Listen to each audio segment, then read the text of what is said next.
Chapter 1251. The burning fire was gradually extinguished by the fire trucks and water trucks, turning into thick white smoke that drifted into the sky. The bright red color had slowly faded from Heavenly Palace City, but Heavenly Palace City was still in chaos. Even though the fire had been controlled, this inexplicable fire had almost turned the entire Heavenly Palace City into scorched earth. The buildings had almost been burned down, and the streets were also scorched black. Thinking about it, after the fire was extinguished, it would not be so easy to restore Heavenly Palace City to its previous state even with the help of the display device. While Heavenly Palace City was in a mess, the wilderness far away from the city was very lucky to escape the disaster. It did not turn into scorched earth, nor was it visited by the flames. Although it could not be said to be completely preserved, at least, the scorched color was almost invisible here. It was such a wilderness that happened to meet Wu Yan's conditions, and was chosen by Wu Yan. Holding Koichi Origami's parents and using the space transfer technique, Wu Yan came to this wilderness without much time. He chose a remote open space and waved his hand. A stream of magic power suddenly appeared like a giant whip and smashed down. Bang! In the open space, there was a muffled sound. A pit that covered a small area but was quite deep was smashed by the magic power stream, stirring up a burst of thick smoke and gravel. However, before they swept out, a stream of magic power blew the smoke and gravel aside, exposing the pit in front of Wu Yan. Looking at the deep pit in front of him, Wu Yan nodded with satisfaction and turned his head. He cast his gaze on Koichi Origami's parents who were unconscious. He squatted down. "I'm really sorry. Next, you have to sleep for 5 years, but this is also for you and your daughter. Please forgive me." He lowered his head slightly. He expressed his apologies. Wu Yan stretched out his hands and placed them on Tokichi Origami's parents, mobilizing the magic power in his body. He activated the ability of one of the familiars sleeping in his blood, Ashnice of the Enchantress. At the next moment, along with the emergence of a majestic mana, a white mist that carried a little bit of cold temperature slowly drifted from Wu Yan's hand and covered Koichi Origami's parents. Almost in an instant, in the white mist, the bodies of Toichi Origami's parents were covered in ice at a speed visible to the naked eye. It was getting thicker and thicker. In the end, the two people in the white mist were completely sealed in a pair of ice blocks the size of a small car. Only then did the white mist gradually dissipate. Next, Wu Yan would freeze Yuichi Origami's parents and bury them in the hole in front of him, letting them spend 5 years without anyone knowing. After all, through the bullet of 12 yod. Wu Yan, who came to this world 5 years ago with the power of the bullet of 12 yod, will sooner or later be exhausted by the power of the bullet of 12 yod. Returning to the world 5 years in the future, due to the exhaustion of the power of the bullet of 12 yod, is an irresistible phenomenon. He can't directly bring Yuichi Origami's parents back 5 years in the future, so he can only use this method. When Yuichi Origami's parents wake up again, it should be 5 years later when Yuichi Origami's parents are brought back to this world again. With that thought in mind, Wu Yan used his mana to lift the 2 huge ice blocks in front of him into the hole. Then the mana used to lift the 2 ice blocks surged into the hole. With a forceful sweep, all the dust and stones were pushed into the hole, covering the hole with the ice blocks. After doing all this, Wu Yan slapped the ground hard. The space in front of him wriggled a few times and returned to its original state. No one would have thought that there's a couple sleeping in the ice blocks that can't be melted here. After setting up several defensive and concealment barriers around the space, to prevent this place from being accidentally destroyed by the spacetime quake or other accidents, Wu Yan sighed in relief. He wiped the sweat on his forehead and bitterly smiled. Next, I have to go back and explain clearly. With a bitter smile on his face, Wu Yan used up the power of the bullet of 12 yod. The power of the bullet of 12 yod began to twist like a whirlpool until it finally disappeared. That's how it happened. Looking at the 2 ice blocks that are still sparkling and translucent even after 5 years, and the couple sleeping peacefully within them, Wu Yan bitterly smiled and said, "So that video is indeed true. At that time, I did make a move. This is an indisputable fact. But it was only 2 illusions that were killed, right?" Even Kotori couldn't help but sigh. "You really put a lot of thought into this." In the end, even if you go back to the past, history can't be changed. Kurumi muttered with an inexplicable tone. At this time, the established facts are directly determined by the integration of all the things that have happened in the past. Even if you use the ability to go back to the past, it's still just an effort for the established facts now. History, however, will not change. Hearing this, the elven girls who knew about Kurumi's past immediately looked at her worriedly. This also woke up Kurumi, who was immersed in a sorrowful atmosphere. Looking at the elven girls, Kurumi revealed her usual bewitching smile, and told them that she was fine. That means. Tabichi Origami didn't care about the low temperature of the ice block. She put her hand on the ice block and spoke with a hoarse voice. My parents can still be alive, right? Yes. Looking at Koichi Origami's worried expression, Wu Yen subconsciously lowered his voice and gave her the answer she was waiting for. Don't worry, your parents aren't dead. Not dead. Not dead. My parents are not dead. Yuichi Origami murmured absent-mindedly like a broken doll. It was not until a long time later that an uncontrollable excitement appeared on her face. Not dead. Mom and Dad aren't dead. With an agitated expression, Tabichi Origami grabbed Wu Yan's shoulder with her frozen hand. She lost her usual cool. Hurry up. Let them out. Wu Yan nodded. He looked at the two ice blocks and waved his hand. The dazzling magic radiance shot out like a meteor and landed on two huge blocks of ice. Under the gaze of everyone present, the ice blocks melted. There wasn't the slightest sound, nor was there the slightest abnormality. The ice that had been maintained for 5 years melted at a speed that wasn't too fast nor too slow. Like evaporating alcohol, it turned into a cold white mist and dissipated into the air. The white mist gradually drifted and the ice blocks slowly disappeared. When the man and woman in the ice blocks were completely exposed, the white mist and the ice blocks disappeared. Wu Yan waved his hand again. This time, a dazzling white light shot out and landed on the man and woman. Soon after, everyone saw it. The man and woman's eyelids moved. As their eyelids twitched, Yuichi Origami's delicate body also trembled. Without thinking, Yuichi Origami rushed over and hugged her parents' bodies. Dad. Mom. Under Tabichi Origami's call, her parents' eyelids trembled and finally opened. Tabichi Origami felt like she was in a dream. Ugh. Amidst a groan, Tokichi Origami's parents covered their heads and looked around blankly. Hearing that familiar voice, Tabichi Origami's emotions could no longer be suppressed. Dad. Mom. While choking with sobs, Yuani threw herself into the arms of her parents. In her eyes, the tears that had completely dried up 5 years ago once again sprouted life force and flowed down once again. Woo! Woo in the air, the unrestrained cries of a child reverberated in the air. Everyone heard it. Looking at the white-haired girl who threw herself into the arms of her bewildered parents, Wu Yan exchanged glances with the other girls and they all laughed. Chapter 1252. See you on the top floor of the Central Plaza in the evening of the Afternight Festival. Looking at the message on his phone, he scratched his cheeks and sighed as he made his way to the Central Hall. It had already been 3 days since Yuichi Origami unreasonably made a move on the square of the Heavenly Palace. Wu Yan had a hard time in the past 3 days. He was attacked in the square of the Heavenly Palace, encountered a phantom, and was attacked by a dem.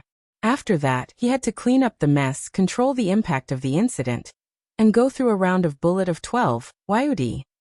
He had to go back to 5 years ago to save Tabichi Origami's parents. It's only been 3 days, but Wu Yan has been sighing and groaning for a long time due to all the things that have happened. Ever since Tabichi Origami reunited with her parents, they were brought back to Fraxinus by Kotori. She hasn't seen Wu Yan since. That's why he was invited out by Tabichi Origami. To be honest, Wu Yan was very surprised and even a bit nervous. He didn't know what that icy beauty would do next for Wu Yan. These 3 days were very hard to bear. For the students of the 10 high schools, these 3 days weren't very relaxing either. They didn't have any memories of the elves and magicians. Jeanna, Yu and the rest of Ratatosker led by Ratatosker had erased all of these students' memories. However, they still retained their memories of the Tianyang ritual. Due to an unknown explosion, The last day of the Tianyang festival was cancelled, which caused all the students to protest. After 2 days of hard work in the Tianyang sacrificial ceremony, the last day of the night sacrificial ceremony, which only belonged to the students, had been cancelled just like that. How could anyone be willing to accept it?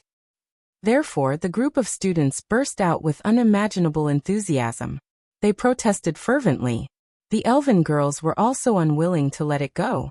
They kept bothering Kotori. She had no choice but to use her connections with Ratatosker. She cooperated with the students. The afternight festival was postponed for 3 days. It was held once again. The students were very satisfied with the result.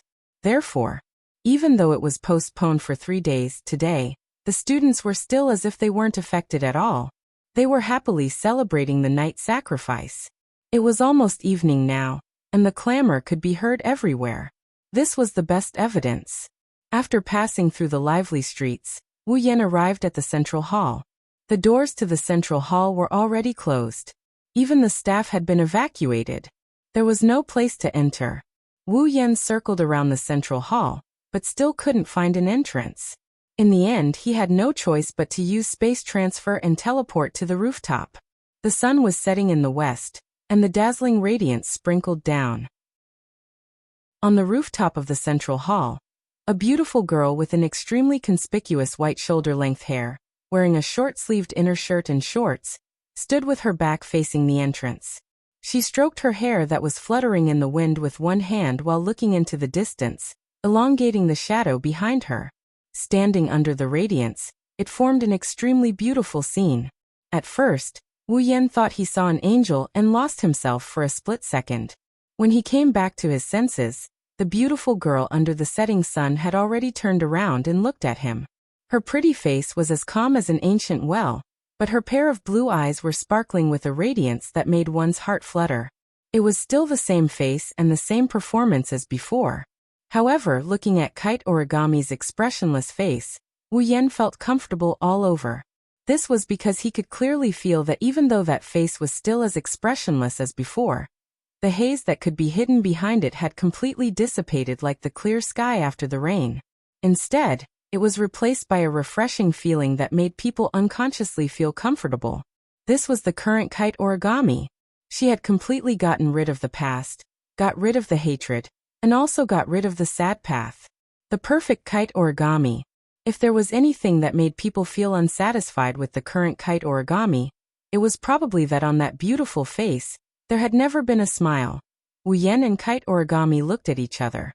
Kite Origami didn't say anything. The two of them looked at each other quietly. They actually had a feeling that they could see through each other's thoughts.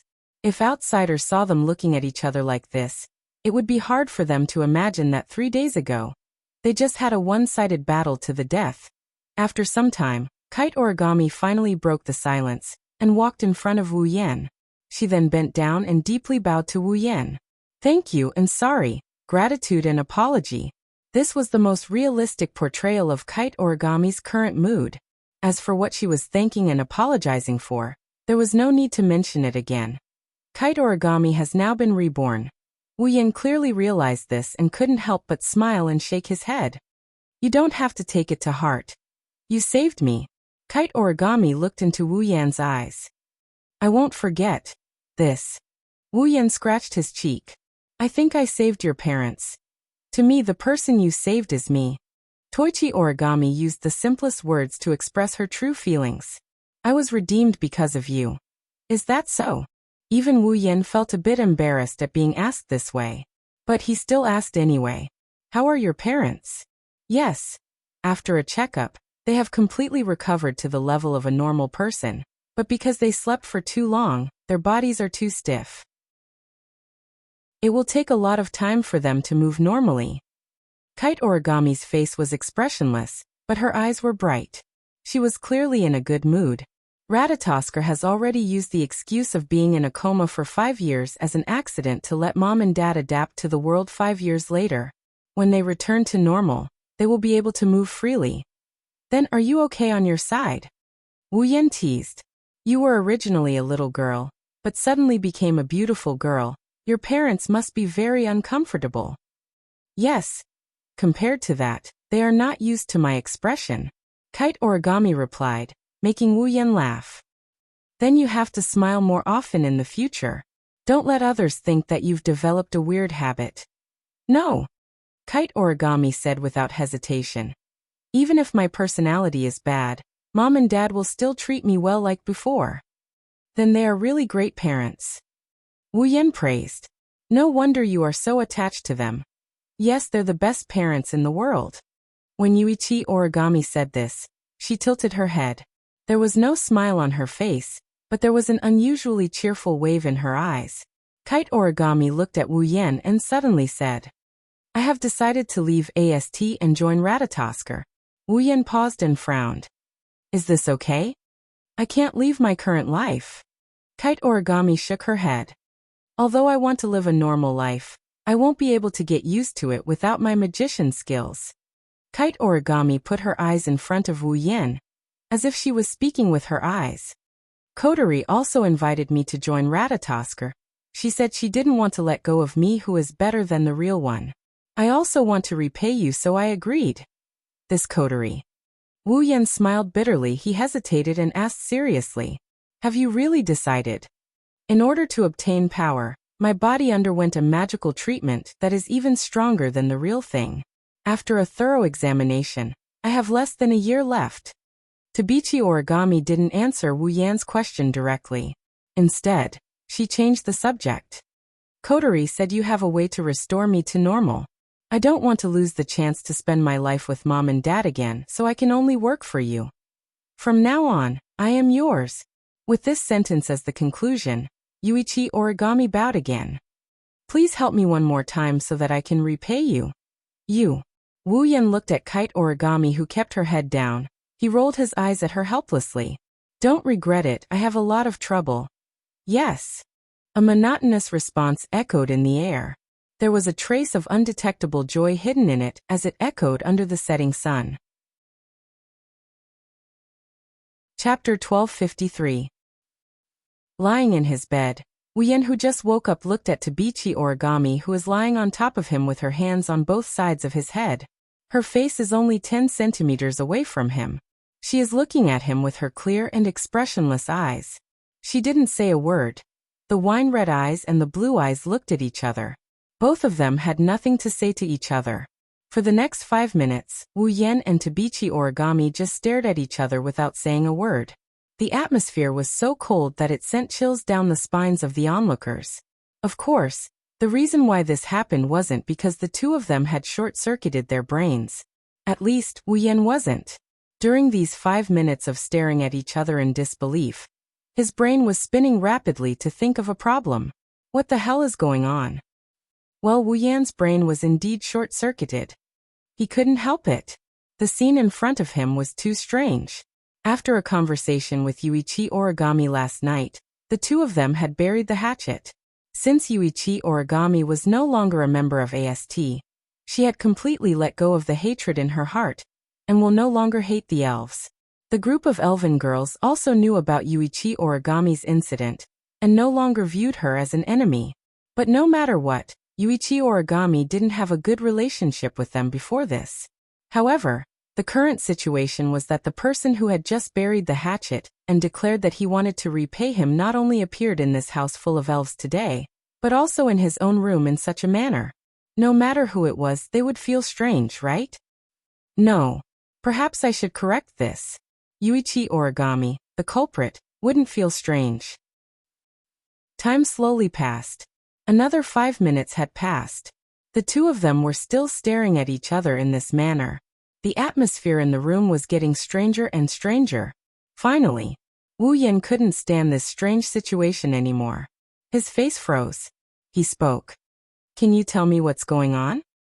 As if she was waiting for Wu Yan to speak, Tabichi Origami calmly replied the moment Wu Yan finished his sentence. Get up. I'm here to wake you up. Can I ask why? This is Shirji's order. Shirji? Yes. Actually, can you be more specific? Around 7 a.m., I came here as instructed and knocked on the door at 6:32:34. Then, after about 3 seconds, Shiori answered my knock and opened the door for me 15 seconds later. Then, wait. I was wrong. I shouldn't have asked that. Wu Yan resisted the urge to flip the table. He took a deep breath and looked at Tabichi Origami's pretty face. He wiped the cold sweat off his forehead. Then I'll ask you a question. No problem. First, why are you in this house? Kotori asked me to come here. She said there's something to discuss. Discuss something? Wu Yan paused for a second before he recalled something. He frowned. Is it about the phantom? How can this be discussed in the house? It's fine, Yuichi Origami replied concisely. Kotori said Shirji will find an excuse to run away as soon as I come here. Is that so? Wu Yan started sweating. He shook his head and returned to the topic at hand. Then, why would Shirji ask you to wake me up? Maybe it's just Wu Yan's imagination. Tabichi Origami's eyebrows twitched for a split second when she heard his question. She didn't reply until a while later. Although I don't know the specific reason, according to my observation, this should be an excuse for Shiori to drive me away when I'm in the process of improving my relationship with her. Don't you understand? Wu Yan's lips twitched as he complained. Then, why did you wake me up in such a way? This is an experiment. What? This is an experiment. Tokichi Origami repeated the question with an expressionless face without the slightest bit of impatience. Then he explained. It's because I've only learned how to use a female identity to intimately awaken a good friend, who is also a female in the past. I don't understand what's the best way to awaken a man, so I tried to do this experiment. Can I ask where you learned this from? From a book, Yuichi Origami answered without hesitation. A book that's only available for rent in a very special store. I know that without you telling me. Wu Yan felt like all his energy was drained away by Tabichi Origami's emotionless words. He felt like he was out of energy. In conclusion, now that Shirji has run away because of you, you still followed Shirji's order to wake me up, but you didn't know what method to use. As a result, after experimenting one by one, when I woke up, I experimented with one of them, and the result became like this. Is it like this? Correct. Well then let me ask. Wu Yan forced a smile as his expression turned unnatural. If I don't wake up, what will you do next? Yuichi Origami was silent for a moment before replying with a blank expression. According to the book, a certain part of a man's body will be particularly energetic in the morning. I'm going to stimulate that part and let you get up comfortably. Cough, cough, cough. A breath rushed into Wu Yan's heart and throat, almost choking Wu Yan to death. Fortunately, as a true ancestor, Wu Yan couldn't die. His face turned green. Let me ask again. How are you going to stimulate it? Lick. With her usual cold expression, Yuichi Origami said something that couldn't be ignored. Although there are many other ways to stimulate that part of the mind, according to statistics, licking is the most suitable and most comfortable way. Wu Yan didn't know what expression to use to respond to Yuichi Origami's answer. Excited? Of course there is. After all, a super beautiful girl was planning to wake him up by licking him. Regretful? Of course there is. After all, I woke up at the right time, right? But what was this feeling of being unable to let go of this feeling in his heart? Wu Yan looked at Yuichi Origami with a conflicted expression. After a long time, he finally said something. Aren't you afraid that Shirji will misunderstand our relationship? It doesn't matter. Once again, Origami answered without hesitation. Love has nothing to do with gender or quantity. I will use my actions to move Shirji. The problem is your actions have scared Shirji away. Wu Yan reminded her out of kindness. That's because Shirji hasn't gotten over it yet, Yuichi Origami said calmly. And because it's you I did it. Because it's me. This time, Wu Yan's expression changed. Where did this come from? You are my benefactor. Yuichi Origami remained calm. So it doesn't matter. Because you are my benefactor. So it doesn't matter. Wu Yan's eyebrows twitched, his heart twitched uncontrollably. He felt that it wasn't a good thing to bury the hatchet with Yuichi Origami. If he had a good relationship with such a girl, once they started chatting, his lifespan would decrease. Looking at Wu Yan's pained expression, Tabichi Origami tilted her chin and said this. Don't you like it when someone stimulates your mind in the morning? Hearing Yuichi Origami's blunt words, Wu Yan showed a conflicted expression. He smiled bitterly and answered hesitantly. That depends on the person and the situation. There are many other factors. In other words, Yuichi Origami interrupted Wu Yan and went straight to the point. You like it? Cough cough. Wu Yan coughed again. Before he could speak, Origami Kitsune spoke. Since that's the case, let me do some exercises for the next time. After saying that, Yuani folded a piece of paper and got into the quilt. Wait, not yo. Chapter 1254. Kotori sat on a sofa in the living room. She glanced at Tabichi Origami, who is sitting opposite her with an unapproachable expression. Then, she looked at Wu Yan, who is sitting on the sofa beside them. Wu Yan looked like he's in a trance. She frowned. Did something happen between the two of you just now? Or did I miss something? Wu Yan and Tabichi Origami's eyelids twitched. One shook his head while the other remained expressionless, as if he couldn't be bothered to explain himself. Kotori narrowed her eyes and snorted. Forget it, I'm too lazy to care about what you guys did just now. Pulling out a small notebook and a pen from her pocket, Kotori twisted the pen tip and opened the notebook. Her expression turned serious. Then, it's time for us to start the question and answer session. About the phantom. Phantom. Tabichi Origami raised her eyebrows and looked at Kotori. The phantom you're talking about is the one who appeared in front of me the other day. The one who was covered in mosaics and whose body and voice couldn't be seen, right? Yes. That's right. Kotori perked up. That day, Phantom took the initiative to come into contact with you. Until he was defeated by his brother, there was a period of time. You two must have had a conversation, right? Kotori stared at Tabichi Origami. I want to know the content of that conversation. Kotori added solemnly. Everything. Hearing this, Yuichi Origami raised her eyebrows for a moment. She immediately lowered her head and pondered for a while.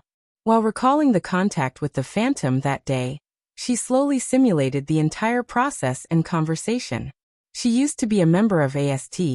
Due to Tabichi Origami's personality, her explanation of the encounter with Phantom was concise and accurate. She tried her best to make the entire process as clear as possible. She even included the conversation between Wu Yan and Phantom at the end. Kotori wrote something in her notebook as she listened to Tabichi Origami's narration. Just like that, the two of them went back and forth, repeating the events of that day one after another. Wu Yan felt a bit bored at this point. Just like Kotori said, Shiori found an excuse when Tabichi Origami came to visit. They escaped from the house and brought all the elven girls with them. Now, only the three of them were left in the Five River house. Ignoring Wu Yan, Kotori and Tabichi Origami continued their investigation of the phantom. As time went by, the investigation was completed. However, the frown on the two girls' faces deepened as the investigation progressed. First, we induced the phantom with language, then we gave the spirit crystal. Kotori tapped the notebook in her hand and said with displeasure, That's basically the same as when I was with Meijio. It's useless to investigate like this. I told you to ignore the phantom for now, but you just had to look into it. Wu Yan mocked her in a sarcastic tone. See, we didn't get anything in the end, right? Don't talk like it has nothing to do with you. Kotori raised her eyebrows and yelled at Wu Yan. If you hadn't let Phantom go, we would have been able to get more information. We might have even been able to find out the real identity of Phantom. I don't think so. Wu Yan pursed his lips. Although I don't know exactly how strong that Phantom is, since she was able to hide her existence when I didn't pay attention to the surroundings, silently contacted Origami Kyuchi, and even had a conversation with it in the end, if it weren't for her carelessness, I might not have noticed her appearance until the end. Just this hidden ability alone is enough to make our gains close to zero. Wu Yin narrowed his eyes and his lips curled into a grin. I think, unless Phantom comes to us herself and makes contact with us, with her cautious attitude and unusual concealment ability, it'll be difficult to find her. I feel like the Phantom has been watching us from the dark. Kotori bit the lollipop in her mouth and clicked her tongue. The more compatible the target of the spirit crystal is with the spirit crystal, the more powerful the spirit crystal will be after it is transformed into a spirit crystal. In other words, before the spirit crystal was given to me, Meijyo and Kite Origami, Phantom already had a certain understanding of us, and had been paying attention to us in a certain way, right? Kotori subconsciously looked around and her red eyes flashed. Could it be that the Phantom has been with us all this time? Hearing this, the atmosphere at the scene suddenly became silent. Around us. Wu Yin sighed. That's not impossible. After all, I wouldn't be able to discover her if I didn't pay special attention to her. In other words, it's possible. Kotori's eyes lit up, she smiled mischievously. Come to think of it, the spirit crystal that Phantom intends to give to Origami-Kwan is in our hands. She's paying attention to us from all around. It's not impossible for her to steal it when we're careless. Speaking of which, we haven't investigated the spirit crystal yet. Kotori looked at Wu Yin. Where's the spirit crystal? It's with me. Wu Yin stretched his hand out, as if he was trying to find something on his body. Before he could put his hand into his pocket, Tabichi Origami opened her hand with a cold voice. In his hand, the spirit crystal, that originally belonged to Origami Kitaichi, was releasing a bright white light. Wu Yin looked at the spirit crystal in Tabichi Origami's hand in shock. When did you take it? This morning. Tabichi Origami said calmly. I found it in your pocket. Pocket? Kotori was stunned. She glared at Wu Yin. You put something so important in your pocket? Ahaha. Wu Yin quickly laughed and shrugged his shoulders. I studied it last night. I was too sleepy, so I just stuffed it in my pocket. Kotori glared at Wu Yin and turned away.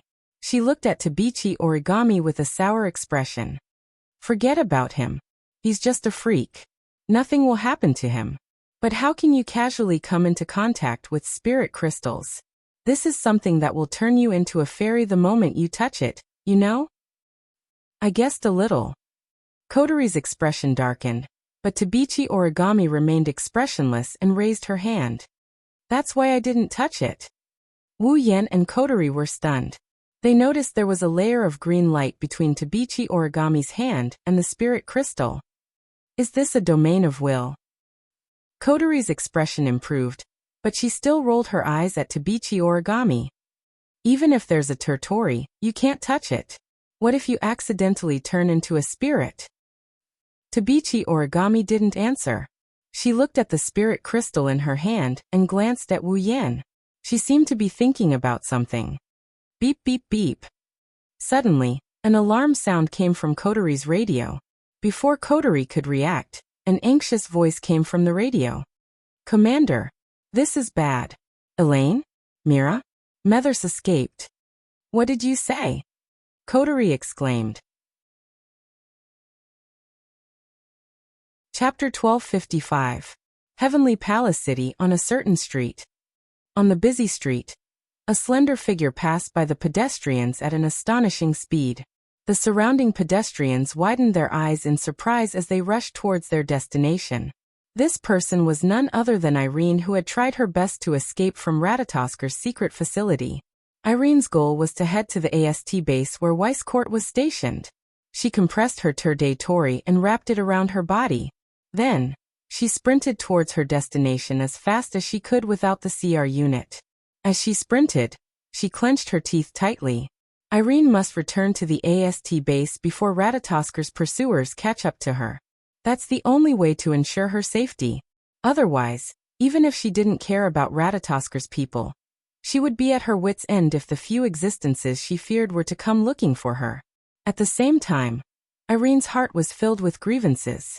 As the world's most powerful magician and an invincible existence, Irene had never thought that one day, she would actually fall to the point where she would become someone's prisoner. and even have to run away from someone's pursuit. But she has no choice. Among the existences that Alice sees as enemies, there are some that she has no choice but to fear. Itsuka Shido. Natsuki Minamiya. Itsuka Kotori. The three of them had once defeated her without any injuries. With Irene's strength, there was no way she could resist them. Irene can only endure the aggrieved and humiliated feeling in her heart. She gritted her teeth and rushed towards the AST base. However, with her current speed, she doesn't know if she can reach the AST base before the enemies arrive. That's still an unknown quantity. There's no other way. Irene looked around. She suddenly plunged into a small alley. Then, a burst of bright light flashed in the small alley. The next moment, a ray of light shot into the sky with the sound of an engine. He shot past them and continued to head towards AST's base. His entire body was equipped with the platinum-colored special CR unit, Pandaragon, and he unleashed his Terti Tori, that was much more powerful than a few seconds ago. Irene operated the thrusters as fast as she could. She recalled what Wu Yin said to her that day. Now you have two choices. One, tell me where Will Scott is right now. I can't guarantee that I won't do anything to him. Perhaps I'll cripple him, but I definitely won't kill him. 2, you don't have to say anything. I'll find Will Court myself. Once I find him, you can buy flowers for him to visit his grave. Recalling how that man had said those words in front of her, Irene's eyes flashed with hatred, and her speed increased to another level. I won't let you succeed. Heavenly Palace City, AST Garrison Base. In the luxurious room, Will Scott sat on the sofa with his eyes closed. Surprisingly, there was no longer that annoying smile on his face, not even the slightest bit of expression. This was a very unusual thing for Will Court. However, it was no wonder that his most capable assistant, who could also be said to be his strongest trump card, was captured by Ratatosker's men. This was too unexpected for Will Court. It was too much of a blow. Fortunately, Will Court was quite capable. He did not lose his composure at all. He still did what he was supposed to do, but it was inevitable that he would behave differently from usual. If anyone who was familiar with Will Scott was here, they would know that the Will Scott who didn't do anything was the most unusual Will Scott. One could only imagine how Will Scott was feeling right now, but it was a pity that his mood didn't last long. Shortly after, as though he sensed something, Will Scott opened his eyes abruptly and gazed at the door. His lips curled into a sharp and disgusted arc as usual. Ike! Almost at the same time, the door was violently flung open, and Irene strode into the room. Her face was still cold, but her forehead was covered with sweat. It was clear that she had exhausted a lot of energy just now. Oh, you're back? Will Scott's eyes narrowed into slits as he spoke in a mocking tone. As expected of you. Even Itsuka Shido was unable to imprison you. No, Itsuka Shido only came to talk to me once. He didn't interfere with my imprisonment. Ike took a deep breath and forced herself to calm down. However, Ike, I must tell you a piece of bad news. Is it about Itsuka Kotori? Will Court leaned back on the sofa with a calm expression. The magicians who escaped reported to me. I didn't expect Itsuka Kotori to have the power to defeat you. Irene was silent for a moment before she sighed and spoke. Ike, what should we do now? Irene bit her lips as she looked at Will Scott. Whether it's Itsuka Shido, Itsuka Kotori, or that angel Natsuki, their power is beyond the realm of elves. They are beyond our reach. Can we really capture them? That's right. Indeed, this is very unusual. Will Scott narrowed his eyes. There was a sharp glint in his eyes. The strength of the elves around Itsuka Shido seems to be beyond our expectations. This must be related to Itsuka Shido. Irene nodded silently and agreed with Will Scott. It's not like the DM hasn't fought fairies before. Irene didn't only encounter fairies in Heavenly Palace City. However, compared to the fairies she encountered before, Wuxian, Kotori, and the others are way too strong. They're so strong that they shouldn't be the only fairies that can handle them. This made Will Court and Ike suspect that Wuxian is the cause of this. With the power of Dem, they knew that whenever elves appeared, Wuxian would take the initiative to contact them and seal their spiritual energy. They even found out about Ratatosker's existence. Now, whenever the DM gets involved with Wuyan, all sorts of things will go wrong. How can Will Scott and Irene not suspect that Wuyan is the culprit behind all this?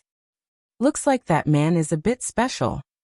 Will Court stroked his chin. An excited smile appeared on his face. If only I could know his secret. Irene raised her voice slightly, and there was a trace of helplessness in it. I know what you're thinking, but that man is too dangerous. With our power, we can't do anything to him. You're right. Will Court sighed helplessly, but he soon smiled. However, from another perspective, isn't such a powerful sprite exactly what we're after? Elaine opened her mouth as if she wanted to refute. However, when she thought of what Will Scott had done, she immediately shut her mouth. Don't worry. Seeing Irene fall silent, Westcott smiled as if he was comforting her. Human nature has a lot of weaknesses, the same goes for the elves. Even if we can't find them now, it doesn't mean that we won't be able to find them in the future. No matter what, we have a lot of advantages over them. Even if they have Ratatosker behind them, it's still the same. Let's wait. Westcott stood up and turned his back to Kieran as he came to a conclusion. His voice echoed clearly in the area. We just don't have the chance now, we're at a disadvantage. Sooner or later, there will be an opening. We'll make our move then. Anyway, I'm used to waiting. Just as Will Scott finished his sentence, a mocking voice rang out. Too bad I don't have that much time to play with you. Chapter 1256. Too bad I don't have that much time to play with you. A nightmarish voice drowned out Will Scott's words and reverberated in the luxurious room. Hearing this voice, Westcott's eyes turned cold and Irene's pupils shrank. The two of them turned their heads and looked at the source of the voice. Then their expressions changed. Wuyan was standing at the entrance of the room. He was wearing a black shirt, black pants, and a black jacket. He had black hair and red eyes. His arms were crossed in front of his chest. He had an inexplicable smile on his face. Irene was expressionless. Her shoulder-length hair fluttered even though there was no wind. The temperature in the room dropped to freezing point. Irene was the first to react. She leaped up and arrived in front of Will Scott. A golden light flashed on her body, and her special CR unit, the Pendaragon, appeared and covered her body. She pulled out the sword-shaped equipment from her back and issued a command in her mind. A laser beam shot out from the handle of the sword-shaped equipment. Irene pointed it at Wuyan. Her expression was full of vigilance. When did you? Don't be nervous. Wuyan revealed a half-smile that Irene feared the most. He shrugged. I just got here. I have no intention of eavesdropping. Although, I can more or less guess the content of your conversation. Do you think I'll believe you? Irene heard Wuyan's words. She did not let down her guard. Instead, she glared at him. If you didn't follow me from the beginning, how would you know? How did you know we were here? Irene's eyes widened as she thought of something. Did you guys arrange for me to escape on purpose? To find Irene? Don't think we are as bad-hearted as you dem. Wuyan looked at Irene with an innocent expression. The corner of his lips slowly curled upwards. Well, anyway, you won't believe me even if I tell you this. Irene impulsively grabbed the laser sword in her hand. She wanted to rush to Wuyan, but she was stopped by a hand on her shoulder.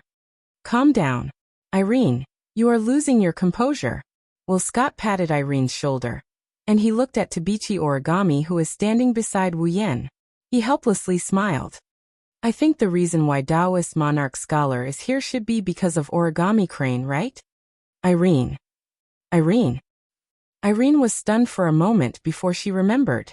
As a member of AST, not only did Tokichi Origami know that they were in AST's base, but she had also come here to meet Westcott because of the video. Naturally, he would also know where Will Scott and Irene were. Kite Origami. Irene's expression darkened. Her gaze towards Kite Origami turned dangerous. I didn't expect you to be someone who bites the hand that feeds you. I've gained power. Although it's because of your help, I've also paid the price. You've also used me once. Yuichi Origami replied expressionlessly. From the very beginning we were never on the same side. Weren't on the same side? Irene stared at Tokichi Origami's cold face. Aren't you from AST? Don't you hate elves the most? Isn't the person next to you the one who killed your parents? No. You're wrong. Yuichi Origami's eyes released a cold light. He's my benefactor. Benefactor? This time, it wasn't just Irene who was stunned. Even Will Scott was stunned. Benefactor? Isn't he the one who killed her parents? How did he become her benefactor? Looking at Tokichi Origami's beautiful face, whose expression and emotions could not be read at all, Will Scott and Irene frowned. They couldn't figure it out. It's not their fault. After all, they saw the video of Wu Yan killing Irene's parents. It's natural for them to react this way. Looks like something out of our expectations happened again. Will Scott looked at Tabichi Origami for a long time before he looked at Wu Yan. He shrugged without a hint of nervousness. Taoist Lordshire, you're really special. It would be great if we could be friends. I'm sorry. Wu Yan smiled meaningfully. The first time we met, you threatened to attack the people around me. I intimidated you. The second time we met, you did attack me and I destroyed one of your branches. The third time we've met, which is now, you've once again attacked the people around me, and I've once again come knocking on your door. The 3 times we met, plus our identities. Wu Yan shook his head and sighed. Do you think it's possible for us to be friends? Of course. Of course. Will Scott spread out his hands with a friendly smile on his face. As long as you're willing, we can be friends at any time. No matter what you want, I'll satisfy you. Wu Yan couldn't help but laugh when he heard Will Scott's words. Haha. I didn't expect the executive director of DM to say something like this at a time like this. Should I say as expected of a villain? Or should I call you a pig? Ignoring Irene's angry glare, Wu Yan rubbed his stomach that's starting to hurt from all the laughing. His smiling eyes are like knives cutting through Will Scott and Irene. If you're trying to stall for time so that the people from AST and DM can come and support you, then don't waste your time. The moment I entered this place, I've already set up a barrier around this place. Both Scott and Irene's expressions changed. Wu Yan mocked them. Do you understand now? In other words, even if I kill all of you here, no one will know about it until it's over. Buzz. Irene unleashed her Tori to envelop Will Scott. At the same time, she stomped on the ground and charged towards Wu Yan. Ike. Run. Irene controlled her Tori to send Will Scott away while she swung her laser lightsaber towards Wu Yan's neck. Clang, however, the laser lightsaber collided with another laser lightsaber before it could hit Wu Yan's neck. The crisp sound of weapons clashing against each other caused a sonic boom that blew at Irene's blonde hair. It also blew away the cold expression hidden behind her short white hair. Irene's pretty face turned grave as she looked at Toichi Origami, who was holding a laser lightsaber and fighting against her. Toichi Origami was equipped with the sister machine Mordred, that was very similar to her Pandaragon in terms of appearance and performance. She would never have thought that at this critical moment, the person she would be facing was actually the controller of her own personal cryo unit. Origami Kitsune. Irene said coldly, "Do you think you're my opponent?" Irene. I don't need to be your opponent. Origami Kitsune raised her head slightly. She gripped her lightsaber and rubbed it against Irene's lightsaber, causing sparks to fly. I just need to achieve my goal. Achieve my goal? Irene frowned and her expression changed. She abruptly turned around and looked behind her. What she saw made her expression change drastically. In the middle of the luxurious room, Wolcott's Tori had disappeared without him noticing, but his body was still floating in midair. It wasn't because Will Scott also had extraordinary strength, but because a hand that was disproportionate to Will Scott's body was tightly gripping his neck and lifting him up into the air. He was struggling with a painful expression. The one who grabbed Will Scott by the neck and watched him struggle in pain is Wu Yan, the one who was supposed to be Irene's target. Irene couldn't hide the shock in her heart and exclaimed without thinking. Chapter 1257. Ike. Seeing that Will Scott had fallen into a dangerous situation, Irene's eyes flickered. The magic generated on the laser lightsaber that was clashing with Tokichi origami had an extremely short pause based on the user's mental state, directly causing Irene's strength to weaken a little. Ike's eyes flashed with a cold light. In the next moment, Ike felt the Terde Tori surrounding her being touched by another Terde Tori. A sharp light accompanied the touch, causing Ike to realize that she was distracted. She quickly reacted by raising the laser lightsaber in her hand. Clang then, as Irene raised her laser lightsaber, a strong force and a clear clashing sound rang out, once again causing intense sparks to burst forth in this space. Unfortunately, even though Irene reacted in time, she couldn't block Tokichi origami's full-powered attack. Irene's figure was unavoidably sent flying. Irene clenched her teeth. Her brain immediately issued a command to drive the propulsion jet engine on her back to retreat quickly. But the next moment, Irene seemed to have crashed into an invisible wall. She stopped in her tracks with a muffled thud. The wall that appeared behind Irene and caused her to crash into it was the square-shaped Tertori. What? Ike's pupils shrunk slightly. Then they became sharp again. Don't underestimate me. Abruptly, Elaine expanded her Terde Tori by several times. Like another wall, it hit the Terde Tori standing behind her and sent her flying. This was also the reason why Irene was defeated. It's over. A cold voice reverberated in the air and entered Irene's ears. Irene raised her head abruptly and looked forward. Immediately, the engine behind Kite Origami's back was fully activated. She swung her laser lightsaber and slashed the Turt Tori around her with a sonic boom. Ike's eyes fell on it. Ike's Turde Tori precision is the highest among all magicians in the world. Logically speaking, Ike's strength is lower than Ike's. Even if Ike's full force attack was caught off guard, it was unlikely that it could break the Turde Tori around her. However, the strange thing was that Irene had expanded her Turde Tori. There was a fundamental characteristic of the Turde Tori. That is, the smaller the range of the Turde Tori in use, the greater the precision. The higher the defense, the higher the defense. On the other hand, the bigger the Turde Tori, used by a magician, the higher the precision. The lower the precision, the lower the defense. Naturally, the lower the defense.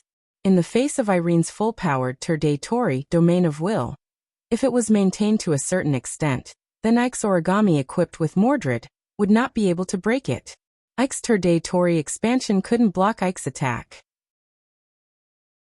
Therefore, by the time Irene reacted, Tokichi origami's laser lightsaber, which had just cut open her Turde Tori, was already placed on her neck. The world's strongest magician finally lost to Ike's origami, who is also a magician. This fact caused Ike's expression to change. She was in disbelief. You were careless. Ike's origami didn't concede.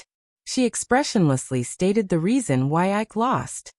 I didn't think that the world's strongest magician would be distracted during a battle. You should be the stronger one, but you've exposed your weakness so obviously. I'm not so kind as to let you go. Ike was a bit agitated. She wanted to resist, but a piercing pain and coldness came from her neck. Ike's origami slightly moved the laser sword and cut her neck. You can't even control your emotions after losing?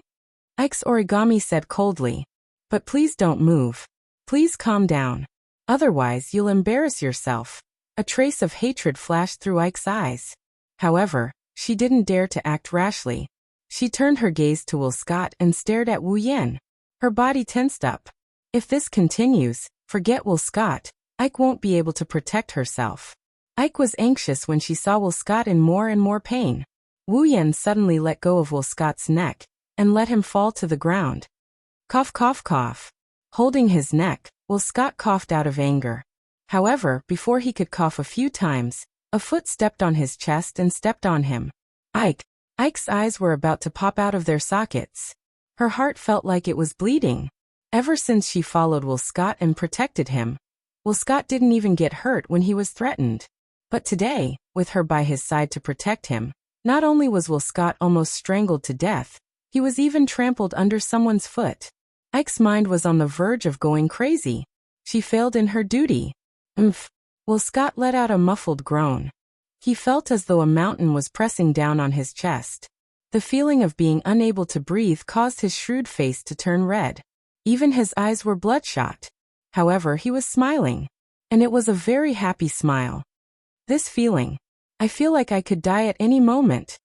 Will Scott forced a voice out of his throat while maintaining his smile. He looked up at Wu Yan.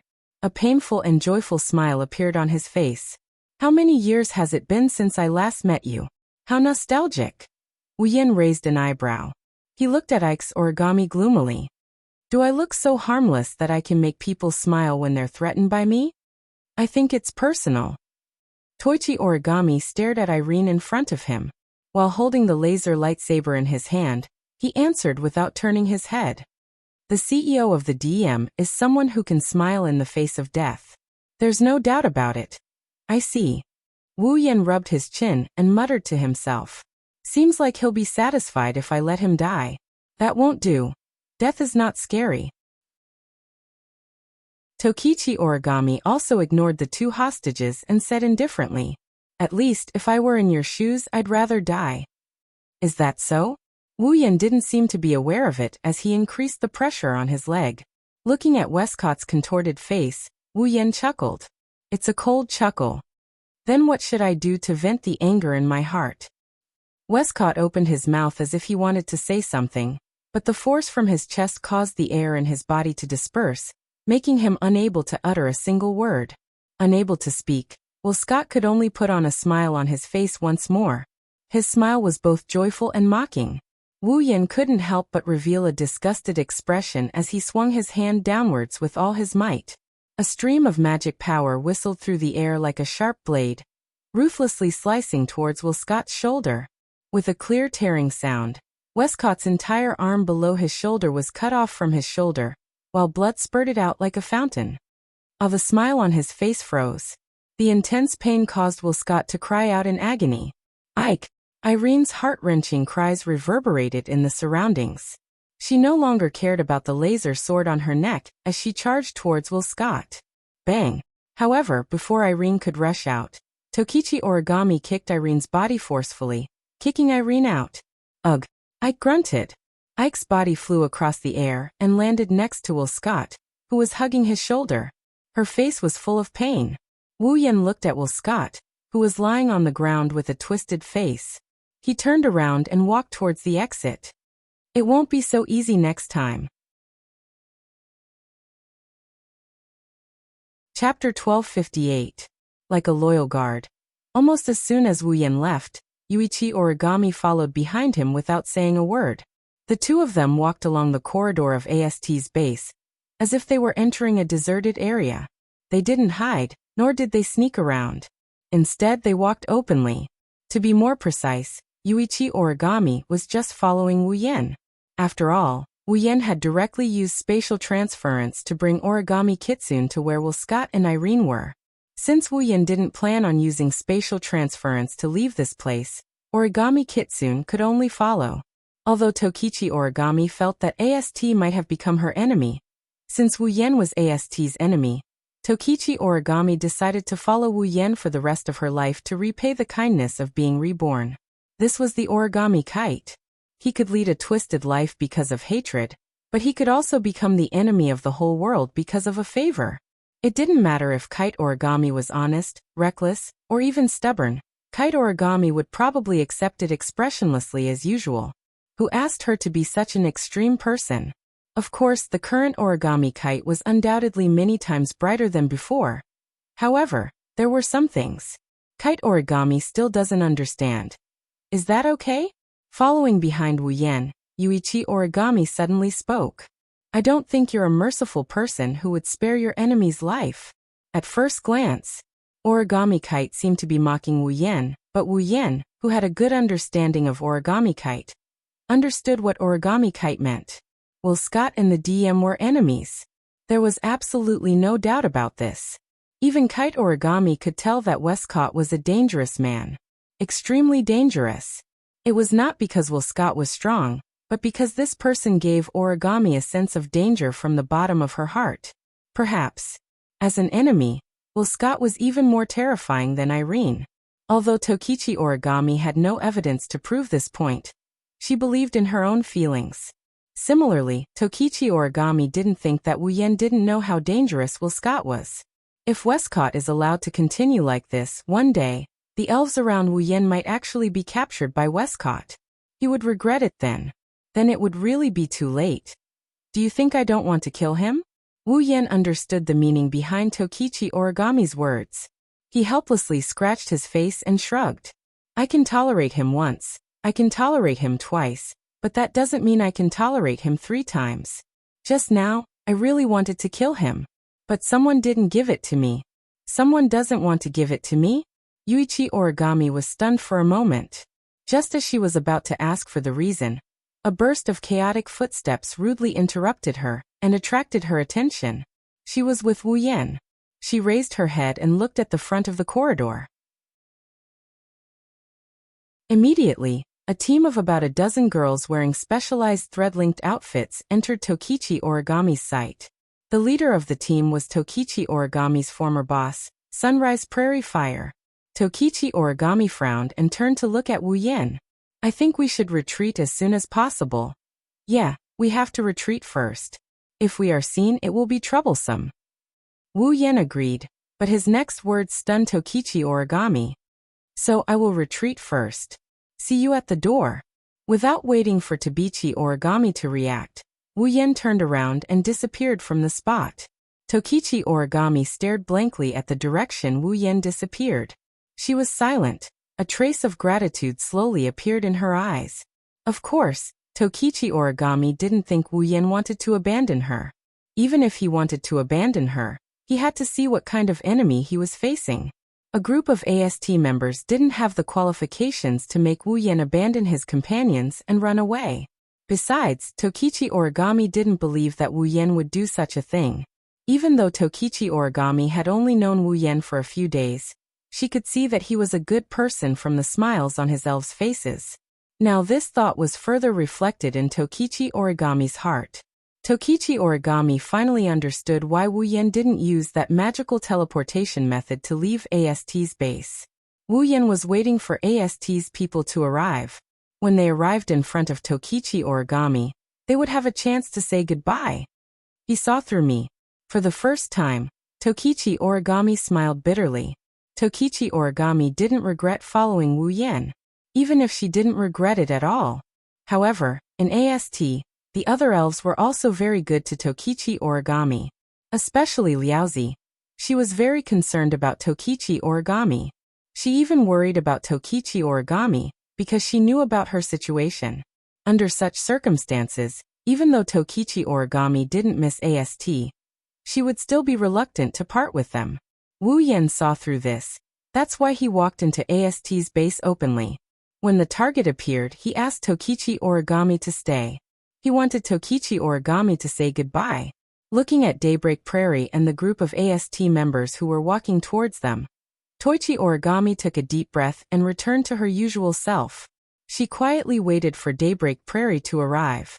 Very quickly, Blazing Sun also noticed Toichi Origami, who was standing in front of him. He instinctively stopped in his tracks and ordered his subordinates to stop as well. Origami?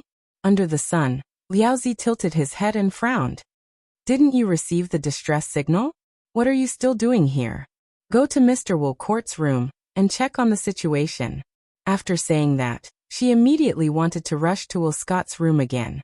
However, Yue Origami's motionless appearance attracted her attention, causing her to frown more and more. She felt that something was wrong in her heart. Origami? Once again, she called out Origami Kitsune's name. This time, her voice was filled with confusion. She stared at Origami Kitsune, who stood there expressionlessly and completely ignored her order. She narrowed her eyes and turned around to look at her subordinates. You guys go first. Yes. Although they were a little confused as to why Daybreak Prairie Fire would give such an order, the members of AST did not hesitate at all. They agreed right away and passed through Kite Origami to rush to Wolcourt's room. What's wrong? As soon as they left, Liaozi spoke in a deep voice. You disobeyed my order in this situation. Don't tell me you're fine? Hearing this, Origami Kitsune first lowered her head and was silent for a moment.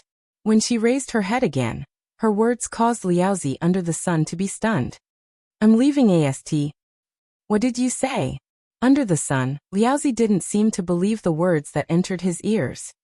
He widened his eyes in shock and cried out involuntarily. You're leaving AST? Tokichi Origami changed her simple actions and used slow and firm movements. She nodded heavily and told Liaozi the truth of her words. Liaozi stared blankly at Tokichi Origami.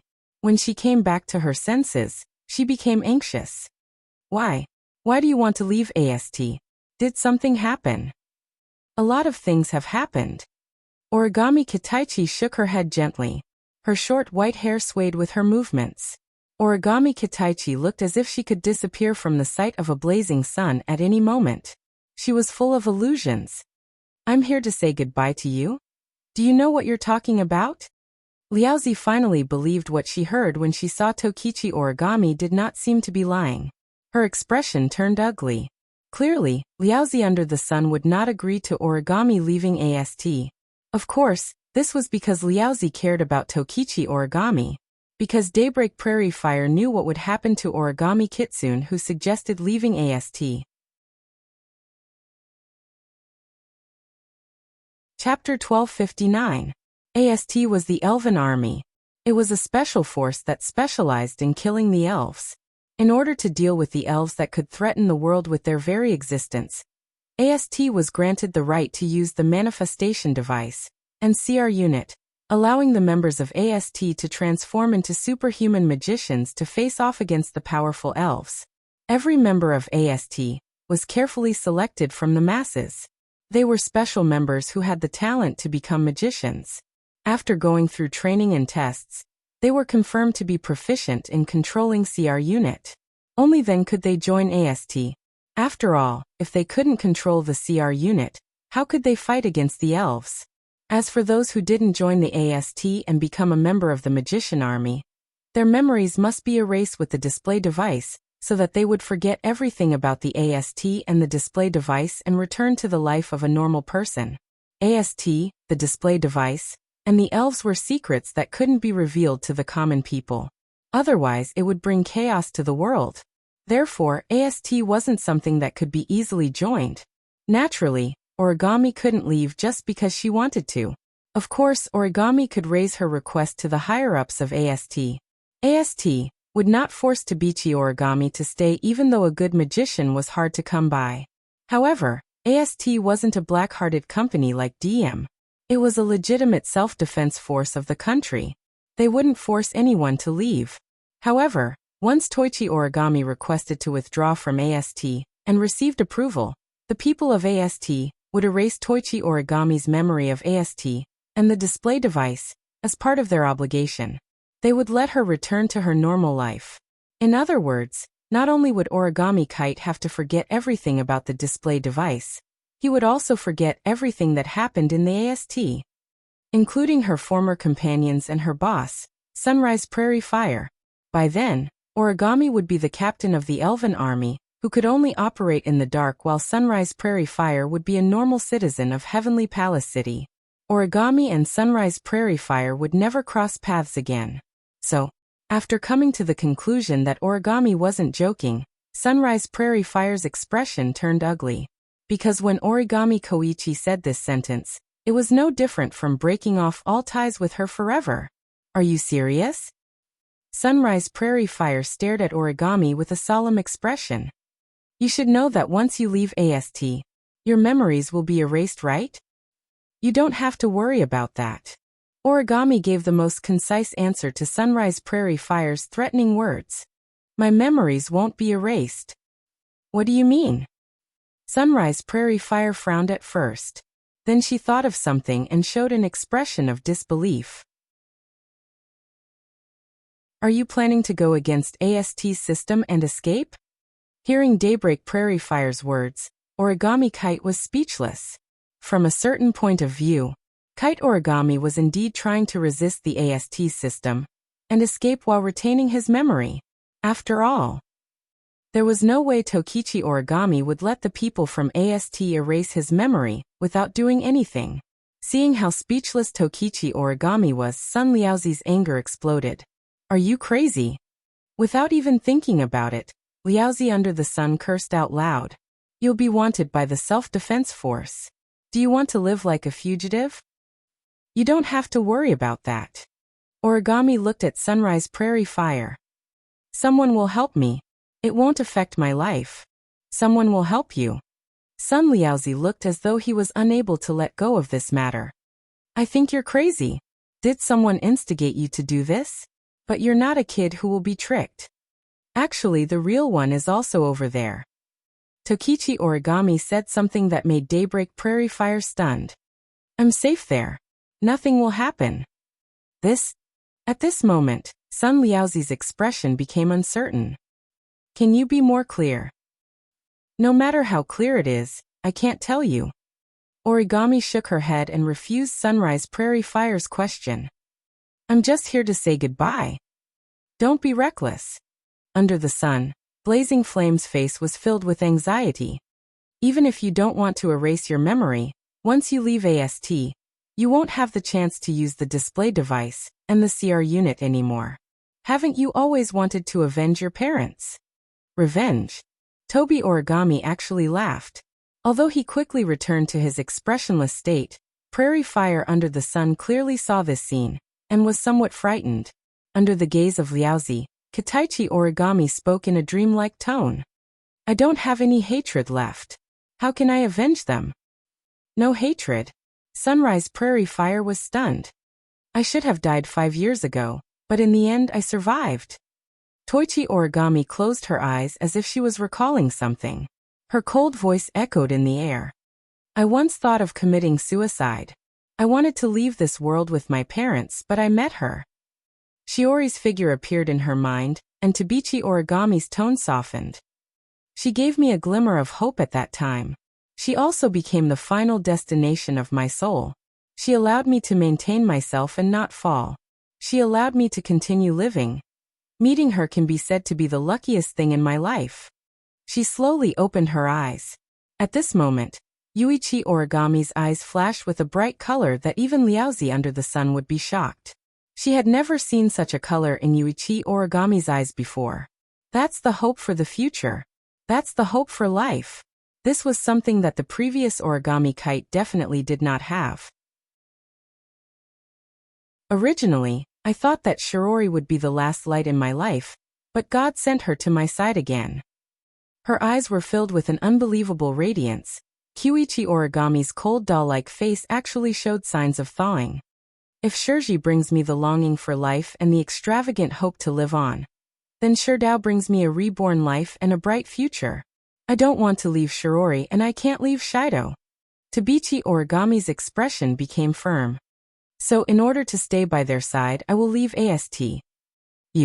Sunrise Prairie Fire had mixed feelings. She was happy but also depressed. She was happy because Origami was no longer as lifeless as before. She was showing signs of life. She was depressed because from Origami's words and actions, Sunrise Prairie Fire understood that she couldn't stop her. Although I don't know what happened, and it does seem to be a good thing for you. Do you have to leave AST? Under the sun, Liaozi tried to mediate the situation unwillingly. Staying with them shouldn't conflict with staying in AST, right? No. Origami answered without hesitation. AST is an army against the elves. It only exists to kill the elves. I can no longer attack the elves, so it's impossible for me to stay in AST. Can no longer attack fairies? Sun Liaozi was shocked and said in disbelief. The elves are the gods of destruction who bring disaster to the world. They are an existence that will endanger the world. For the safety of the world, shouldn't we stand up? I know. Origami looked straight at Sunrise Prairie Fire. But my position has changed. I won't change it again. Origami. Sunrise Prairie Fire's expression changed. Finally, it turned into unwillingness. Is there no room for negotiation? No. Origami didn't answer. She walked past Sunrise Prairie Fire and walked forward. She silently told Sunrise Prairie Fire the answer. Sunrise Prairie Fire lowered her head. After a long time she sighed. Forget it.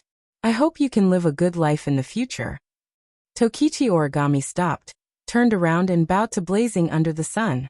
Soon after, he stepped forward and left the scene. Sunrise Prairie Fire looked in the direction Origami left. After a long time.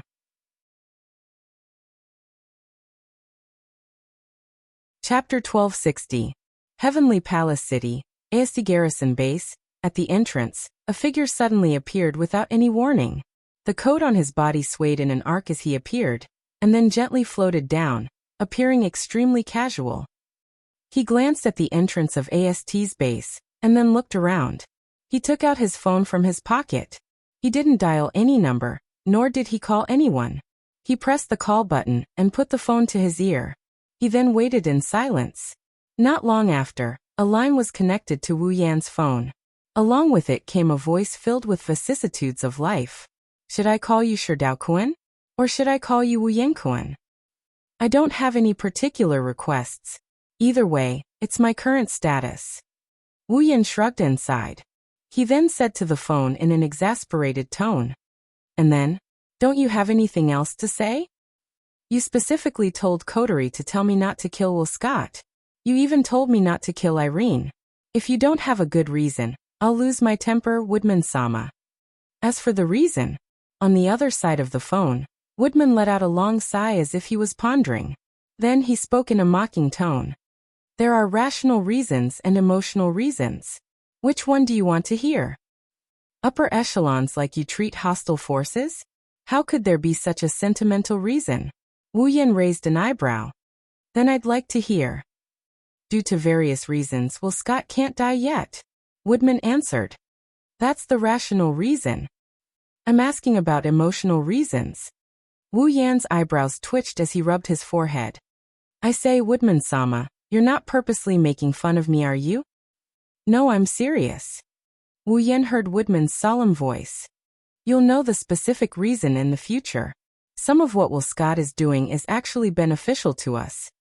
Is that why you want me to keep him alive? As expected of the leaders of the top forces.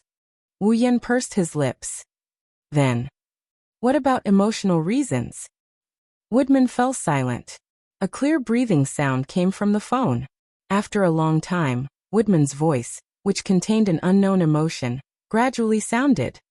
Actually, in the past, we were on the same team. On the same team? This time? Wu Yan was stunned. What do you mean? It's not a good habit to be interested in other people's past. Wu Yan-kun. Woodman chuckled before he sighed. Just think of it as an old man trying to be merciful.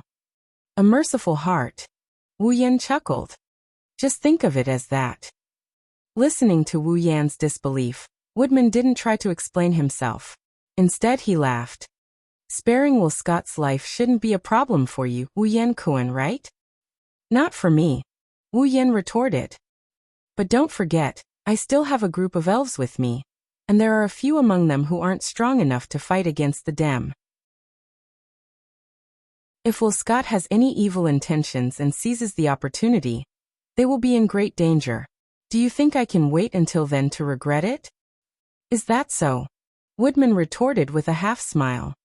But why do I feel like you've never taken Will Scott seriously, Wu Yan-kun?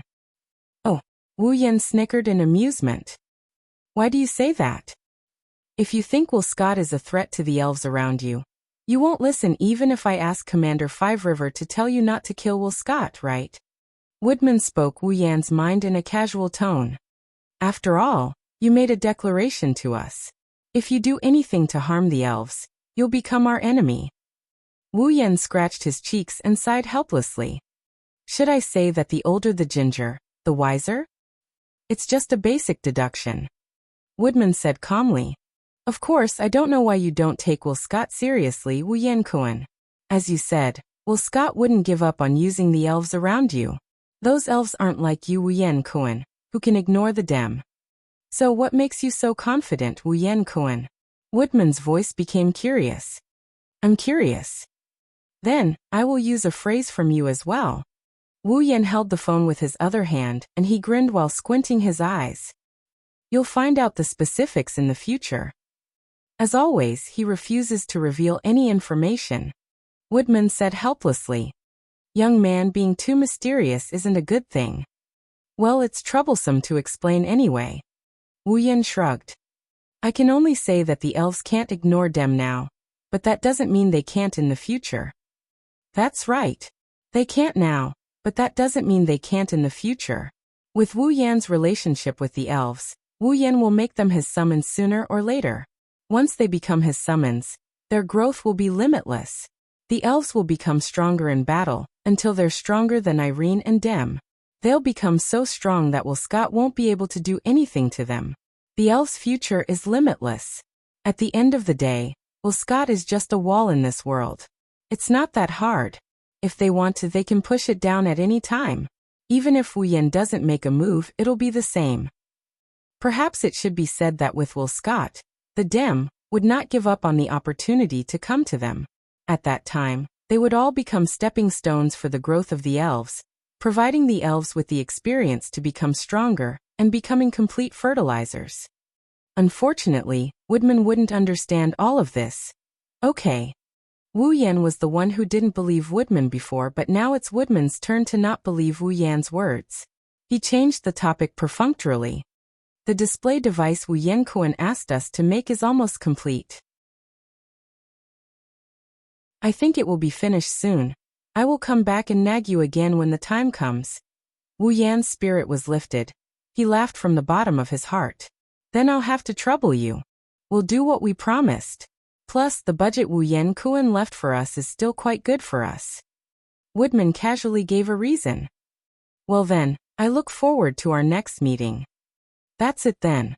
Not wasting any more time on idle chatter, he hung up the phone decisively. Looking at the phone, he curled his lips again. Sure enough, no matter how kind a person is, they'll still have a cunning side to them when they get older. While he was talking to himself, Tobi Origami walked out from the entrance of AST's base. Under Wu Yan's gaze, she slowly walked up behind him. Her face was still as cold as ever. However, those who were familiar with Yuichi Origami should be able to sense that Yuichi Origami's frosty expression had become much gentler than before. Wu Yan grinned back at her. Everything's done? Tobi Origami nodded faintly and looked at Wu Yan. I won't leave you again. Is that so? Wu Yan was embarrassed and smiled. If you say that, Shirji will definitely misunderstand. It's okay. Tobi Origami's expression was normal. If it's you, it's okay. No, I think they are related somehow. Wu Yan glanced at Tabichi Origami and he cautiously asked her. Don't tell me you're going to learn from Meijio and eat both men and women? Wu Yan immediately regretted asking, because he clearly saw a flash of light in Tokichi Origami's cold eyes, and the way she looked at him suddenly changed. Looking at Tabichi Origami's eyes, Wu Yan felt a sense of crisis and wanted to retreat. However, Tabichi Origami grabbed him by the collar and pulled him in front of her. You're not allowed to touch Shirji. Huh? You're not allowed to touch Shirji, Tobi Origami declared calmly. As compensation, I can let you trample on me. Cold sweat slid down Wu Yan's forehead. Chapter 1261. Heavenly Palace City, Itsuka's house. Outside the window, the clouds were dyed with a bright sunset glow. The entire Heavenly Palace City was dyed red by the setting sun. In the hall of a typical living room, plates of freshly cooked dishes were placed on the dining table. Steam was rising from the dishes while their aroma permeated the air, filling the entire room. At the head of the table, Tokichi Origami, who was wearing a casual and cute shirt and shorts, was standing there. She lowered her head and looked at the delicious dishes on the table that constantly stimulated the tip of her nose. It was as if she couldn't adapt to it.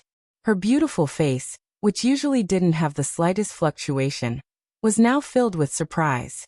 Of course, Yuichi Origami was not surprised by the smell of the dishes on the table. Just this level alone was not enough to surprise her. What really surprised her was that the people on both sides of the table raised their glasses to her with smiles on their faces, and said the same thing in unison. Congratulations. On the left side of the table, Wu Yan, Yagoya, Yuxian and Meijio stood there. On the right side, Shirori, Kotori, Kurumi, Toka and Shirori stood there. The people around the table raised their glasses in unison, and raised their glasses to Tabichi Origami. Tabichi Origami, who was usually cold, was surprised. "See, congratulations." Yuichi Origami's face had a shocked expression that did not match her image. She glanced at everyone around her. Her eyes were filled with confusion. "Congratulations? What are they congratulating me for? This is a celebration for you." As though she could see through Toichi Origami's inner thoughts, Kotori, who was by the side, lowered her voice so that Shiori would not notice that she was in commander mode. She explained to Toichi Origami, "It's sister who heard that your parents have been in a vegetative state for 5 years and have just woken up recently, so she took the initiative to help you." Tabichi Origami finally understood what was going on. She put away the shock on her face and returned to her usual expressionless state. He glanced around. She lowered her head and thanked everyone. "Thank you for going through so much trouble for me." Tabichi Origami looked at Shiori. "Thank you too, Shiori. I will remember this." "Well, Origami classmate, you needn't take it to heart. I'm just making the decision as a friend." As if she was trying to explain something, Shiori felt pressured under Tabichi Origami's calm gaze. However, he still smiled. First, he emphasized the word friend, and then shook his head modestly. "Besides, these dishes were all prepared by Shido. I only came up with an idea. If you want to thank me, you should thank Shido." "What are you talking about, Shirji?" Wu Yan looked at Shirji with a faint smile. "You only heard about the Origami parents by accident, but you were so worried that you ran all over the place, asking about this and that. When you found out about the Origami family, you immediately decided to hold a celebration banquet. This is the proof that you have always been concerned about the Origami family, isn't it?" Hearing this, Tokichi Origami immediately turned her gaze to Shirji. Her eyes clearly didn't have the slightest ripple, but Shirji felt that the gaze on her body was scorching hot enough to burn the clothes on her body into charcoal. She was so scared that her heart fiercely jumped, and she hurriedly laughed. Let's not talk about that anymore. Today is a celebration for Origami classmates' parents. Although Origami classmates' parents aren't here, it's still something worth celebrating for Origami classmate. Hurry up, everyone, let's eat. Oh, can we finally eat? Shiori, who had been silently swallowing her saliva, had a bright gleam in her eyes. As soon as she heard Shiori's words, she immediately extended her chopsticks towards the dish. However, her chopsticks were slapped away by another pair of chopsticks. "This is the celebration banquet Shido and Shirji prepared for me." As if declaring her sovereignty, Tabichi Origami changed her gentle temperament and became aggressive. Her gaze was like a knife cutting through Shiori's body. "You should go eat dog food." Dog food? Shiori was about to get angry at Tabichi Origami when she heard what Tabichi Origami said. "What is dog food? Is it delicious?" "Dog food. That's the best delicacy in the world. It's also the most suitable existence for you. It's a perfect match for you," Koichi Origami answered without hesitation. "I strongly recommend you eat dog food." "Really?" Shiori's eyes widened as she looked at Wu Yan with excitement. "Shido, I want to eat that. Make it for me." "Ahaha." Wu Yan laughed dryly. "I know how to make it, but this is the first time I've been asked to make dog food. It feels wonderful." As it turns out, even though Kite no longer hates the elves, he still needs to make progress in his relationship with 10 Fragrances carefully. They are definitely enemies on par with Mikoto and Shokuho Misaki. Ugh, this is delicious. On the other hand, Meijio had already started eating. She seemed to be enjoying herself. "As expected of my dear, you're so good at cooking." My master's cooking isn't something that mortals can compare to." Next to her, Yajuya continued to work while puffing out her chest proudly. It was as if she had done everything herself. Shixien, on the other hand, turned her head strangely and looked in Meijio's direction. Shixien has always wanted to know why Meijio is here. "Yes. My dear invited me here." Meijio raised her head proudly. "It's a celebration. Of course, the more people there are, the merrier." "Sister Meijio." "She brought ingredients." Yoshino tugged at Shixien's sleeve and reminded her. Sister Shiori saw the ingredients and thought of holding a celebration. Allah. Kurumi blinked her eyes and put her finger on her cheek, making a cute gesture. So you're saying that Meijio wanted to bring ingredients to our house before we decided to hold a celebration? Yes, what's wrong with that? Meijio looked at Kurumi and said angrily. Only you guys get to eat my dear's cooking every day. You're too cunning. I want to try it too. This is already our family's signature dish. Kotori pouted. Outsiders don't have the right to enjoy it. Then it's fine as long as it's someone from your family, right? Meijio wasn't angry, she was happy. She yelled at Wu Yan. Aye, my dear, let me marry you and become a member of your family. Cough, cough. Wu Yan almost spat out the soup in his mouth. He coughed a lot. Shido, I say, you should restrain yourself. Shiori's eyes twitched and she glared at Wu Yan. Even if you're a playboy, there should be a limit. Wu Yan's lips moved. He wanted to explain, but Wu Yan didn't. He held it in for a long time, but that was all he could say. That's a force majeure. Toka is a force majeure. Tokasaki-san is a force majeure. Yogi Aro and Yushin are also a force majeure. Now even Seiyaki-san is a force majeure. Shiori's eyes were filled with disdain. Then, who is the next force majeure? Who knows? Well, who knows? Wu Yan rubbed his nose in embarrassment. Maybe it's Kotori. Before he finished, two murderous gazes shot at Wu Yan like arrows. Wu Yan froze. One of them was from Kotori, who was pretending to be a good girl. She didn't dare to show her anger. The other one was from Shiori, who was glaring at him coldly. Shido. Shiori said with a smile. Don't tell me you want to lay your hands on your own sister? Wu Yan's hair felt numb and like a broken doll. He shook his head with a kacha-kacha sound as if his neck was rusted. That's what he got from her. You lolicon. Wu Yan almost spat out his saliva.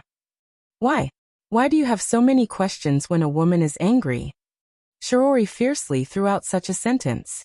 She reached out and grabbed Wu Yan by the collar and pulled him in front of her. Like an angry King Kong, she warned him in a menacing manner.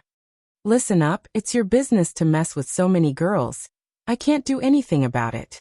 But you're not allowed to lay your hands on Kotori and Yoshino. Do you hear me? Wu Yan's face was covered in tears.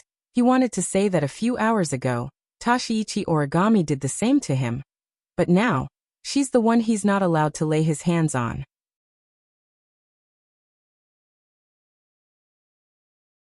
Chapter 1262. In the end, the celebratory banquet ended in a joyous and harmonious atmosphere. Everyone was reluctant to part with the banquet, and it ended satisfactorily. As the main character, although Tabichi Origami looked cold the entire time, she did not bring anyone a sense of oppression. Instead, she was unexpectedly supportive. Of course, Tabichi Origami was just arguing with Tabichi Origami over some trivial matters. She also used the excuse of thanking Shiori to constantly harass her. Even Wu Yan was harassed by her a few times, causing Shiori to frequently cast angry glances at her. After all, before that, Shiori had just warned Wu Yan not to attack Kotori and Yanai. Now Wu Yan attacked Tabichi Origami, causing Shiori to be angry, but she did not dare to say anything. If Shiori were to find out that one of the two targets she warned Wu Yan not to lay his hands on has already been murdered by a certain wolf. Moreover, that person is Shiori's sister in name, Wu Yan's sister in name. Would she faint on the spot? In addition to the main character of the celebration banquet, Meijio, who came to Wu Yan's house as a guest, was also very satisfied because she secretly sneaked into Wu Yan's room and observed everything in Wu Yan's room. As for the members of Wu He's house, except for Shiori, who had been enduring Tabichi Origami's harassment and Tabichi Origami's provocation, the rest of them also spent the entire banquet happily. Or rather, except for Shiori. Tabichi Origami and Tabichi Origami were also enjoying themselves. Who knows, finally? Because everyone was having too much fun, they forgot the time. When night completely fell, everyone came back to their senses and realized that it was almost dawn. Fortunately, because of the Tianyang festival, the 10 high schools had a long holiday and did not need to go to class tomorrow. It was not bad to play late. However, Tabichi Origami and Meijio used the reason that it's late and it's inconvenient for girls to go home as an excuse, and half forced and half shamelessly stayed at Wu He's house, preparing to spend the night here. Shirji was also helpless about the two girls' forceful move-in. Originally, she wanted Wu Yan to send Meijio and Yuani Origami home, but in the end, she couldn't resist the two girls' hooligan behavior. When the two super beauties acted shamelessly, the lethality was not ordinary. In the end, he could only compromise. However, after compromising, Meijio complained that she wanted to sleep in the same room as Wu Yan, and Tashiichi Origami complained that she wanted to sleep in the same room as Shirori.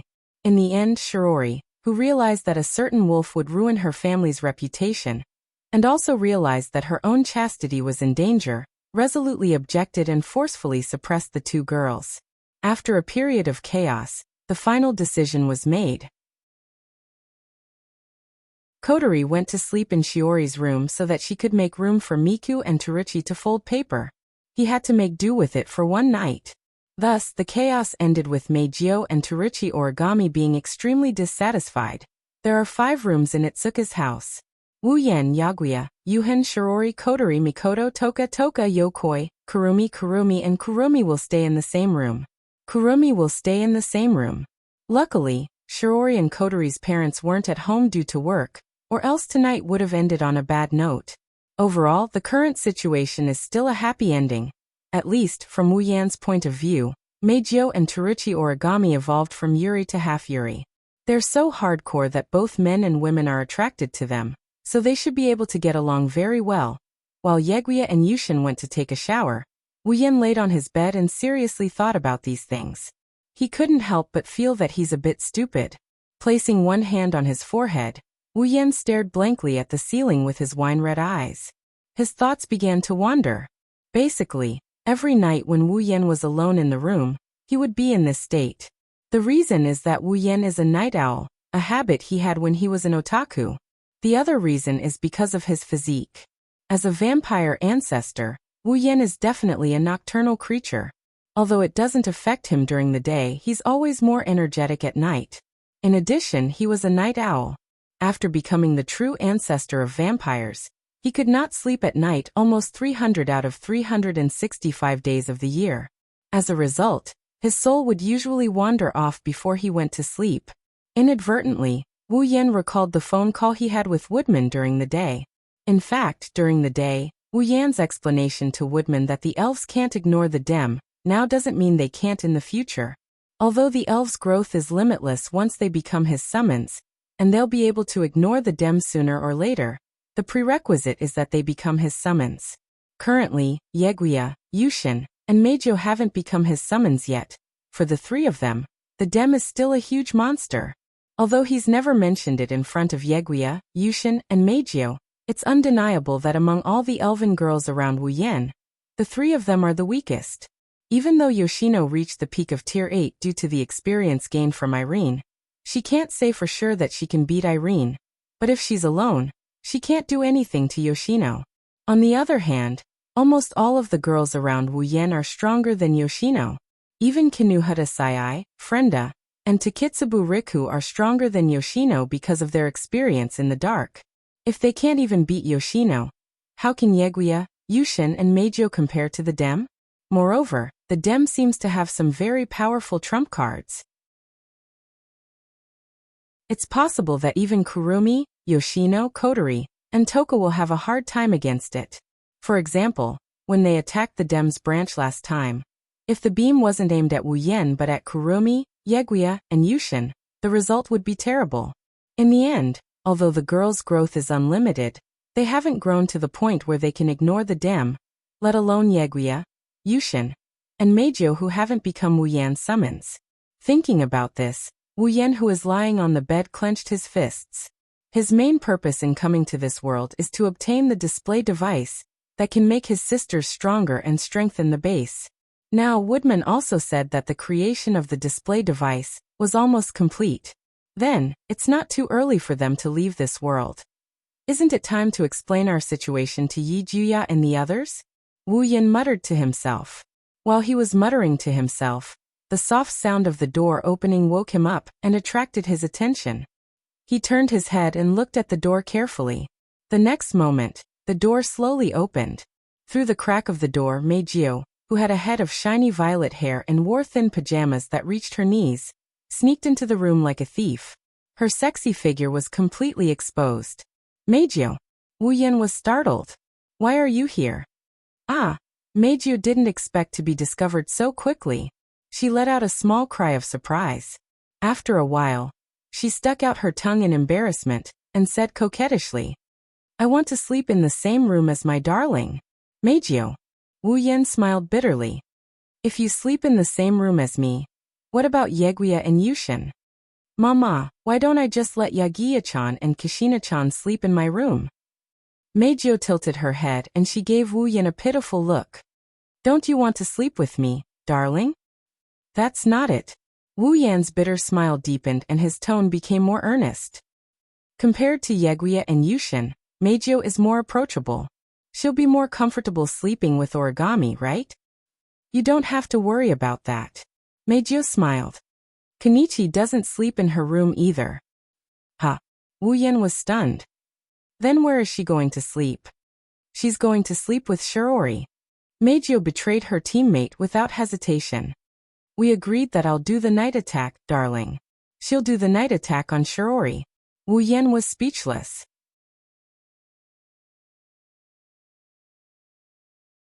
Chapter 1263. No. Absolutely not. There's no room for discussion. Yakuya rejected Meiju's request without hesitation when he returned to the room with Shisian. The right to enter the dreamscape with our master is the spoils of war that we obtained from our sacred duel with those two rude servants of ours. How can we just give it away? I agree. Shisian nodded fiercely. Her narrowed eyes were filled with indignation. Shisian believes that Meiju's idea of reaping without sowing is wrong. She must be strongly condemned. So what? Meiju puffed up her cheeks angrily when she heard Yakuya and Shisian's merciless rejection. Yakuya and Shisian can sleep with our dear master every night. What's wrong with giving me one night? Not every night. Yakuya corrected her seriously with one hand on his waist. Didn't we just say that? That's the right to sleep with someone else after a sacred duel. It's not easy for us sisters to obtain this opportunity. In conclusion, Yi-Geya and Shisian had to go through a lot of hardships to be able to sleep in the same room as master. Shisian casually said as though she was stabbing a knife into his heart. Meiju, on the other hand, is reaping without sowing. We feel that it's unfair. We won't give up the right to sleep with our master. Reaping without sowing. Meiju hesitated for a moment before raising her hand weakly. Then, how about I treat you to a delicious cake tomorrow? Yi Juya and Shisian's ears twitched, and the resolute expressions on their faces began to waver. Egg cake. Waver. There wasn't any cake in the banquet earlier. That's not bad. I agree. Actually, if it's just one night, Shisian can still tolerate it. Yes. Offering sacrifices to us is also a very necessary thing. I'm looking forward to it. Hey, where's your persistence? Wu Yan couldn't help but complain loudly. A cake is enough for you to compromise? A cake is enough for you to sell me out? I didn't know you could be so shameless. Hearing this, Yi Ju-shi and Shisian blushed and turned their heads away awkwardly. Meiju looked at Wu Yan with tears in her eyes and started sobbing. Do you really hate me that much? No, that's not it. Looking at Meiju shrugging her shoulders, Wu Yan couldn't help but panic. I don't mean to dislike you. In fact, I like you very much. You like it? Yi Juya and Shisian's ears twitched again. But this time, the expression on his face was more or less filled with jealousy. I like it. Meiju's sobbing suddenly froze. Her cheeks quickly turned red, and she shyly started to fidget. Oh dear, really, there are so many people here. You girls. Wu Yan bitterly laughed and he sighed. The three elven girls acted like they were putting on a show. Forget it. You guys came at the right time anyway. Since all three of you are here, I have something to tell you. Something? Yi Ju-shi, Shisian, and Meiju seemed to feel the change in atmosphere. They looked at each other, and then looked at Wu Yan. Is there something you need us to do? Yi Ju-shi didn't bother to maintain his arrogant manner. He spoke softly with a normal tone. If there is something difficult you need us to do, we will help you. We will definitely help. Of course. Shi Xian stepped forward. Her expressionless face became serious. If it is for Master, Shi Xian will do it no matter what it is. It seems like it is something important. Seeing Wu Yan's change in attitude, Meijiu felt uneasy. But she still spoke softly. Dear, tell me. Wu Yan found it funny when he saw how serious the three elven girls are. He patted his cheeks and he gave them a comforting smile. Don't be so nervous. Although it is something important, it is not as scary as you think it is. How about this? After thinking for a bit, Wu Yan extended his hand to the three elf girls. It's a waste of time to explain it directly, and you might not be able to understand it. Come over here and hold my hand. I'll share my memories with you. Share memories. Yi Ju sure, Shi Xian, and Meijiu looked at each other, but they didn't worry too much. Since the target is Wu Yan, he wouldn't do them any harm. That is the only thing they can be sure of. The three of them walked up to Wu Yan and held his hand. In the next moment, a strange wave of mana surged from the hands of the four of them, bringing with it a dazzling light. Seeing the light, Yi Ju sure, Shi Xian, and Meijiu's expressions changed. Then they slowly became paralyzed and became sluggish. A memory fragment that didn't belong to them flowed into the minds of the three elven girls and gradually became their memories. After an unknown amount of time, the dazzling light gradually dimmed. The eyes of the three elven girls that had lost focus gradually focused. However, the three of them still looked as if their souls had left their bodies. They remained in a state of absent-mindedness and were unable to regain their senses for a very long time. Wu Yan didn't say anything. He quietly looked at the three elf girls and waited for them to recover. What the three of them had to accept was too unreal. The systems matter. The summoning of characters, this was only a matter of one dungeon world. Other than this world, there were many other worlds. Adding all of these together, it wasn't easy to digest. Fortunately, the three of them were elves. They were inconceivable existences. Otherwise, if a normal person didn't have a certain level of trust in Wu Yan, they wouldn't have believed him. But this was something they had to accept. After all, once they become his summoned characters, they will be with him forever. Together forever. Never separate. Life in harmony. Never abandon. The bond between Wu Yan and the girls was so tight. It couldn't be any tighter. So, Yi Ju sure, Shi Xian and Meijiu had to understand the current situation. After a long while, the three elven girls gradually regained their senses. They looked at each other but didn't say anything. Only the three pairs of beautiful eyes were filled with shock. Is this real or fake? This was the first thought that came to Meijiu's mind. This kind of thing, does it really exist? So amazing. Yi Ju sure said in a daze. So Master can do this kind of thing. Shocking, another world. Even Shi Xian didn't know how to express her emotions. What a shocking world. No wonder Master is so strong. With such a magical system, Dem can't compare. I know it's hard for you to believe, but this is the truth. Whether it's the dungeon world, the spalier world, the system, or the summoning of characters. Wu Yan looked at the three elf girls and spoke in a deep voice. Now you know the situation. Actually, I just want to ask if you're willing to. Do you even need to ask? Before Wu Yan could finish, Yi Ju sure, Shi Xian, and Meijiu spoke at the same time and interrupted him. You are the master of us Bawu sisters. You were, you are, and you will be. That will never change. Yi Ju sure crossed his arms and looked up. His voice was filled with determination. This kind of thing, you don't even need to choose. Agreed. Shi Xian tilted her head, the corners of her lips curled up. As long as Yi Ju sure, Master, no matter where it is, Shi Xian will go. You promise to protect me forever. Meijiu hugged Wu Yan's arm tightly.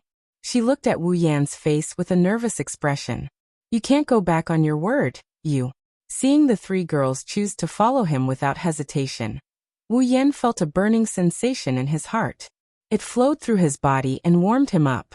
A smile that came from the bottom of his heart slowly appeared on his face. You are the ones who have become my summoning characters.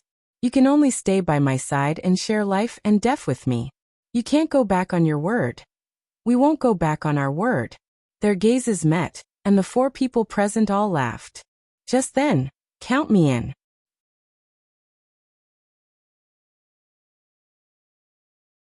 Chapter 1264. Count me in. In the small room, a cold voice shattered the warmth in the room. Wu Yan, Yeji, Shi Xian, and Mei Jiu were shocked. They turned around to look at the source of the voice. What they saw shocked them. Outside the room, Tabichi Origami is standing there in her white pajamas. She is looking at Wu Yan with a calm expression. More accurately, she is looking at Wu Yan. Her eyes are filled with an inexplicable glint. Student Tabichi? Mei Jiu was startled at first, then she was surprised. Why are you here? However, Tabichi Origami ignored Mei Jiu. She walked up to Wu Yan like there's no one else around. Wu Yan looked at her blankly as if she was afraid that Wu Yan didn't hear what she just said. She opened her mouth. Count me in. The repeated words woke up the other four from their stupor. After realizing what Tabichi Origami meant, Wu Yan put away his surprise and frowned at Tabichi Origami. Count you in? Yes. Yes. Tokichi Origami nodded heavily to express the authenticity of her words. Count me in. Why do you say that? Wu Yan looked at Tabichi Origami with a perplexed expression, and he asked with uncertainty. Do you know what we were talking about? Yes. Why would he ask that? There was nothing he could do about it. After all, it was about the system and the summoned characters. Wu Yan shared this information with Yokosuka, Yuxian, and Mei Jiu. From an outsider's point of view, Wu Yan only held hands with the three elven girls. As for the content, other than Yeji Shi Xian, and Mei Jiu, even if there were other people present, they wouldn't know. It's as if he saw through Wu Yan's thoughts. Tabichi Origami shook her head slowly.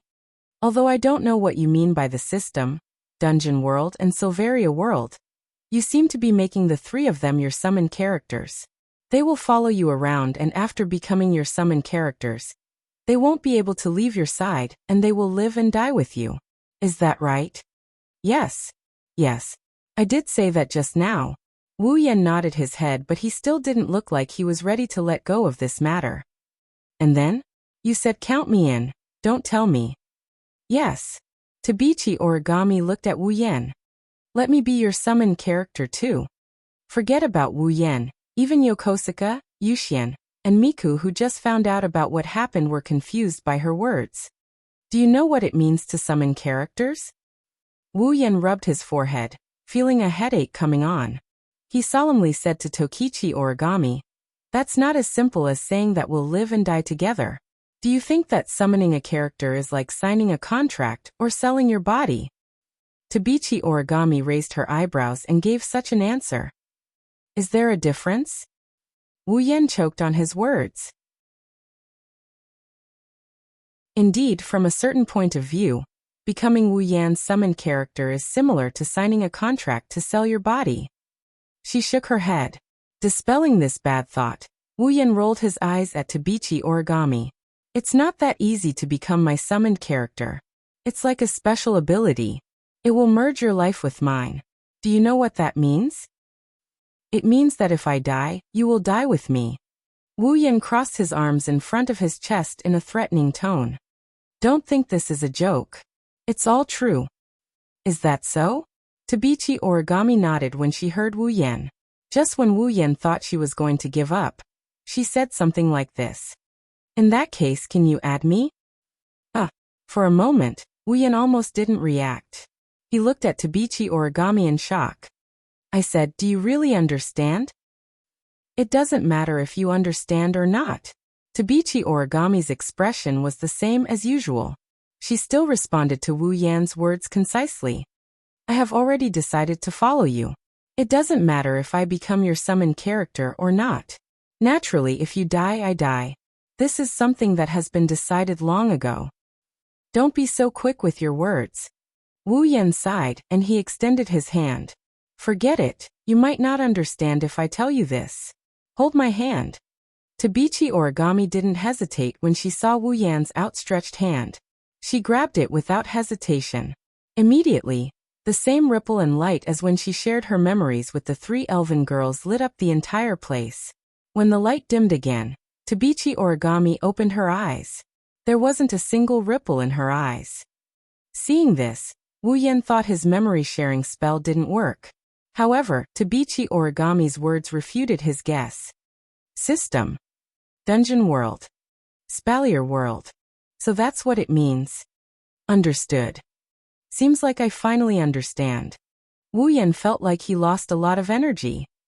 As you know, becoming my summoned character isn't as simple as living and dying with me. Even so, you still decided to. Yes.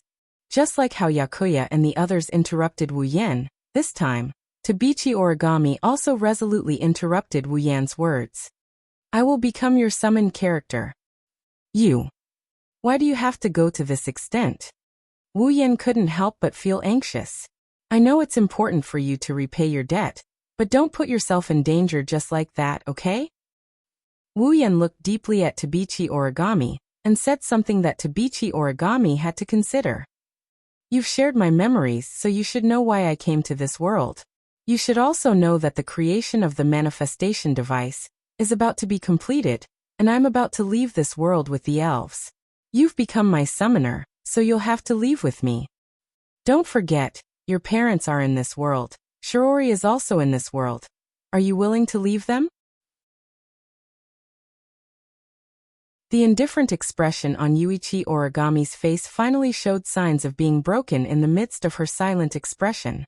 Tabichi Origami greatly valued her parents. She valued them so much that she could walk down a path of no return for them. Now she finally witnessed a miracle and reunited with her revived parents. The future is starting to brighten. How could she be willing to leave this world with Wu Yan just like that? Besides, Shiori is also in this world. Thinking of this, Yuichi Origami lowered her head and remained silent. The three elven girls held their breaths, and the scene fell into a heavy silence. Wu Yan didn't say anything and stared at Tabichi Origami with the three elven girls. As time passed, Yuichi Origami's eyes were filled with struggle, until a certain moment, as if she had seen through it all, she took a deep breath and her expression became resolute again. Count me in. Hearing this, Wu Yan knew. Tabichi Origami won't change her mind. You will come back, right? Not sure if she was comforting Wu Yan or herself, Tabichi Origami said softly. Anyway, time in this world will freeze after you leave. I've waited for 5 years, I don't mind waiting a little longer. At least I can be sure that they are safe. On the other hand, can you guarantee that you won't die in another world? Tabichi Origami used a cold and cruel tone. So I will follow you. Wu Yan was speechless, but he had to admit that Tabichi Origami made a lot of sense. Seeing Wu Yan wavering, Tabichi Origami finally used her trump card. The use of the CR unit and display device is not something that can be done by referring to the manual. Tabichi Origami glanced at Wu Yan and slowly said, I think that compared to Itsuka Kodori, who has never used the CR unit and only used a portion of the display device, I am more suitable to teach the girls how to use the CR unit and display device. This time Wu Yan was speechless. Wu Yan.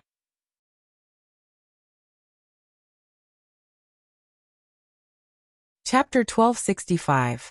After deciding to let Yijuya, Shisian, Meijio, and Origami become his summoners, Wu Yan chased the dissatisfied Meijio and Origami back to their room.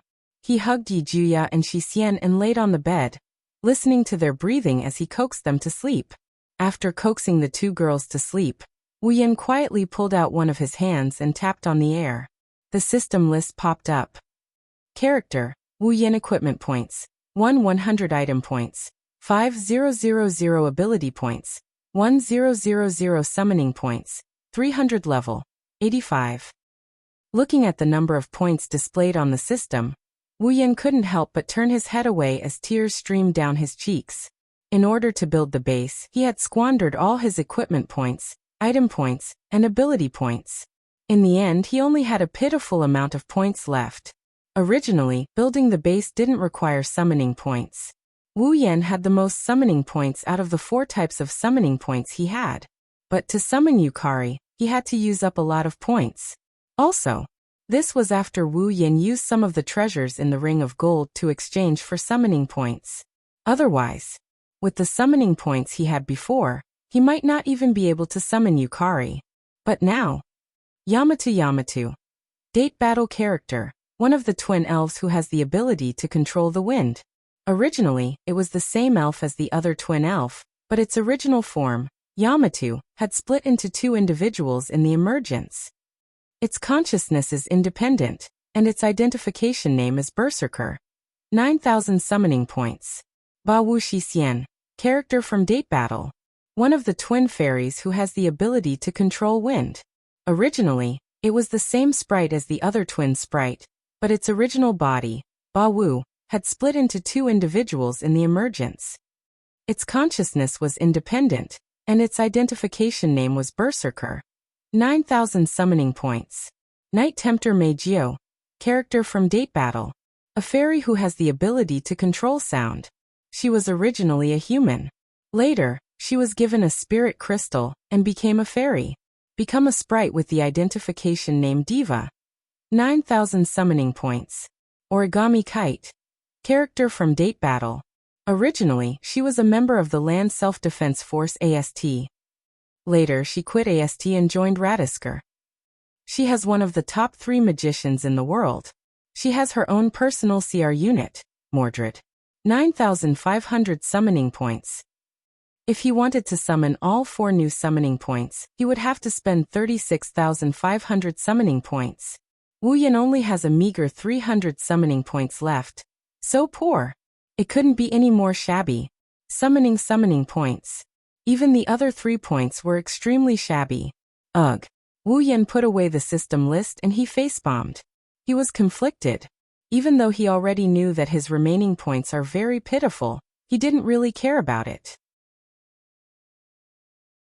After all, the current him had the ability, equipment and tools. He also had a whole group of people to summon, and each of them was a beautiful woman. The number of points he had didn't affect him much. But now when he really needed them, how could such a poor summoning points be of any use? Of course, there were still a lot of treasures in the Ring of Gold. If he turned them all into the system, he could get a lot of summoning points. But Wu Yan had always treated the treasures in the Ring of Gold as emergency items. When he summoned Yukari, he couldn't summon her without the treasures in the Ring of Gold.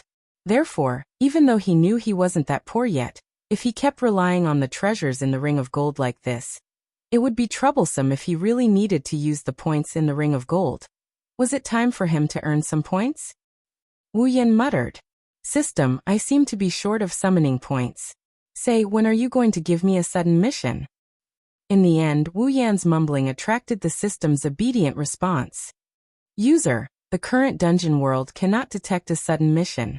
If user is short of summoning points, user is advised to enter the next dungeon world to complete the mission. Oh right. When he heard the system's response, Wu Yan was stunned. When he came back to his senses, he slapped his thigh, forgetting that he was still holding Yi Juya's thigh. With this slap, there was a crisp sound and a soft sensation in the air and in the hand at the same time. Accompanied by Yakuya's small cry of pain. Wu Yan was startled. He looked at Yi Juya, who was frowning in dissatisfaction. It seemed like he was about to wake up. He quickly patted Yi Juya's back. Not long after, Yakuya's frown faded away, revealing a peaceful sleeping face. He rubbed his head against Wu Yan's chest a few times with a serene smile on his face. Then, he went back to sleep. Wu Yan let out a sigh of relief and shook his head with a bitter smile. After some hesitation, Wu Yan asked, System, when I am in another dungeon world, will the time in this dungeon world be frozen as well? Yes. The system answered without any hesitation. Wu Yan furrowed his brows. Obviously, he didn't want the time in this dungeon world to be frozen as well. Right now, the display device was still being manufactured, and it would probably take some time for it to be completed. Since Will Scott's arm had been chopped off by himself, he could only return to the DEM's headquarters and use the highest performance display device to reattach his severed arm. In other words, during this period of time, staying in Tiangong City could be considered as having nothing to do. If possible, Wu Yan wanted to do dungeon missions to earn points while maintaining the flow of time in this dungeon world. When he returned, the display device would be completed. That would be the best situation. However, completing a dungeon mission was not something that could be completed in a short period of time. Come to think of it, by the time the display device was completed, Scott would have recovered and the possibility of him being in another dungeon world would be extremely high. If that was the case, Wu Yan didn't want to leave the girls here alone. System. Thinking of this, Wu Yan asked tentatively, "Can you maintain the flow of time in this dungeon world, but not too fast, so that I have enough time to complete the dungeon mission in the other dungeon world?" When this question was asked, it seemed like even the system didn't expect it. In any case, Wu Yan didn't wait for the system to answer directly. After a while, the mechanical voice of the system gradually echoed in Wu Yan's mind. In the system's rules, there is no denial of the user's suggestion. After the system's own judgment, the user's suggestion is feasible. The system will adjust the relevant rules. The contents of the adjustment are as follows. If the user is in the main world or dungeon world, and the user has a summoned character in another dungeon world, the flow of time in that dungeon world will be unfrozen. The specific flow of time will be based on the flow of time in the main world, and the dungeon world the user is in. It will be 1%. Hearing this, Wu Yan scratched his cheek. In other words, if I go to another dungeon world, and the user has a summoned character in that dungeon world, the flow of time in that dungeon world will be the same as the main world.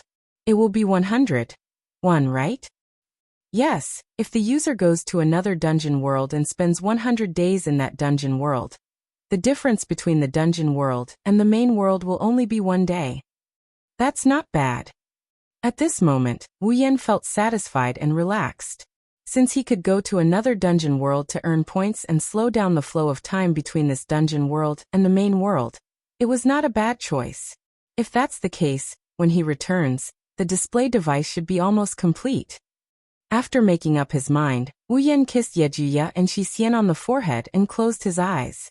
I'll say goodbye to the girls tomorrow and go to the other dungeon world.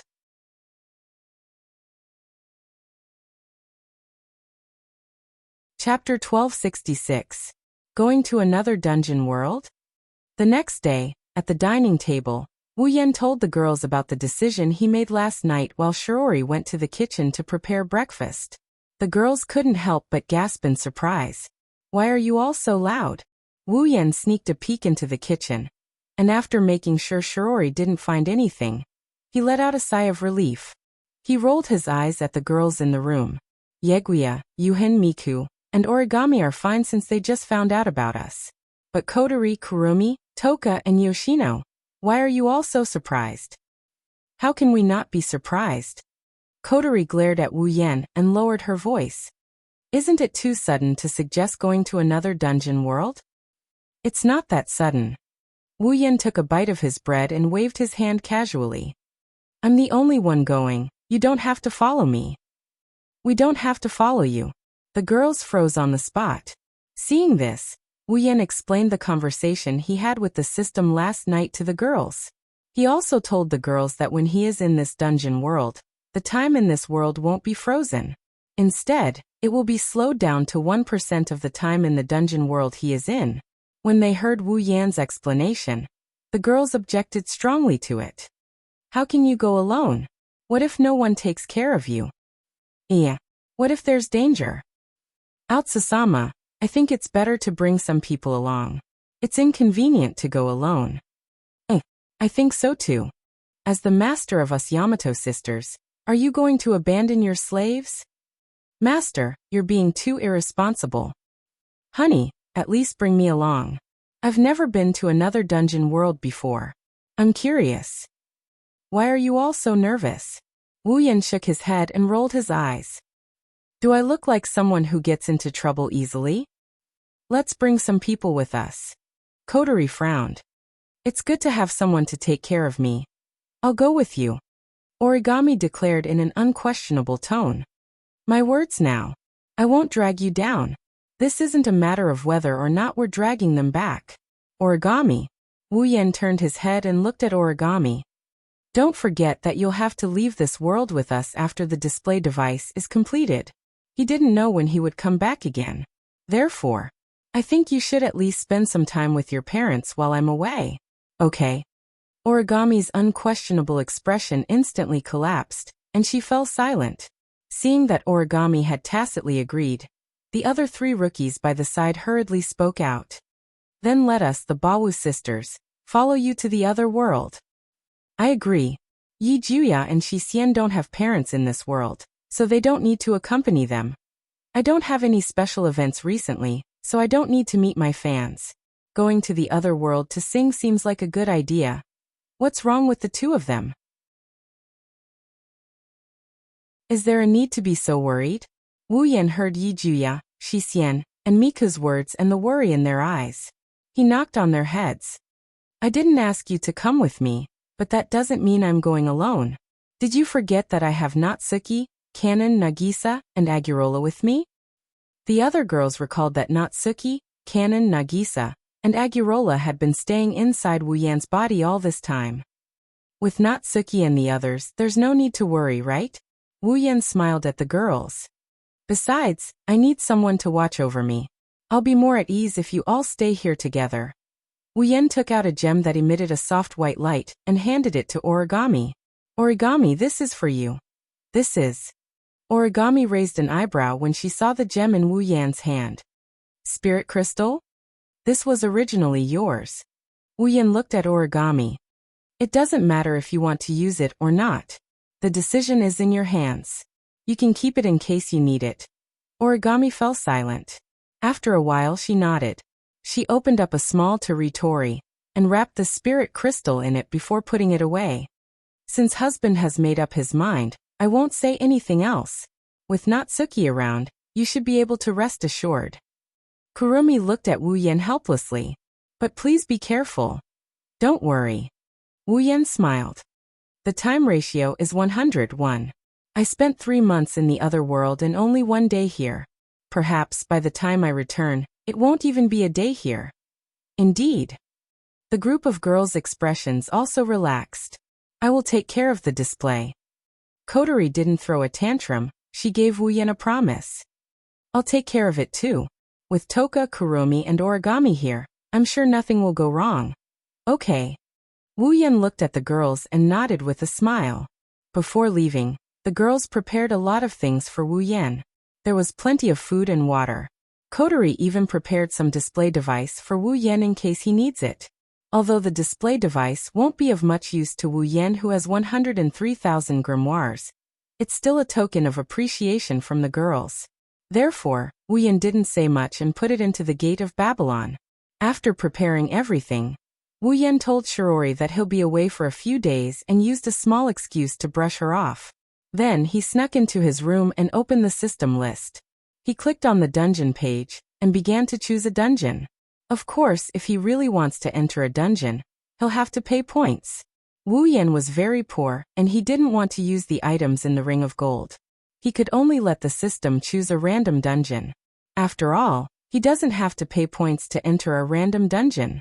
Thus, after entering the dungeon page, Wu Yan opened his mouth. System, choose a random dungeon. Beep. Initiating dungeon selection. The system's cold voice rang in Wu Yan's mind. Then, a glowing frame started to flash between the dungeon options on the list. Like a slot machine, it spun so fast that even Wu Yan couldn't see it clearly. After a while, it stopped on one of the dungeons. Then the dungeon option lit up from the gray unavailable and became an option. Beep. Random dungeon selection successful. Dungeon World Starry Dragon Knight selected. Enter. Starry Dragon Knight. Wu Yan stared blankly at the options shown on the list. Wu Yan stared blankly at the system. Starry Dragon Knight? Which dungeon is this? Haven't you seen the original dungeon? Wu Yan felt a headache coming on when he thought of this. If possible, he'd rather choose a dungeon that he's familiar with. That way, not only would the dungeon missions be easier, he'd be able to act boldly because of his understanding of the world. As for Starry Dragon Knight, Wu Yan didn't even see the original dungeon. Wu Yan rubbed his nose and he mumbled in an embarrassed manner. System, can you do another random selection? The user can choose a random dungeon world. If the user doesn't enter and complete the dungeon mission, the user can't make another random selection. The system's cold voice sounded. If the user isn't satisfied with the random selection, the user can spend a small amount of points to cancel the random selection and make another random selection. Wu Yan's eyebrows twitched. How many points do I need? Equipment points, item points, ability points, and summoning points are 10,000 points each. This world it is. Wu Yan said decisively. He didn't want to give himself time and chance to regret. He pressed the Starry Dragon Knight option. The scene in front of him blurred slightly. Wu Yan's figure disappeared from the room.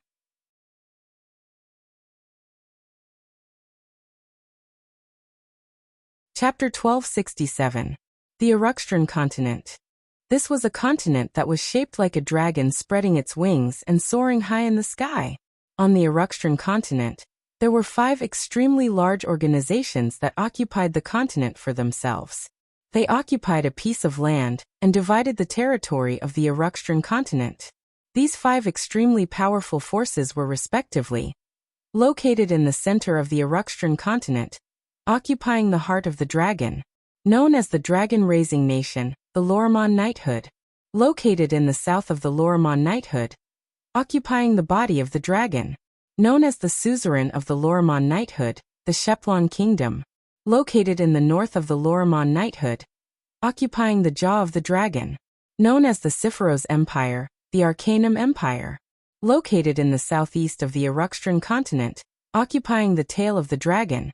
There used to be all kinds of independent countries of different sizes. Later, 7 large cities and 16 other small cities united to form the alliance of Rovlock industrial and commercial cities. Located in the northeast of the Eruxtran continent, the Ailu Peninsula, including the Ailu Peninsula, occupying the wing of the dragon. These were the 5 great powers of the Eruxtran continent. They were colossal powers that occupied 5 different parts of the dragon-shaped continent. Of course, they occupied 5 different parts of the Eruxtran continent. However, the relationship between the 5 great powers was very complicated. There were high and low statuses, strong and weak powers. In the eyes of others, they were colossal powers. However, in their own eyes, in their own hearts, there were some discrepancies. For example, the Lorimon Knighthood was a large nation that occupied the heart of the continent. However, it was suppressed by the suzerain Sheplon Kingdom. Obviously, the Lorimon Knighthood was in a weak state. However, the Lorimon Knighthood was a very special nation in the Eruxtran continent. Because this nation that was still weak had the beautiful title of the Dragon-Raising Nation. Unfortunately, whether it was the Lorimon Knighthood, the suzerain Sheplon Kingdom, or the other 3 great powers, today, they were destined to not be peaceful. Star Essence. This was a very special energy in this world. It was similar to the energy of Qi. It was also a necessary element for the life forms living on this planet to maintain their lives. On this planet, apart from humans, there was another very special race. Dragons. A real Western dragon. However, in this world, the dragons that lived on this planet, although they had the power to be called a disaster like in the legends, their situation. But it wasn't very good. The reason was because of the star essence. This world's planet had a tendency to view creatures with powerful magic as harmful and eliminated them.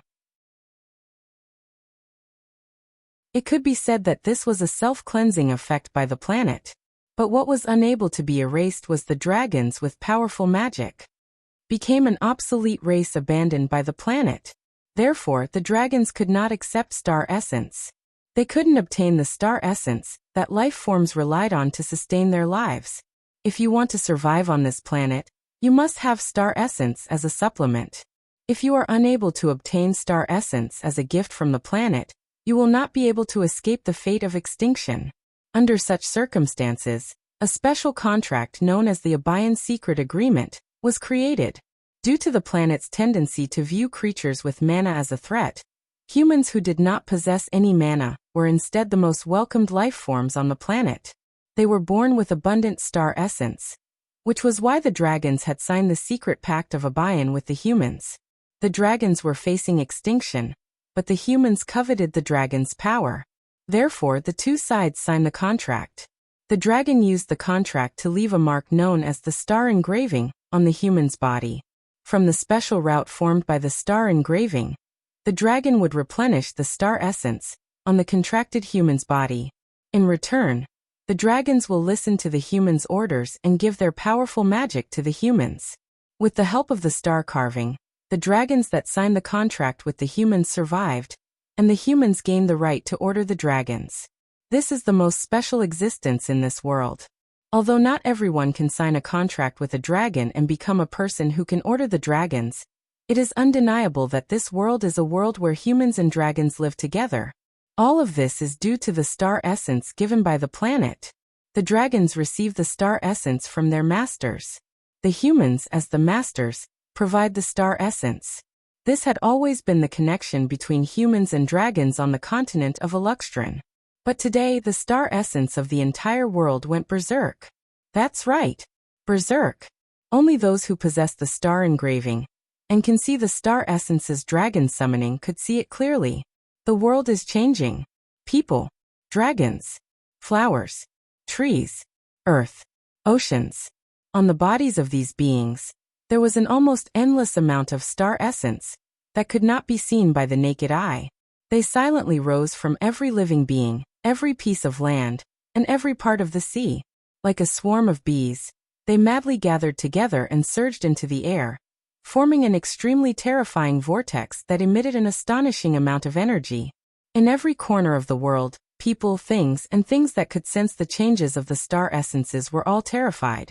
They looked at the star essences that rose from their bodies, and then looked at the star essences that were continuously gathering in the air.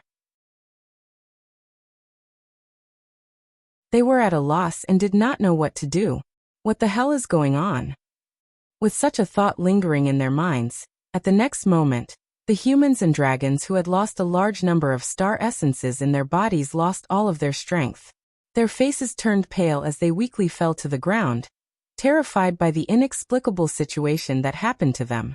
For a moment, the humans and dragons on the entire planet fell into an unprecedented panic. Is the end of the world? That was the only thought left in the minds of the humans and dragons who barely maintained their consciousness. In various parts of the world, many important people who relied on their own abilities to continue their activities even if they temporarily lost the replenishment of the star essences looked at the surging star essences that had condensed into a vortex in the air with a solemn expression, not knowing what they were thinking. After all, only a very small number of people can calm down in this doomsday-like phenomenon.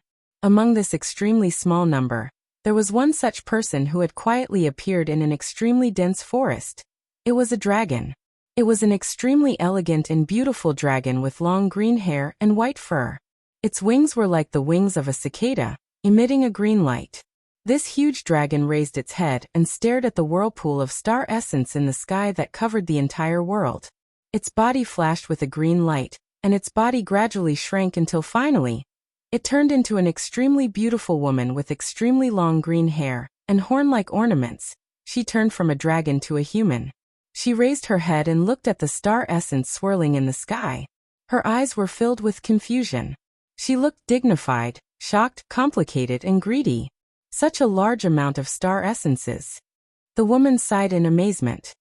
If the dragon clan can obtain it, then even if they don't rely on humans, they should be able to survive for a long time, right? After saying that, the woman closed her eyes as if she knew she said something stupid. When she opened her eyes again, there was only a dignified look in her eyes. The star essence of the planet is going berserk. It even affected the star essence in the living body, and caused it to go berserk as well? Planet, what is going on? This phenomenon. The woman narrowed her eyes and muttered to herself.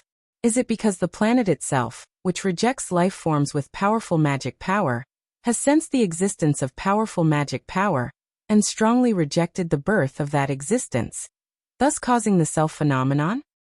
After saying that, the woman's eyes were filled with disbelief. If that's really the case, then just how powerful is this existence to be able to cause the planet itself to automatically reject its birth? The planet has a tendency to view creatures with powerful magic as harmful. It has a tendency to reject them.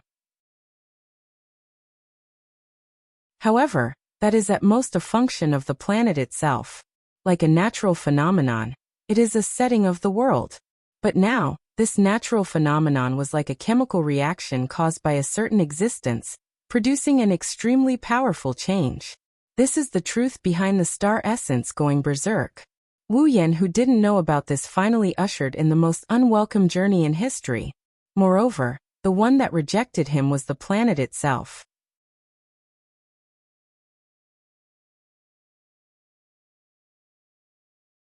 Chapter 1268.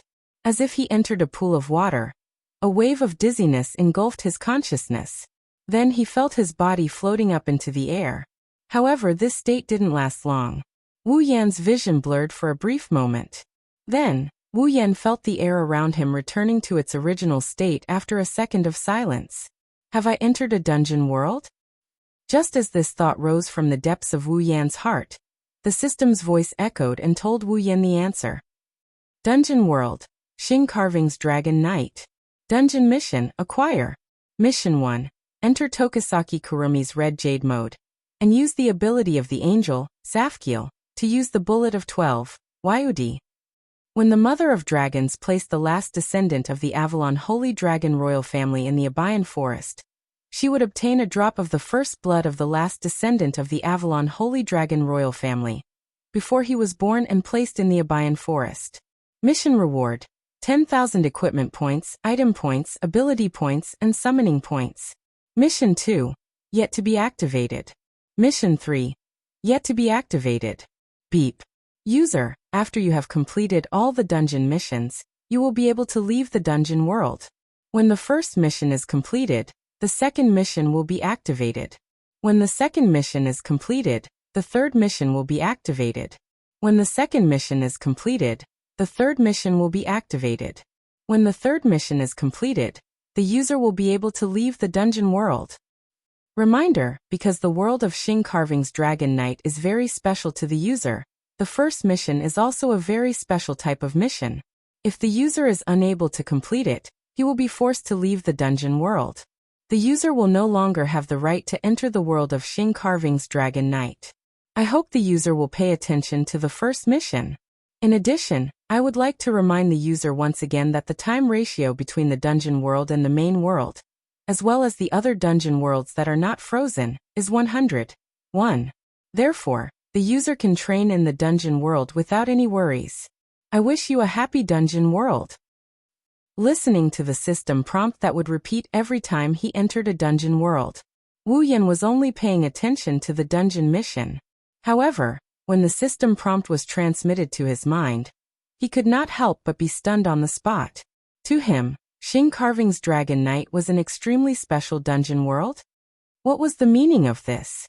With this thought in mind, Wu Yan more or less understood when he opened his eyes. Why is this instance dungeon world so special to me? In midair, Wu Yan slowly opened his eyes. The first thing that entered his eyes was not the blue sky. Instead, they were densely packed like green fireflies. Spots of light filled the entire sky. They were like bees that had gathered in a beehive, moving crazily. Although there was no buzzing sound, under their violent movements, ripples appeared in the surrounding air. Seeing this scene, Wu Yan was stunned. It was also at this moment that the scene before him completely changed. All of the green specks of light seemed to be boiling as they gathered together, and gave off strange ripples. In the next moment, a fatal sense of crisis suddenly attacked Wu Yan's heart, causing Wu Yan's heart to tighten. His pupils shrank to the size of a needle tip. Before Wu Yan could react, the surrounding green specks of light that densely covered the entire sky emitted a dazzling and terrifying light. In the sky, the star essences that had gathered into a vortex emitted a scorching light that covered the entire sky. Under the gaze of everyone in the world, it suddenly exploded like a star exploding. Asterisk boom. Asterisk, a terrifying loud noise that was enough to shatter the eardrums of everyone in the world instantly resounded in every corner of the world. It caused the people and dragons that had lost their strength and collapsed on the ground to cover their ears with a pale face. They let out the most horrified screams in their lives, and together with the loud noise, resounded through the entire sky. The scene of a star exploding occurred directly in the eyes of all the people and dragons who were watching the sky. and it shone with a dazzling light. People did not even know what had happened. The violent flash took away their vision, and the loud sound took away their hearing, causing the whole world to resound with horrified screams and panic horns. It was believed that if it was not for the fact that they had lost a large amount of star essences that caused them to fall into a weakened state, perhaps the world would have already fallen into chaos. The end of the world. These 4 words were deeply engraved in everyone's heart, causing waves of panic. When everyone was in a state of blindness due to the explosion of the star essences, at the center of the explosion, below, a pitch-black crack that was filled with ferocious eyeballs suddenly split open from the void and spat out a figure that flew out in a sorry state. It was Wu Yan who had entered Amethyst's red jade mode. At the last critical moment of the star essence's explosion, Wu Yan decisively activated Amethyst's red jade mode. First, he used the realm of being and non-being to offset the terrifying impact caused by the explosion. Then, without saying a word, he hid in the gap and avoided the continuous impact of the sound waves. With his waist-length golden hair fluttering in the wind, Wu Yan opened his eyes that had turned purple and looked at the star essences that were flashing in the sky due to the explosion. His expression was unsightly. This was also natural. After all, Wu Yan did not know that this planet had a natural phenomenon that treated all beings with mana as harmful and eliminated them. Originally, this phenomenon would at most not give star essences to beings with mana, and let them die on their own. However, due to Wu Yan's body that benefited from the body of a true ancestor, and the strongest mana cultivation method, as well as the super powerful mana that had been strengthened and purified by the magical pool water, the planet's tendency to eliminate beings with mana seemed to have been stimulated, causing the star essences to go berserk. This was something that had never happened before in this world. Something that had never happened before. In the planet's past history, there were many beings with powerful mana, but no matter how powerful they were, even if an entire race was added together, they had never caused such a phenomenon on the planet. One of the reasons is that they were born in this world. Unlike Wu Yan, who came out of nowhere and gave this world a huge shock. Another reason was that their mana was not enough to cause such a phenomenon on the planet. Now Wu Yan alone had caused such a violent reaction. One can only imagine how much magic power Wu Yan has in his body right now. However, for Wu Yan, coming to this world was a bad thing. At least for now. System, what's going on? Wu Yan stared at the star essences that were still fluctuating in the sky, and asked the system in a hoarse voice, his purple eyes full of anger. Of course, if it were anyone else who had just arrived in this world and encountered a great disaster that forced them to enter the red jade mode to escape, they would have reacted the same way as Wu Yan. Although he was the true ancestor of vampires and could never die, and could be resurrected after death, he did not have the hobby of dying several times. It was natural for him to be angry. However, Wu Yan did not receive an answer from the system.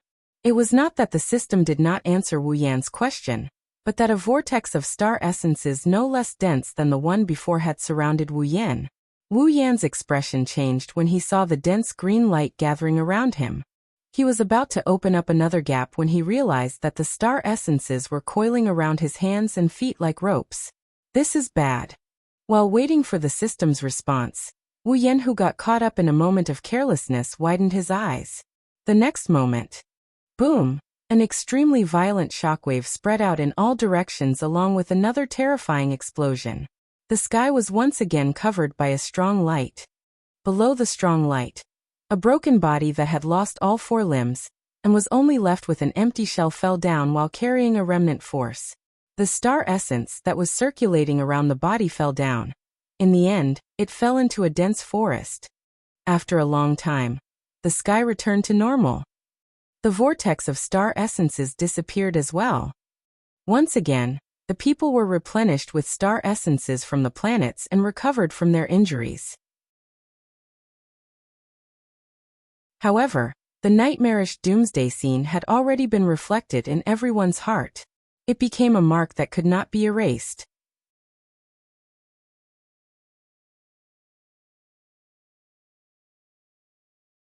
Chapter 1269. The entire world was shocked. The entire continent of Arakostran fell into an unprecedented chaos.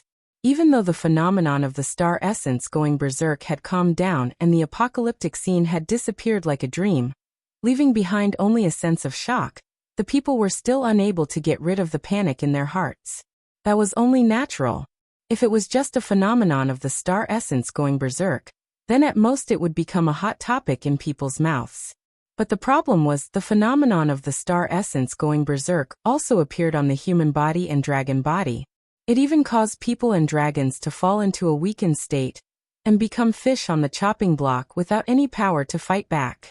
Many people even thought that they were going to die, until the phenomenon of the star essence going berserk calmed down, and their strength returned to their bodies. They were completely unaware of it, and still stood there stupidly, looking at the sky for a long time without coming back to their senses. This can no longer be explained as a simple phenomenon. It must be treated as a deep threat to their lives. Moreover, this threat is aimed at the entire world. At this moment, whether it's the Knight's Kingdom of Lorea, the Kingdom of Sheplon, the Sepharo's Empire, the Lovelock Chamber of Commerce and Industry, the Aspidar Sanctuary and other major powers on the continent, they all made the same decision.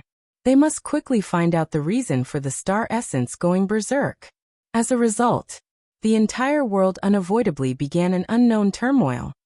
What no one knew was, the center of the truth behind the star essence going berserk was the Lorea Knight's Kingdom, known as the Dragon-Raising Kingdom, a weak and small kingdom by others.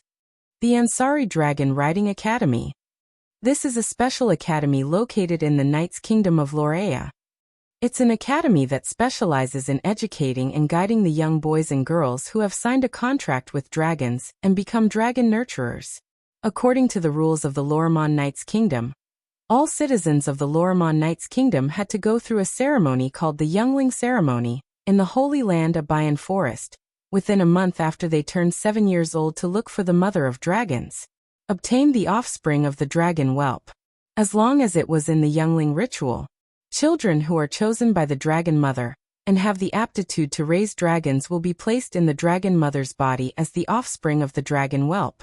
As long as a person has a dragon in his body, he will be called a dragon nurturer, a person who has the aptitude to raise dragons. There was a high chance that the ability to raise dragons would be passed down to the next generation. However, the chances of successfully placing a dragon whelp in his body was still only about 10%.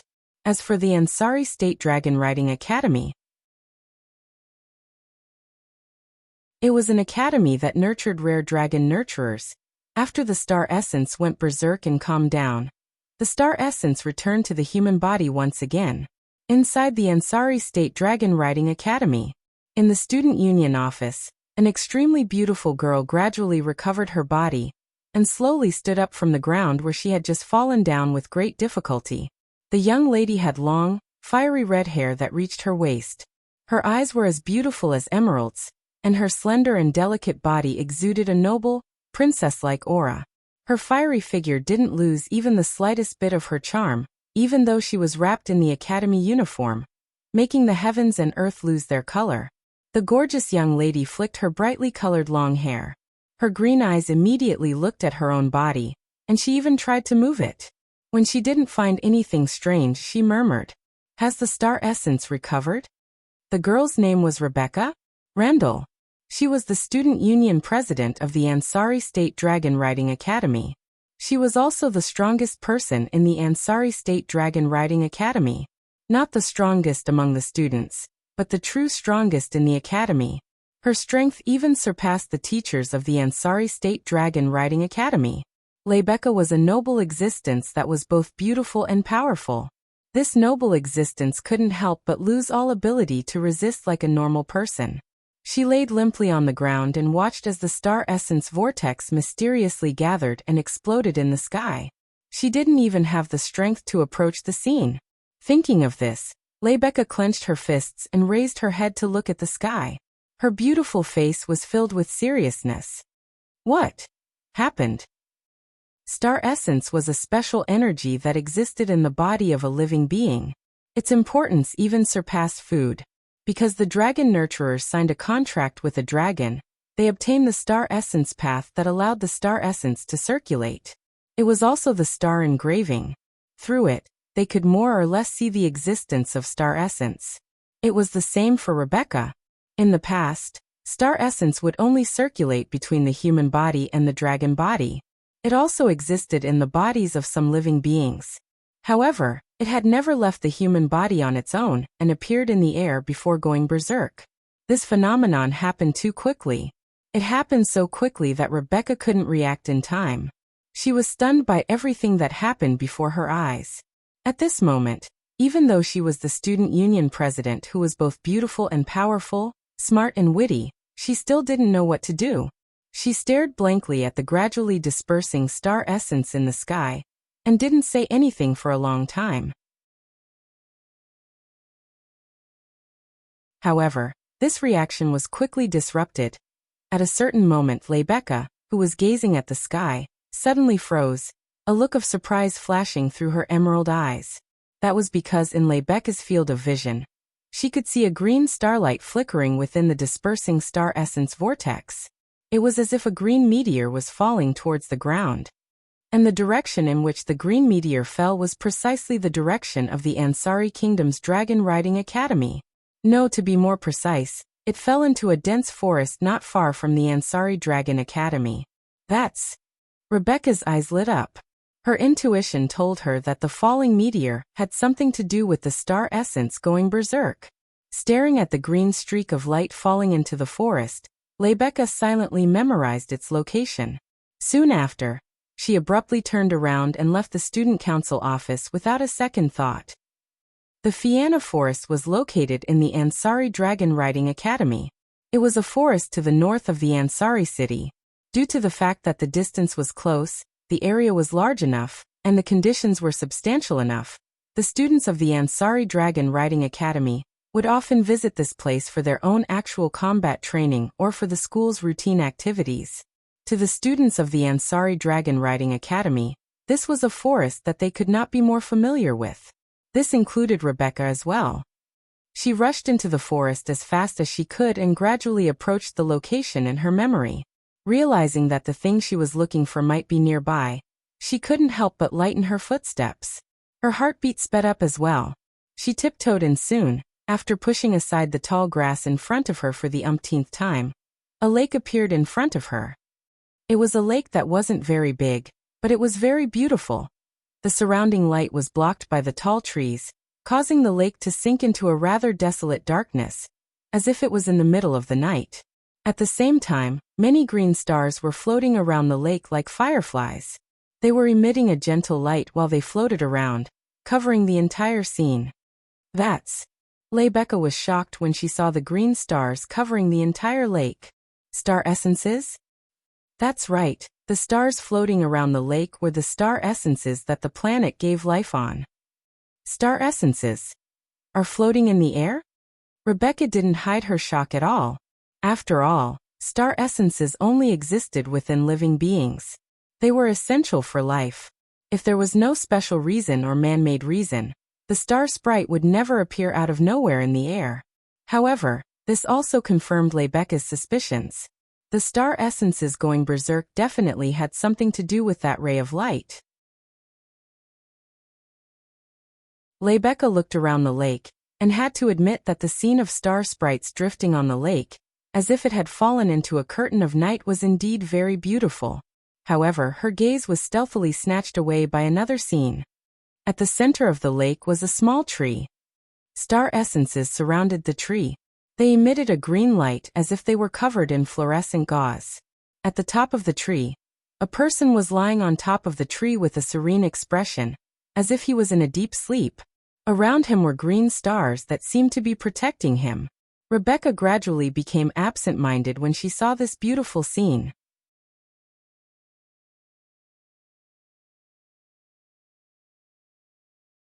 Chapter 1270. His consciousness gradually returned to his mind, awakening his sluggish nerves and gradually operating. Waking up from his muddle-headed state, Wu Yan slowly opened his eyes, exposing a pair of wine-red pupils to the air, flashing with dense confusion.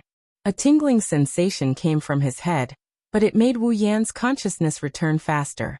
It was not until now that Wu Yan discovered his current situation. He was lying on a soft bed. The first thing that caught his eye was a beautiful chandelier hanging on the ceiling, emitting a bright and beautiful light. A gentle breeze blew gently. The chandelier also gently swayed with the wind, making a pleasant sound like a wind chime. The surroundings were dim. Taking a closer look, the dim light was actually the setting sun shining in from outside the open window not far away. This is... Looking around, he held his head as he propped himself up from the bed. Closing his eyes, he started stimulating his brain that had entered a sluggish state due to deep sleep, trying to retrieve the memories from before he fell into a deep slumber. After recalling everything, Wuyan suddenly opened his eyes. His face was completely covered in inexplicable confusion. Why did I have to enter Yukari's red jade mode? As soon as I came to this world to avoid a disaster, who do I have a grudge against? When he entered the world of star-carving Dragon Knight, Wuyan did imagine that he would once again encounter a deceptive way of descending. Anyway, when he was in the magic catalog, he was directly assigned the identity of a rogue to descend. And when he entered the date battle world twice, he encountered the space quake and AST to kill him. Wuyan didn't expect his descent to be in such a manner. He also didn't expect to encounter the most dangerous disaster in the history of this world. Is this star-carving Dragon Knight world a world more awesome than Dragon Ball? Inadvertently, Wuyan thought so. It can't be helped. That kind of disaster, Wuyan admitted to himself. If he didn't have Yukari's red jade mode to support him, with his current strength, even if he was not careless, he would definitely die in the first explosion. If it was because he was unlucky enough to encounter a rare disaster in this world, then it was still acceptable. But if it was man-made, the other party was at least a demigod. Only then could he create such a phenomenon. Encountering a demigod right after entering the dungeon world? Was he really that unlucky? He had no idea what was going on. Wuyan could only ask the system for help. After getting an answer from the system, he finally knew what was going on. This was a world with humans and dragons as the main theme. The planet of this world viewed creatures with powerful magic as harmful, and the tendency to eliminate it. When he first arrived in this dungeon world, the calamity he encountered was only because he, who possessed super powerful magic, had suddenly arrived in this world and stimulated the self-cleansing tendency of the planet itself. As a result, the planet's star essence, which was essential for life but did not grant life with magic, went berserk as if a chemical reaction had occurred. This caused the individual with super powerful magic, which was Wuyan himself, to suffer the disaster of the berserk star essence. In other words, this was a combination of inevitability and coincidence, an unexpected disaster similar to a natural disaster. It can be like this? After understanding the truth of the matter, Wuyan didn't feel too good. Is it wrong to have powerful magic? Of course, no one would give him an answer to this question. Wuyan could only swallow this bitter water into his stomach. After all, this was a phenomenon caused by the natural inclination of the planet and Wuyan himself. If he wanted to take revenge, was he supposed to take revenge on the planet or himself? That's even worse, sigh. After sighing, Wuyan shook his head and threw this matter to the back of his mind. He began to observe his surroundings. I admit that I was tricked, but where is this place? In the last collective explosion of the star essence, Wuyan's body was blown up by the strong impact. Although he relied on the body of a true ancestor and quickly recovered to his original state, he couldn't avoid the shock of the impact and lost consciousness. He didn't know what happened after that. Of course, he didn't know why he was here. Lifting the quilt on his body, Wuyan was about to get out of bed when he suddenly discovered that there seemed to be green starlight surrounding his body. This is... Blinking, Wuyan raised his hand and subconsciously wanted to touch the green starlight. At this moment, the door of the room was opened, attracting Wuyan's attention. Then Wuyan saw an extremely beautiful and noble girl with fiery red hair that reached her waist and emerald-like eyes walked into the room. The girl seemed to have noticed Wuyan's gaze. She lifted her head and looked at the direction of the bed. When she met Wuyan's wine-red eyes, she paused for a moment before revealing a breathtaking smile. Allah, you're already awake? The girl didn't wait for Wuyan to reply. She walked to the bedside and sat down. She looked at Wu Yan with a curious and probing gaze before asking him with a smile. How do you feel? Do you feel uncomfortable anywhere? No. No. Hearing the girl's question, Wu Yan responded reflexively. Then he reacted and looked at her with uncertainty. You saved me? Yes. Yes. Seeing Wu Yan's quick reaction, the girl couldn't help but feel a little surprised. The young girl was well aware of how great her charm was. It wasn't that the young girl wanted to flatter herself, but rather, all of this had been seen by everyone in the world. It was because of this that she was so surprised. In the past, people who met her for the first time, even if they're from the royal family, or if they're from the same gender as her, would more or less show some inappropriate behavior due to her appearance. It's not that there aren't people like Wu Yan who could react so quickly and ignore her charms, but those people are usually in their 70s or 80s. They can be considered old people. The girl didn't know if there were people like Wu Yan who didn't seem to care much about their appearance in other places, but this was the first time she met someone like him. Therefore, her curiosity grew even stronger, causing the smile on the young lady's face to become even brighter. I am Rebecca. Rebecca? Randall.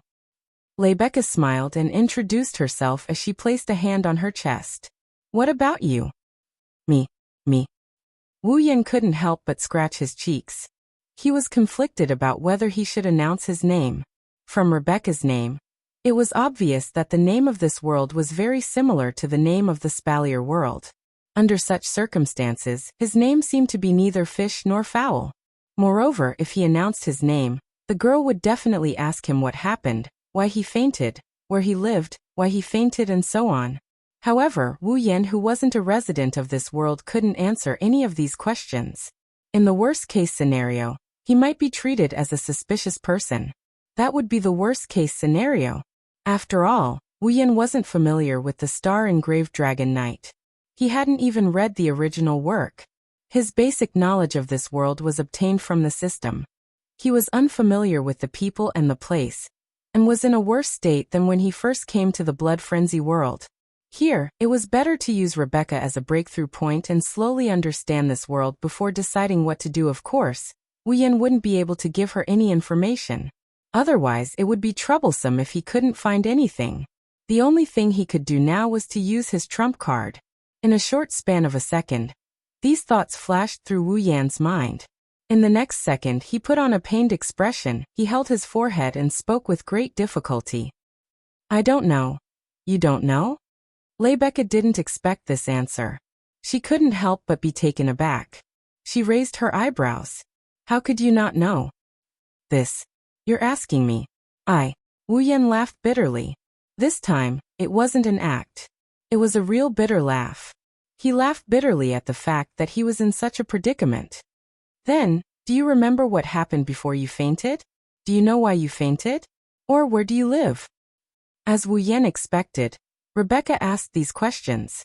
Wu Yan's bitter smile deepened. He knocked his head and shook his head with a troubled expression. Is that so? Rebecca muttered to herself. Looks like you've lost your memories. Wu Yan cheered in his heart when he heard that. Memory loss complete.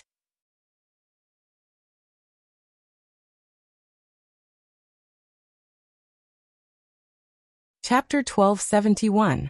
On the other side, Rebecca had a vexed expression. When she saw Wu Yan surrounded by the star essence in the forest, Rebecca felt that the man in front of her had something to do with the star essence going berserk. Rebecca had originally thought that she would be able to obtain some information after Wu Yan woke up, perhaps even the truth behind why the star essence had gone berserk. In the end, her only clue seemed to be that he had lost his memories. It seemed like his efforts were in vain this time. Rebecca sighed inwardly, but she quickly composed herself and looked at Wu Yan. If you've really lost your memory, then it'll be a little troublesome. I'm sorry. Wu Yan said it from the bottom of his heart. The apologetic look on his face is also genuine. Of course, his apology was mainly directed at the fact that he had lied to Rebecca. She had saved him, but he couldn't tell her the truth. All he could do was apologize. However, Rebecca definitely didn't know why Wu Yan was apologizing. She thought that he was apologizing for causing her trouble, because of his memory loss. Rebecca shook her head with a smile. Don't mind it. It's just that I originally wanted to get some information from you, but it seems that it's not possible now. Wu Yan bitterly smiled when he heard Rebecca's blunt words. Then he asked her a question. Where is this place? This is the Ansari Dragon Riding Academy. Rebecca nodded in reply, leaving Wu Yan puzzled. Ansari State Dragon Riding Academy? It's the Dragon Cultivator Academy in the Knight's Nation of Loriaman. It's also the academy I'm studying in.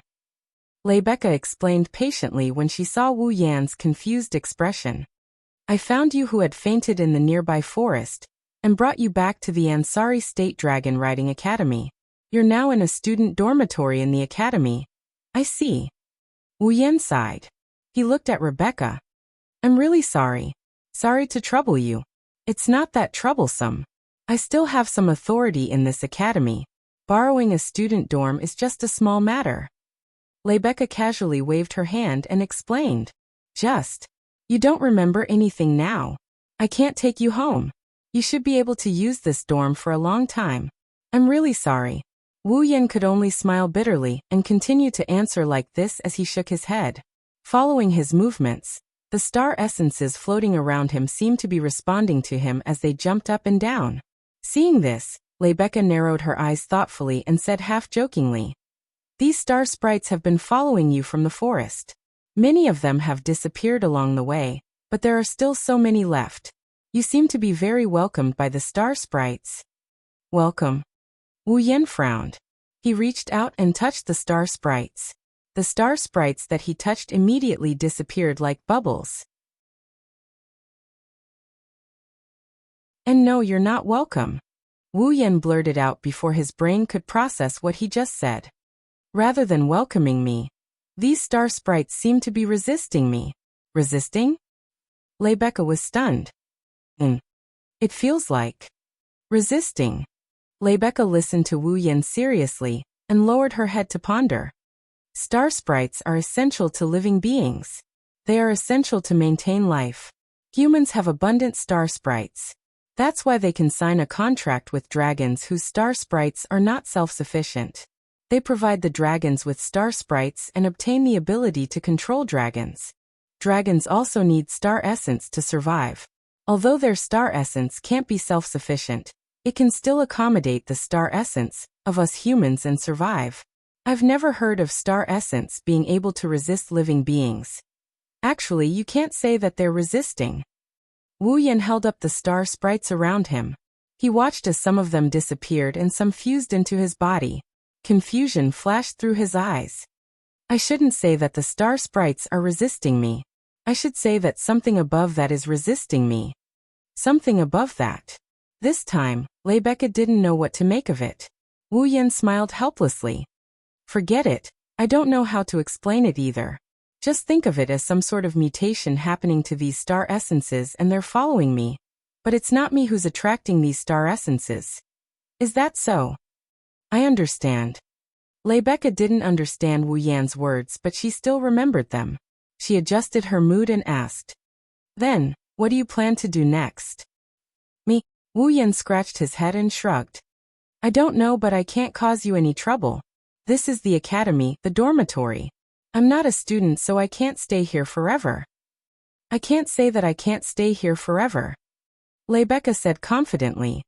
If you're a dragon cultivator, I can use the convenience of my position to help you apply for admission. You don't look that old anyway. Rebecca sized up Wu Yan. But you don't seem to have a star carving on you. You're not a dragon cultivator, right? Wu Yan fell silent when he heard this. Wu Yan learned what a star carving was from the system. It was the symbol of a dragon cultivator. It was a contract carving that was left on one's body when one was chosen by the mother of dragons and placed in a young dragon. Through the star carving, dragons could replenish their star essence from the dragon cultivator.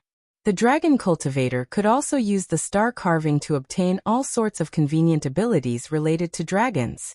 Now that he had the star carving, he had proven that he was a rare dragon cultivator. This is a world where the main theme is the interaction between humans and dragons. Therefore, if Wu Yan is a dragon breeder, it would be much easier for him to do a lot of things. At the very least, he can use the excuse of being a dragon breeder to get away with it when using some special abilities. It wasn't that Wu Yan didn't have dragons. They weren't real dragons but 2 of the 5 familiars in his body, the white dragon Scorching Flame and the black dragon Lightning Trap, happened to be in the form of dragons. Although it would definitely be a little special compared to a real Western dragon. It would definitely work if the black and white dragons were used to bluff their way through. As for the star carving, his arm would be covered in red veins when he summoned familiars. It should work if he used that, right? Since he had nowhere else to go, he might as well use the Ansari Dragon Academy as a base instead of running around in this unfamiliar world. With Leibeka there, it should more or less solve some of his problems. Wu Yan grinned at Leibeka and he said in a bashful manner, I don't really understand, but if you're talking about dragons, I do have. You have dragons. Leibeka was stunned, her green eyes filled with questions. But you don't have a star carving, right? My star carving is a bit special, Wu Yan explained, because it looks too strange. I use some methods to hide it. Is that so? Leibeka still didn't understand. If that's the case, can you let me see your star carving? All right. Wu Yan raised his hand and secretly channeled strands of mana. I hope you won't be scared. Wu Yan's hand was covered by the red veins and it quickly turned black. This. Leibeka couldn't help but take a step back when she saw Wu Yan's sinister-looking black arm. She looked at Wu Yan in shock. This is your star carving? Yes. Wu Yan withdrew his mana and returned his hand to normal. Isn't this star carving a bit too strange? Even Leibeka couldn't help but give such an evaluation. Even the hand turns black. I've never even heard of a star carving like this, let alone seen one. That's why I hid it. Wu Yan looked helpless. Leibeka smiled bitterly. Forget it. Since you're a dragon cultivator, things will be easier. I'll arrange for your enrollment. Sorry to trouble you. No, I have something I need to look for clues from you. It's also beneficial for me to have you stay. Leibeka blinked mischievously. Then she seemed to have thought of something. She stood up, pondered for a moment and smiled. But since you plan to stay, it won't do if you don't have a name. Roland. Leibeka raised her head with an elegant expression on her face. From today onwards, you'll be called Roan.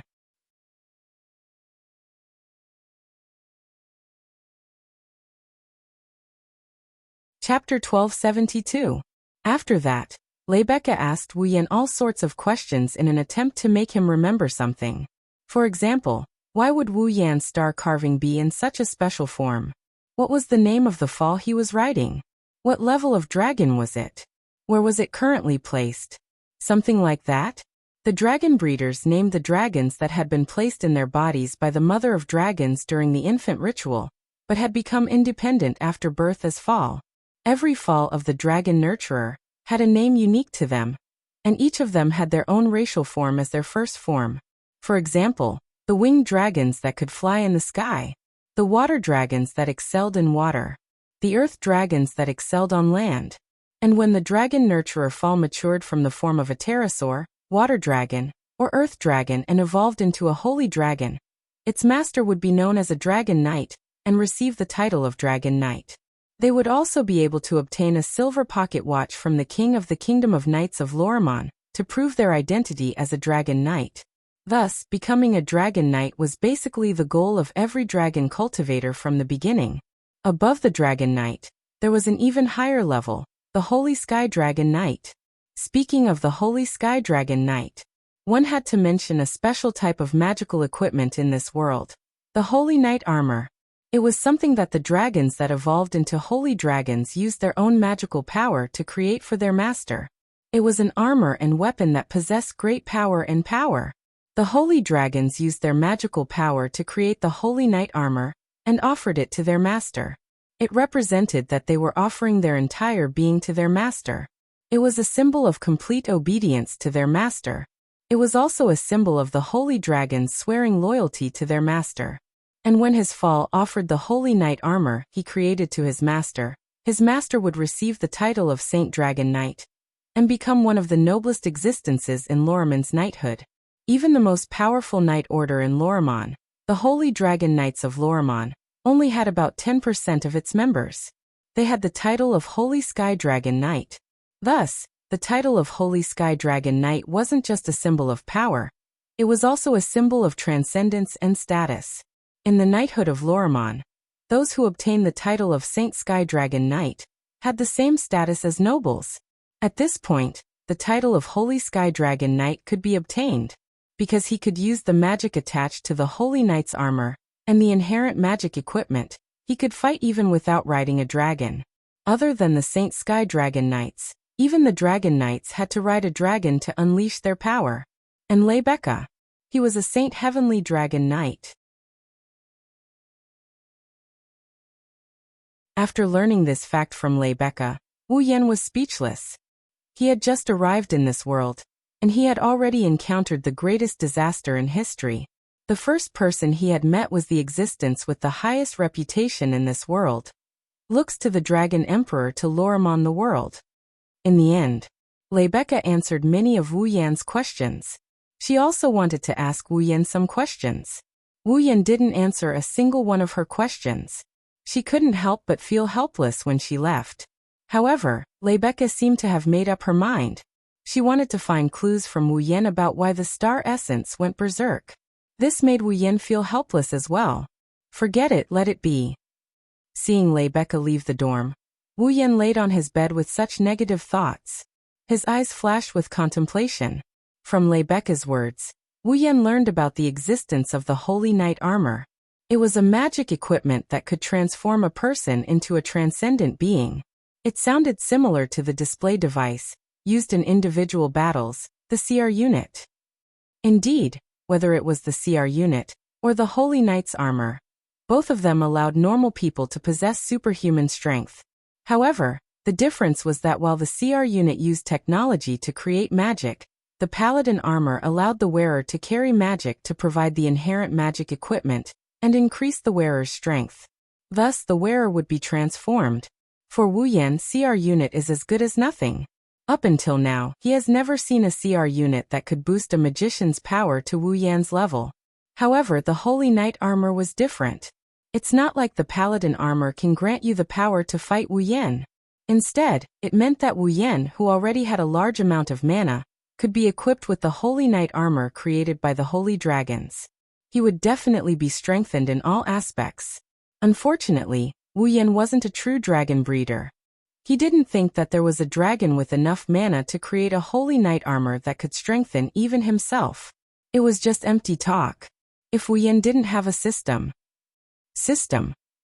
Wu Yan closed his eyes and spoke in his mind. Is there a piece of equipment similar to the Holy Knight armor that can increase my overall strength? Yes. Yes, the system answered straightforwardly. But the system does not recommend the user to use it. Wu Yan, who had been overjoyed by the system's answer, frowned as if a bucket of cold water had been poured over him. Why? Of course, there is an equipment like the Holy Knight's armor in the star-carving Dragon Knight world in the system, but the Holy Knight's armor in this world is also the most suitable equipment for its owner that the Holy Dragon created using magic power according to its owner's body. However, the same equipment in the system may not necessarily be suitable for the user. Even if there is an enhancement, the data will not be improved much. System, I remember that you've modified my equipment before, right? Wu Yan raised his eyebrows and smiled. Our souls are connected. No one is more familiar with my physical attributes than you. If I asked you to create such an equipment for me like the Holy Dragons, would you be able to do it? The system's voice sank slightly, as if it was a precise instrument calculating something.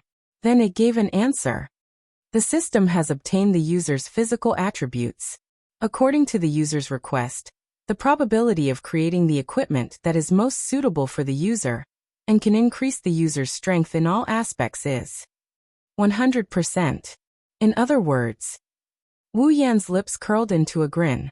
Halfway through his grin, the system notified him and he froze on the spot. According to the user's request, creating the equipment that can increase the user's strength in all aspects. After calculation, the required values are as follows. D-grade equipment requires 1,000 equipment points, item points, and ability points. C-grade equipment requires 10,000 equipment points, item points, and ability points. B-grade equipment requires 100,000 equipment points, item points, and ability points. A-grade equipment requires 100,000 equipment points, item points, and ability points. S-grade equipment requires 100,000 equipment points, item points, and ability points. Please make your choice. Wu Yan was speechless. Wu Yan silently opened his system list. Character: Wu Yan equipment points, 1,100 item points, 5,000 ability points, 1,000 summoning points, 1,000 level, 85. Looking at the displayed points, Wu Yan was silent once again. After a long time he sighed faintly. The system is messing with me. None of his points had exceeded 4 digits. Among them, he originally only had 300 points. However, before Wu Yan left the Battle of the Appointment, he took out some items from the Ring of Gold and made Yujuya, Shixian, Meijio, and Kitsune Origami his summons. Only then did the remaining points increase to 4 digits. Looks like I have to use all my cards again. Wu Yan took out the Ring of Gold and looked at the items in it. He gritted his teeth. If that's the case, I might as well go all out this time. With that thought in mind, Wu Yan handed over all the treasures in the Ring of Gold, except for the 5 demigod magic crystals to the system. Ding. Obtained 1020,000 equipment points. Ding. Obtained 1150,000 item points. Ding. Obtained 1010,000 ability points. Ding. Obtained 40,000 summoning points. Following the system notification, Wu Yan only had 5 demigod magic crystals left in the Ring of Gold. However, Wu Yan did not feel the pinch at all. Because system, Wu Yan shouted in high spirits. Forge an A-grade equipment.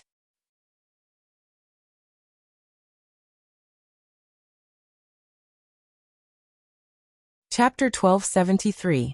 The weather was clear and the sky was blue. The cloudless sky was as clear as jade.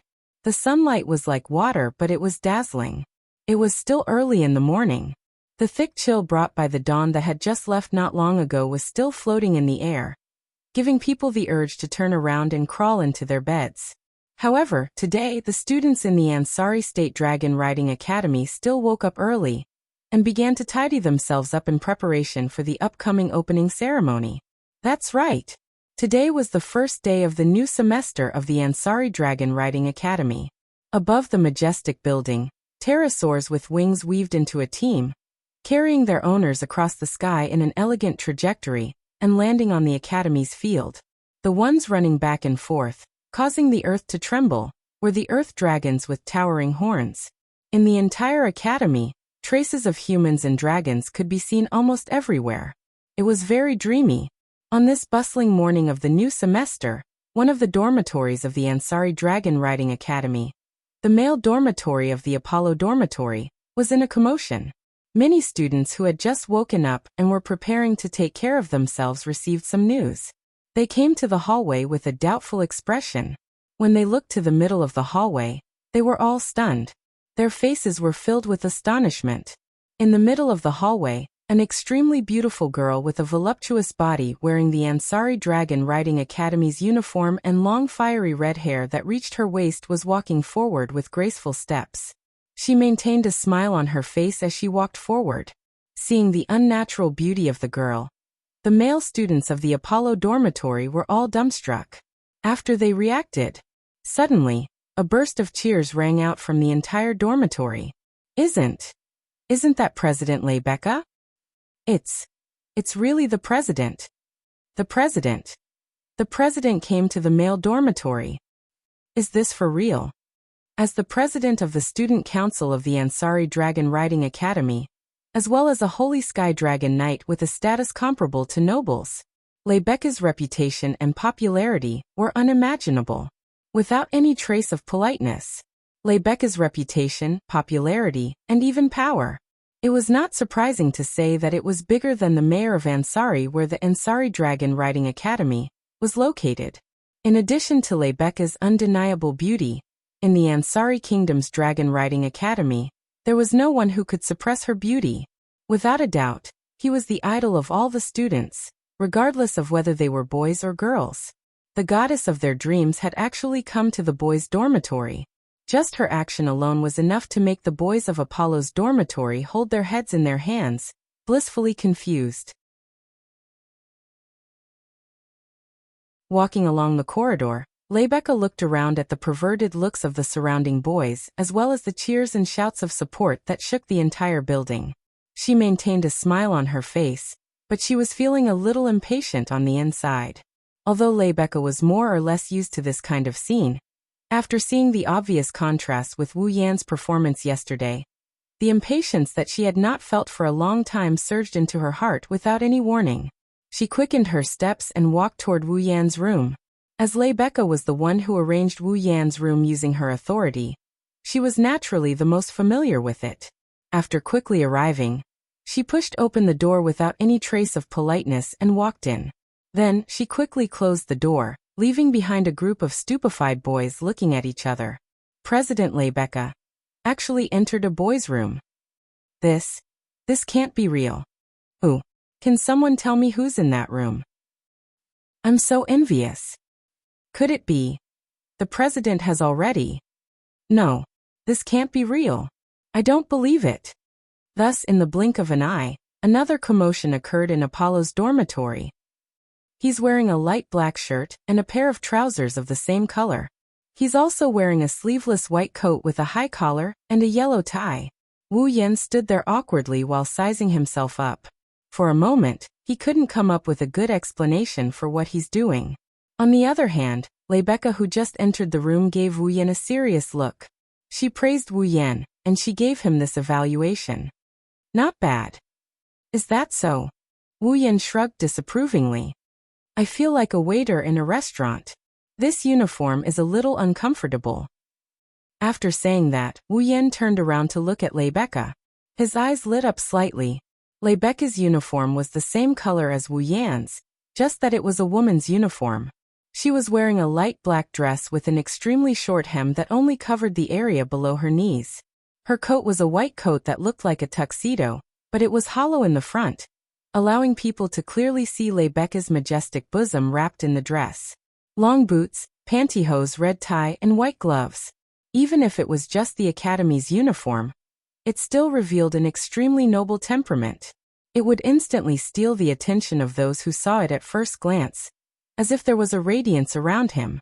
Seeing Lebeka like this, Wu Yan couldn't help but say, "Does the dean of this academy have a preference for girls? Why do the boys' uniforms look like waiters, and the girls' uniforms look like princesses?"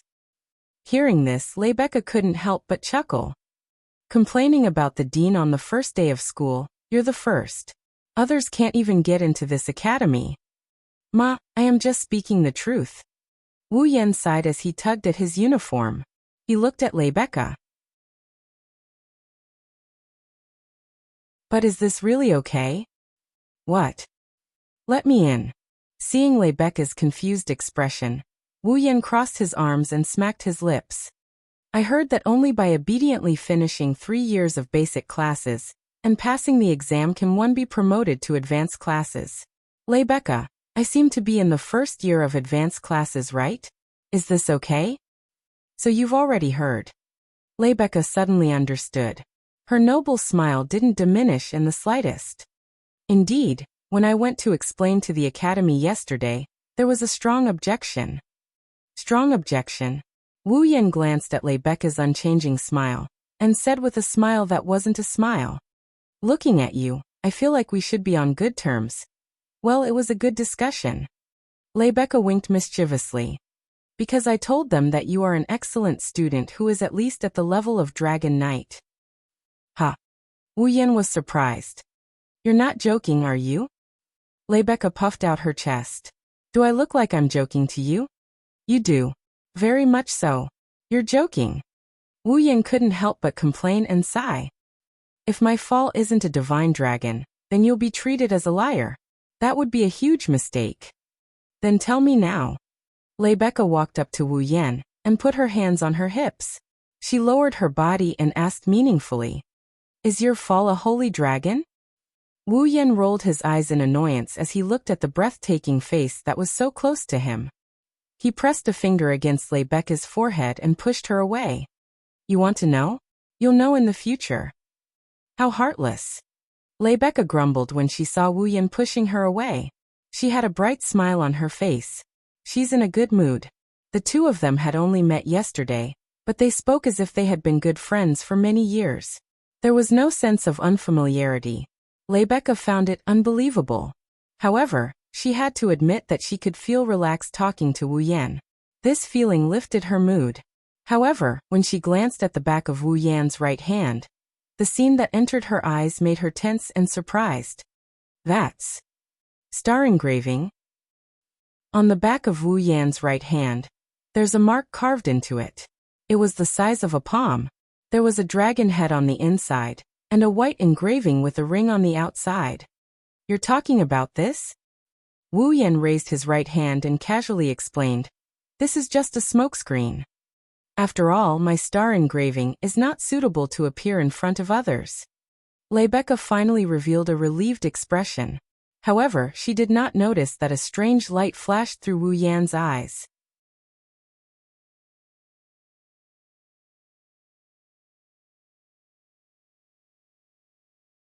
Chapter 1274. Ansari Dragon Riding Academy. In a first-year classroom of an advanced class, Wu Yan sighed in his heart under the heavy gazes of the people who were about to become his classmates. He introduced himself expressionlessly. "Luoang? Randall, I will be learning with everyone in this classroom. Please give me your guidance." The opening words of his self-introduction gently fell, but it did not attract any applause from anyone. Instead, it caused the entire place to descend into an absurd heavy feeling. Numerous gazes that carried a strong sense of scrutiny and numerous whispers resounded in this space. "That's him, right? Yes. Yes. Rumor has it that the cheating student who didn't go through the basic course and got in through the back door. Luoang? I've never heard of that name before." He said he's called Luoang?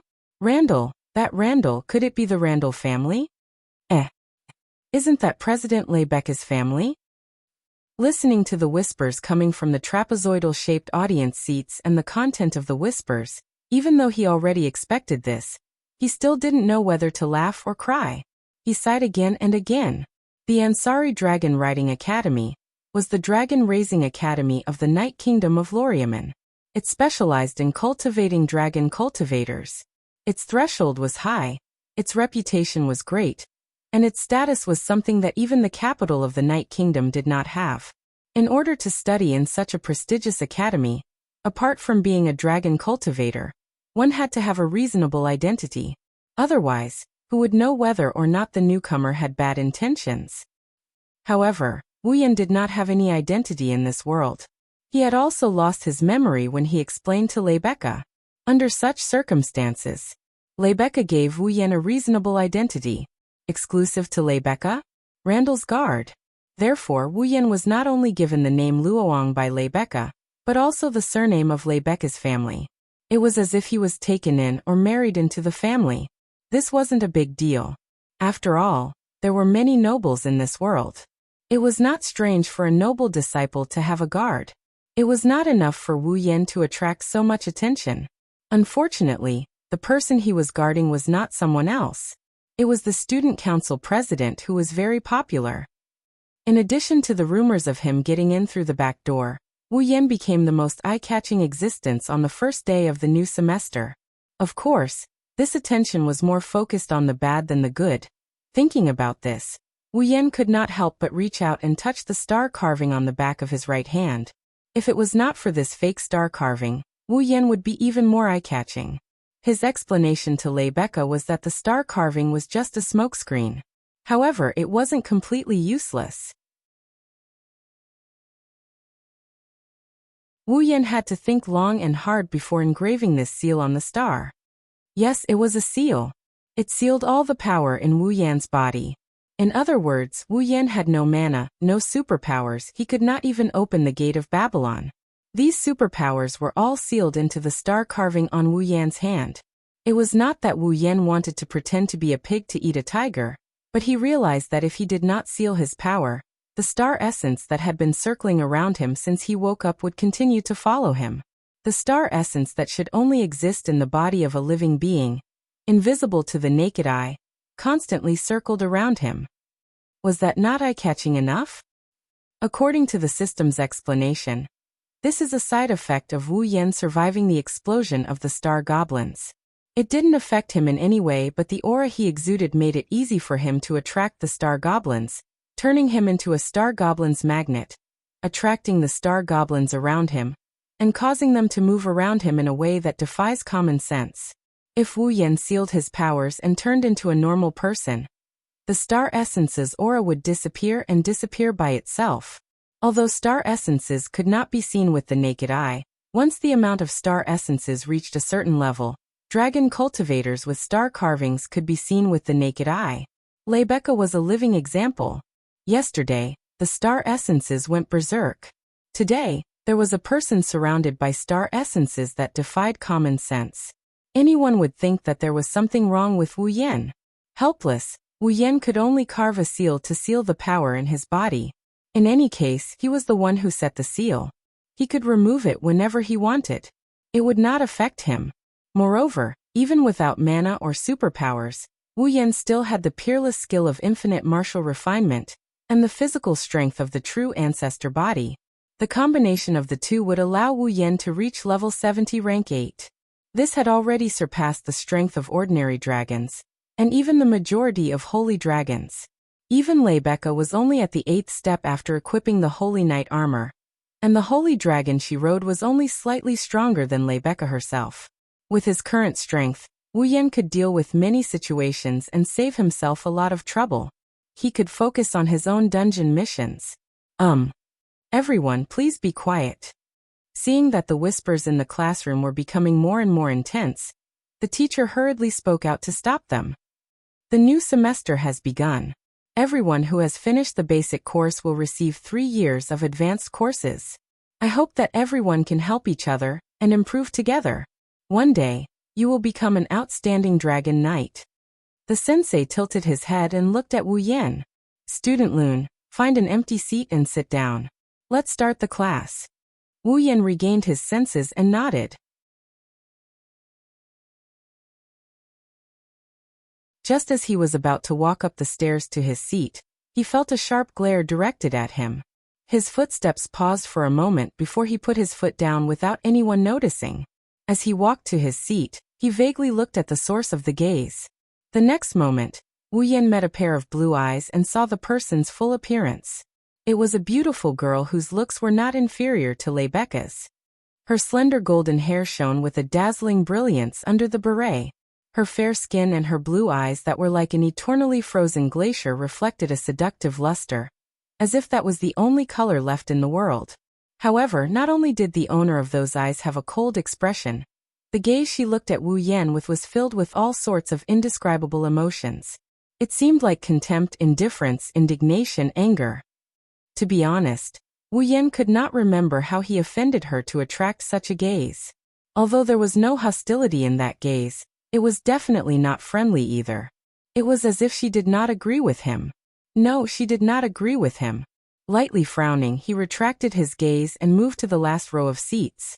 He sat at the edge of the corner. Only then did the blonde girl retract her gaze and look away from him.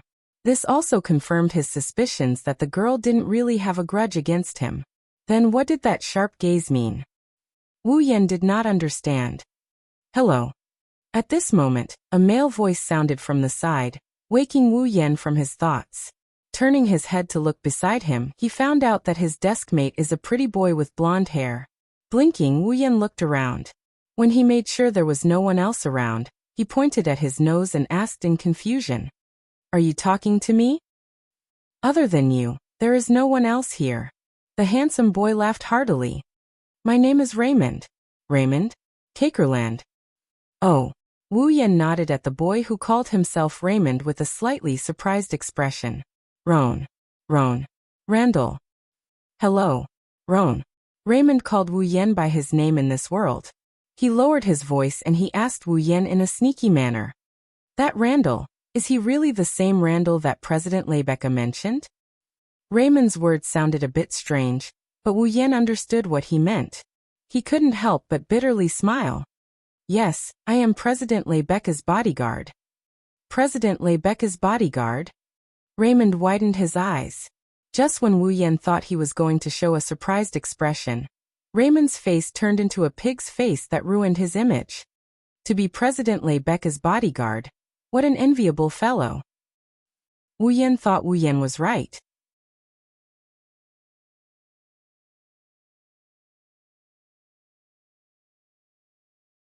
Chapter 1275. Ansari's Dragon Riding Academy didn't have a long teaching time. Although basic knowledge was equally important, and the teachers of Ansari's Dragon Riding Academy didn't look down on basic knowledge courses, people would still subconsciously focus on actual combat compared to the knowledge in books. After all, dragon cultivators didn't need to be knowledgeable.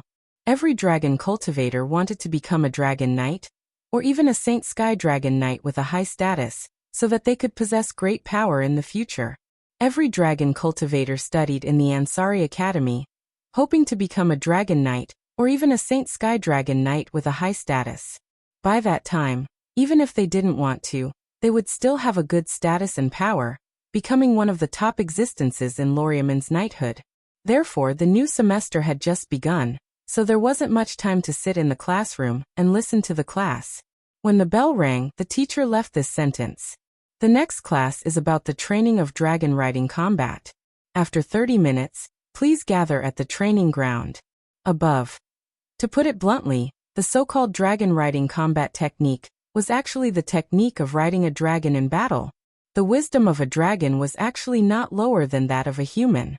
Or rather, the dragon could create all kinds of Saint Knight armors. Its wisdom was even higher than most people. However, dragons were too straightforward and didn't know how to turn. Therefore, when riding a dragon, it was usually the dragon cultivator who gave the order to fight, maximizing the dragon's combat power. For example, two dragons of equal strength, because of their different masters, could suppress the other dragon. It wasn't rare.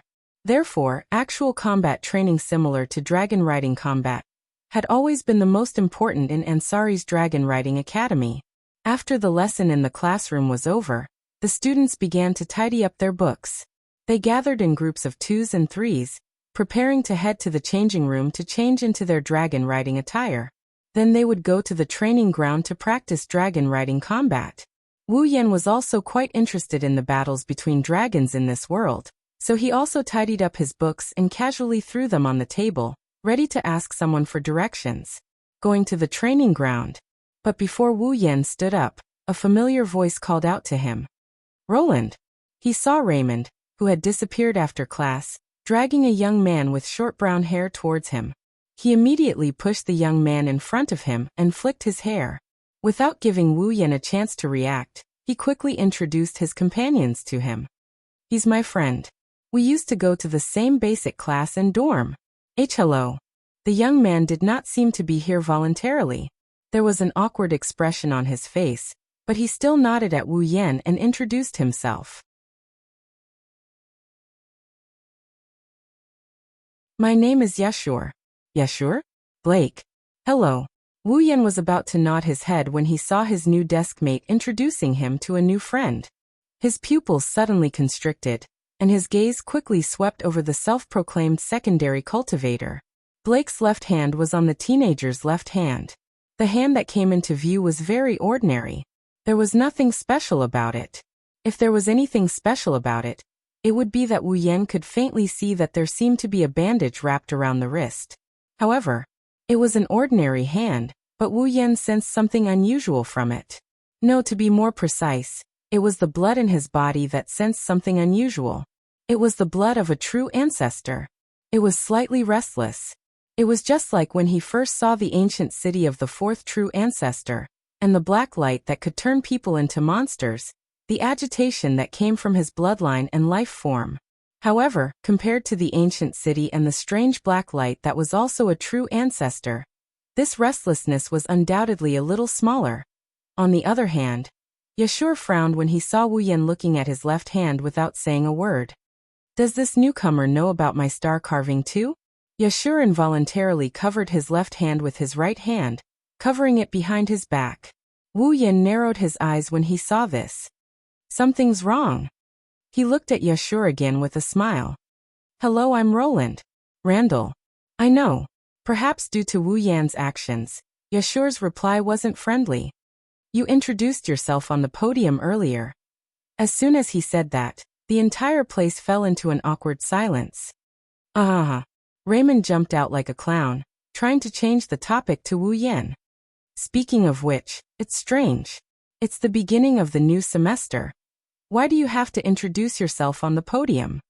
The teacher said the class has already been filled. Since I joined later, it's best for me to introduce myself on the podium. Wu Yan explained. Besides, since I didn't attend the basic classes, I'm not familiar with the new advanced classes. It's good for me to introduce myself. That's true. Raymond nodded and looked at Wu Yan curiously. Speaking of which, how did you get in without attending the basic classes? I don't believe it's possible to get in through the back door. There must be a reason for the academy to agree. Yashio also looked at Wu Yan. It seems like he has the same question as Wu Yan. Well, how should I put this? Wu Yan scratched his cheeks. He didn't know how to explain this to her. Roland. While Wu Yan was at his wit's end, a familiar voice came from the door. Compared to Raymond, this voice was much sweeter. Everyone looked towards the source of the sound. Rebecca walked into the classroom with her fiery red hair. She stood close to the door, and she smiled sweetly at Wu Yan. Looking at that breathtakingly beautiful smile, everyone in the classroom, regardless of whether it was a boy or a girl, was attracted by that overwhelming sense of presence, and there was complete silence. Rebecca. Wu Yan looked at her in surprise. Roland. Rebecca waved her hand. Come out, I have something to say to you. Instantly, all the students in the classroom looked at Wu Yan. Their eyes were filled with all sorts of emotions. Among them, the most common one is envy. Ugh. Wu Yan bitterly smiled as he stood up. He told Raymond and Yashu about it. Sorry, I have to leave for a moment. Yashur, Raymond, and the rest of the class were stunned. Wu Yan ran to the door and grabbed Rebecca's hand. He ignored her shocked expression and slipped out of the room. He held President Rebecca's hand. All of the students present maintained a dull expression on their faces, as if they were broken puppets. Their mouths opened and closed, unable to react. Among them, Raymond even knelt on the ground in a dispirited posture, groaning out loud. Newbies. I hate them the most. Rebecca, you're making me wonder if you're doing this on purpose. Wu Yan let go of Rebecca's hand when they arrived at a deserted corridor. He crossed his arms and looked at her in annoyance. It's not like you don't know how popular you are. Why did you come to the classroom to call me? Do you want me to be drowned by a bunch of dragon cultivators? Rebecca stood in front of Wu Yan and stared blankly at her hand that was held by Wu Yan. She looked as if her soul had left her body. She didn't hear what Wu Yan said. Wu Yan raised an eyebrow. Say, Rebecca, did you hear what I said? Rebecca cried out as if she was frightened. She then saw Wu Yan's shocked expression. A blush of embarrassment appeared on Rebecca's face. She coughed, her expression unnatural. What did you say? If the students in the Ansari Academy who were familiar with Rebecca were to see the gentle, virtuous, noble and approachable student council president in such a state, their jaws would probably drop off from shock. Of course, Wu Yan, who wasn't familiar with Rebecca, didn't notice anything. He sighed helplessly and waved his hand disinterestedly. Forget it. That's not important. What's important is that you came to me personally. Do you have something important to say? That's right. Rebecca finally remembered why she came to see Wu Yan. She immediately became serious. I came to see you this time mainly to tell you two things.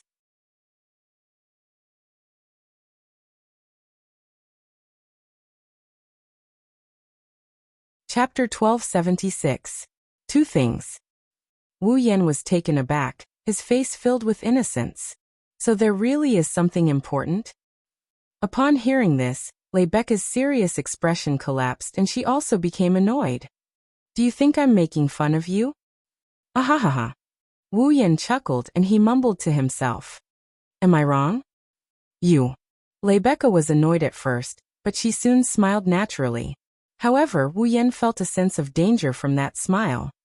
Am I that kind of person in your heart? Seeing Rebecca's smile that contained a dangerous aura, Wu Yan couldn't help but turn his head away. He inwardly muttered, black-bellied. All right, I won't joke with you anymore. Let's get down to business. Rebecca smiled bitterly and followed Wu Yan's example. She crossed her arms in front of her chest. However, when she did this, it only served to accentuate her huge boobs. Wu Yan almost lost his composure when he saw this. On the other hand, Rebecca, who didn't realize how seductive her actions were, made such a shocking declaration. First, I plan to let you join the student council. Ha! Wu Yan was almost thrown off his feet by this sudden decision. He had a surprised look on his face. No way. Why not? Compared to Wu Yan's stunned expression, Rebecca looked very calm. Rebecca looked very natural. Since I'm the president of the student council, then you, my bodyguard, will have to join the council as well. Wu Yan shrugged helplessly.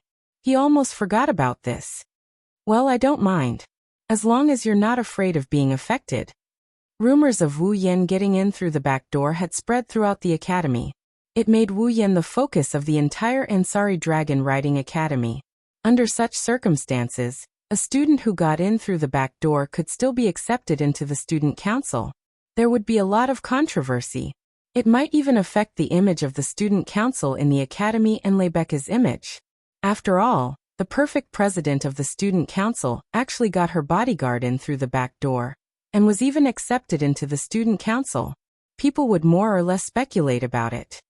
You don't have to worry about that. She seemed to know what Wu Yan meant. Rebecca nodded nonchalantly. Rumors are just rumors in the end. As long as you show the strength you should have, no one will dare to gossip then. That's why I want to ask you. Where did you get the confidence that my strength will be recognized by everyone? Wu Yan rolled his eyes. You've never seen my strength. You've never even seen my fall before. Could it be that my strength is not ordinary just because there are some unusual phenomena around me? Well, if I have to say, it's just intuition. Rebecca smiled faintly and gave an answer that didn't match her shrewd appearance. Intuition. Wu Yan rubbed his forehead like he had a headache inside. Women. Without me, you'd be sleeping on the streets right now. Rebecca glanced at Wu Yan. Besides, we'll soon know if you're strong or not. Wu Yan flinched when he heard this. Why? That's the second thing I want to talk about. Rebecca sighed and looked straight at Wu Yan. Next, your class should be the actual combat of dragon riding combat technique, right? Is there a problem? A little. Rebecca frowned. It's because when I first proposed for you to enter the academy, I relied on the fact that you're a dragon knight to gain their approval. However, the teachers in the academy don't seem to believe it at all. Therefore, you may encounter some trouble in the dragon riding combat skill combat later. Trouble? Wu Yan rubbed the bridge of his nose and he shrugged. In other words, in order to test if I am a real dragon rider, there will be people who want to duel me in the dragon riding combat technique class later? You can't really call it a fight. Rebecca corrected him. However, the instructor will definitely let you show off your skills. By then, as soon as you summon your fall, they will know whether or not you are a real dragon knight. In order to obtain the title of dragon knight, a dragon cultivator had to let his fall grow into a holy dragon. In other words, if fall was a holy dragon, its master would be a dragon knight. At this point, Rebecca looked at Wu Yan in confusion. Speaking of which, where is your fall exactly? Aren't you going to summon it to the dragon house? The Ansari Dragon Riding Academy had a dragon house dedicated to taking care of students like Fall, and the conditions were excellent. Therefore, even if Fall grew into a holy dragon and could be summoned at any time through the star carving, many people would choose to leave their Fall in the dragon house. At the very least, 4 of the 5 holy dragons in the academy were like that. Rebecca was no exception.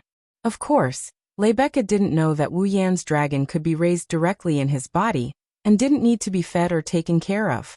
Wu Yan wouldn't tell her about such a bizarre thing, so he gave her a half-hearted smile. Girls who are too curious will get themselves into trouble. Oh, is that so? Rebecca raised an eyebrow and said provocatively. Then I'm looking forward to it. In one of the training grounds of the Ansari Dragon Riding Academy, the first-year students of the advanced class who were preparing for the dragon riding combat course pulled the reins of their fall and stood in 2 rows on the field. At this moment, the group of students had all changed into dragon riding outfits that were similar to battle suits. They looked valiant and formidable. The girls added safety pants under their skirts, and the boys also put on a black coat that looked like a windbreaker. Just on the surface, the boys' dragon riding outfits were countless times more handsome than the uniforms. At the front of the 2 rows of rows, the instructor in charge of the dragon riding combat technique stood at the head of the row, sweeping his fierce gaze across the entire field. First of all, I must tell everyone that the dragon riding combat technique without using any weapons is the foundation of all dragon riding skills. If you train with a playful attitude, you will definitely pay a price when you learn higher-level dragon riding skills in the future. Therefore, in the upcoming dragon riding combat technique practical course, I hope that everyone will be cautious and follow my instructions seriously. Wu Yan, Yashur, and Raymond stood side by side on the other side of the row of humans and dragons. They listened to the instructor's words and chatted softly. Rune, why didn't you bring your fall here? Raymond held the reins of his fall, Bridget, and looked at the silent Wu Yan in surprise. It's fine if Yashur doesn't have a fall, but you don't have one either? Yashur doesn't have a fall.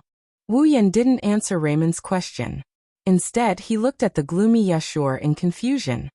Yashur, you don't have a fall? How can I not have one? Yashur retorted without hesitation, and his voice weakened.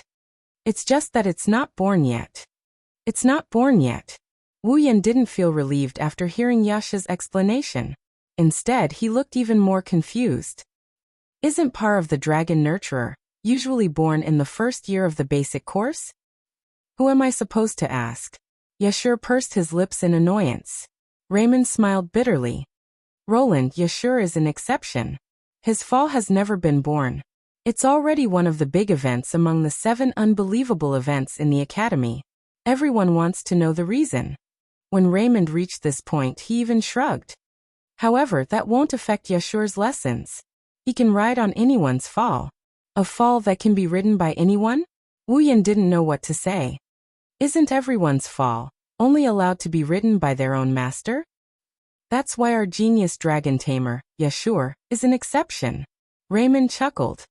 This is also one of the 7 great unimaginable events of the academy. Wu Yan smiled helplessly. He looked at Yashur and said, I didn't think you'd be so good. It was Yashur's turn to smile bitterly.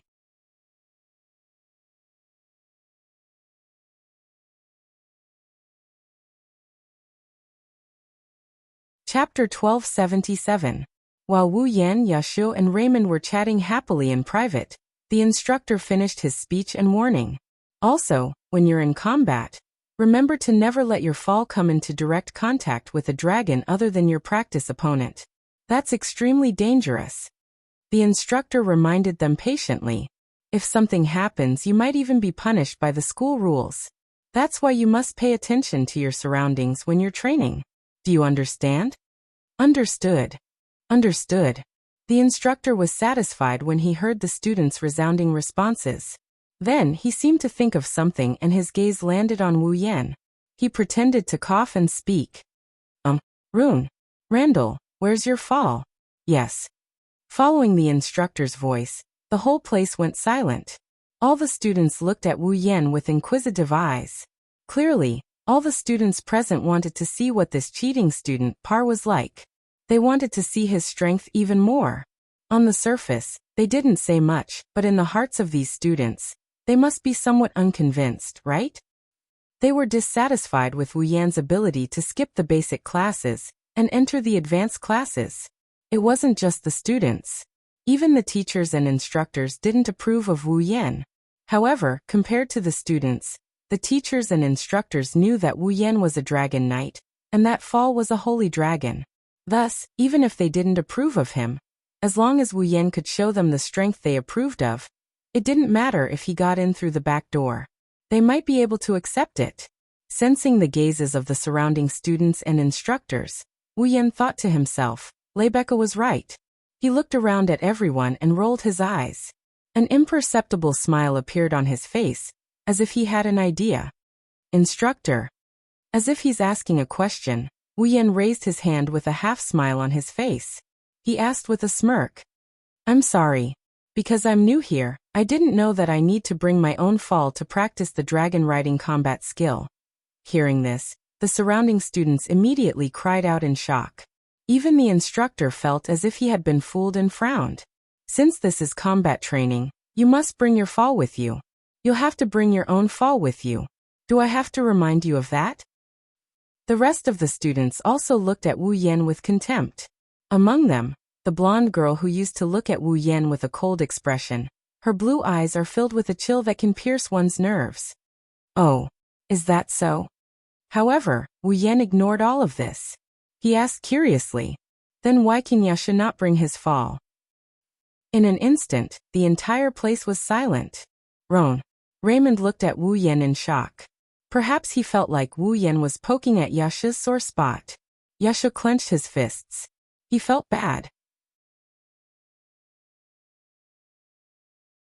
However, no matter how unwilling he was, he couldn't deny his fall. The fact that she was still sleeping in his body. According to the rule of the knighthood of Lormon, children who had reached the age of 7 had to go to a Bayan forest for the youngling ritual after a month. Yasha was the same. Ever since he was chosen as a dragon breeder when he was 7, the dragon breeder in Yasha's body hadn't changed at all. It was an eternal pain in Yasha's heart. After all, to the students of Ansari Dragon Riding Academy, awakening the infant that was lodging in their bodies was the most basic duty of a dragon cultivator. It was normal. A dragon breeder's dragon breeder would be born in the first year of the basic course. They would then have their own fall. Yasha was the only exception. He was still in his dragon breeder state. To put it bluntly, Yasha didn't even have the right to have his fall. He was just a dragon breeder who hadn't even been born yet. If it had been anyone else, they might have already repeated a year because of this incident, and not be able to advance to the advanced class. However, Yaksu had the title of Genius Dragon Tamer, and could ride other people's fall. That was how he passed the combat test and advanced to the advanced class. Everyone in Ansari Academy knew about this. Therefore, everyone knew why Yasha didn't have his fall. They also knew that even without his fall, Yasha could still rely on the fall he borrowed from others for combat training. Naturally, no one would say anything about it. But Wu Yan. Randall, you might not know, but Yasha is a dragon breeder. Blake is an exception. The instructor thought Wu Yan didn't know about Yasha's situation, so he explained. His fall hasn't been born yet, but he can ride other people's dragons for combat. That's why the academy allowed him to borrow other people's fall. That is to say, Wu Yan interrupted the instructor with a "I've been waiting for you for a long time" expression. As long as he can ride other people's fall and fight in combat, he doesn't have to bring his own fall, right? The instructor was at a loss for words. He waved his hand half-heartedly. It's a little troublesome to explain, but it's fine if you want to understand it that way. That's good. Wu Yan looked at Raymond with a calm expression. Then he said something that shocked everyone in the arena. You're right. You're right. You're right. Hey Raymond, can you lend me your fall for a moment? The air froze. The clear words reverberated in everyone's ears like an echo, causing everyone to look at each other in dismay, including the instructor and the blonde girl. Raymond and Yashur, on the other hand, were completely dumbfounded. Loang. Raymond was at a loss. He forced a smile. You're kidding, right? What? Wu Yan raised an eyebrow. You don't want to? It's not that I don't want to. Raymond stuttered. His brain must have short-circuited. But you know what? Everyone's fall is only allowed to be ridden by their own master. If you ride other people's dragons, Dragon 1 will go crazy and it won't be a joke. Listening to Raymond's stuttering and cautious words, Wu Yan rolled his eyes. But Yashua's an exception, isn't he? How do you know I can't? You. Raymond immediately understood Wu Yan. Randall. The instructor reacted and began to voice his dissatisfaction. Even if you're a freshman, you should at least know how dangerous it is to ride other people's dragons. What if something happens? Wu Yan didn't answer. Instead, he looked at Raymond and asked one last question. Well, let me borrow it for a while. Raymond hesitated. It was obvious that he didn't believe Wu Yan could do it. Even Bridget bared its fangs at Wu Yan and roared angrily. Roar. Although it was only an earth dragon, it was still a dragon. Bridget's roar turned into a small gust of wind that blew at Wu Yan. His dragon robe and hair fluttered wildly in the wind. Seeing this scene, almost everyone at the scene rejoiced in his misfortune, and some even laughed mockingly. Enduring Bridget's roar with an expressionless face, Ron's wine-red eyes shifted to Bridget. He stared into the dragon's eyes, a trace of golden light flashing in his eyes. Shut up. A cold shout echoed without warning. The expressions on everyone's faces froze. They felt that it was ridiculous. A man yelling at a dragon. Wasn't that ridiculous? Just when everyone thought that Bridget was going to get angry and Raymond was about to calm him down, a shocking scene occurred. Oh, Bridget, who was roaring majestically just now, looked like a puppy that saw a stick. It let out a whimper filled with fear. Its forelimbs trembled as it closed its mouth. It even fell to the ground. Its dragon eyes were filled with fear. Impossible. Raymond was the first to cry out in disbelief when he saw his fall, do something that even he had never seen before. Yashur also had a look of disbelief on his face. The boys and girls who were looking at Wu Yan with disdain were also stunned. They looked at Bridget, who was bowing down, and gradually lost their minds.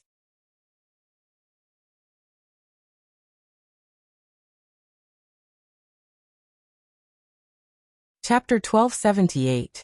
Dragons are prideful by nature. This is a fact that every dragon cultivator and even ordinary people know. To put it bluntly, if it wasn't for the fact that dragons can't replenish their star essence and are facing extinction, humans wouldn't be able to get involved with the powerful dragons at all. And now, a human was yelling at a dragon, and the dragon was actually lying on the ground like a puppy, as if it was prostrating itself on the ground in a subservient posture. If this scene is reported to the higher-ups of the academy, it will probably be recorded in the history books and be treated as a legend. After all, even if the masters of dragons want their dragons to bow down like this, no one knows if there are any examples, but at the very least, they've never seen it before. Therefore, the first-year students of the advanced course class can only look at this scene dumbfoundedly, unable to react for a while.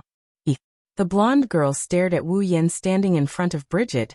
Her cold blue eyes trembled, not knowing what to think. Of course, Wu Yan, as the person involved, doesn't know what others are thinking, neither does Bridget. To the others, Wu Yan just yelled at Bridget. However, Bridget could feel the pressure coming from Wu Yan's yell. Bridget's blood started trembling, and it felt like its heart was being crushed by Wu Yan's yell. That kind of oppressive feeling, Bridget had also felt it before. For example, in this Ansari Kingdom's Dragon Riding Academy, there were 5 holy dragons of the same race. That was the pressure that came from a higher level of life form. Moreover, the pressure that Bridget felt from this skinny human in front of him was the strongest he had ever felt in his life. It's stronger than the 5 holy dragons in the academy. Otherwise, Bridget wouldn't be in such a sorry state. For the dragon race, it was part of their prideful nature to pay their respects to a higher level of life. Therefore, the scene that others see as absurd is natural for the dragons who also feel the pressure from their life forms, so the students didn't notice. His own fall is also looking at Wu Yan with a respectful gaze. Of course, this is also because Wu Yan is the true ancestor, the king of vampires. That's why the dragons who follow the higher bloodlines are paying respect and fear to him. If the king of dragons comes in person. If the king of dragons came in person, it would bring pressure to the dragons. It's not just simple respect and fear.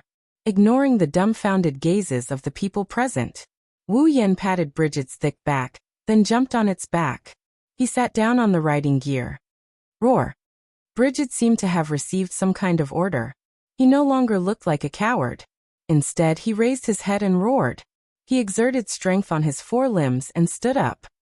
He did not resist the rider on his back at all. No way, right? Raymond rubbed his eyes.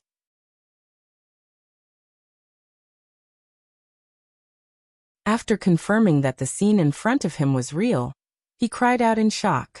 He's really got on it. The students who were awakened by Raymond's voice all burst into an uproar. Among them, Yashu, the instructor, and the blonde girl were still staring at Wu Yan, their hearts full of shock. The most special student after Ansari's Dragon Riding Academy, Yashu? After Blake, another genius dragon tamer, who could ride someone else's fall, had appeared. However, they didn't know that unlike Yashu, Wu Yan could only ride fall because of his physique, not because he's a genius dragon tamer. Instructor. Wu Yan finally smiled as if his prank had worked. He said to the instructor in a mocking tone, "Now I can fight too, right?" And the instructor nodded his head in a daze. When he regained his senses, he quickly opened his mouth and said something that shocked all the students. "But you're clearly a dragon knight.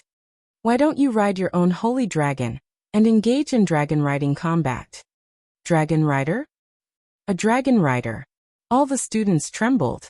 No way. Yashu and Raymond were shocked as well. A dragon rider. The blonde girl's eyes narrowed slightly, and the way she looked at Wu Yan gradually changed. She no longer disagreed with him, but a sense of competition. Apart from that, she couldn't help but be suspicious.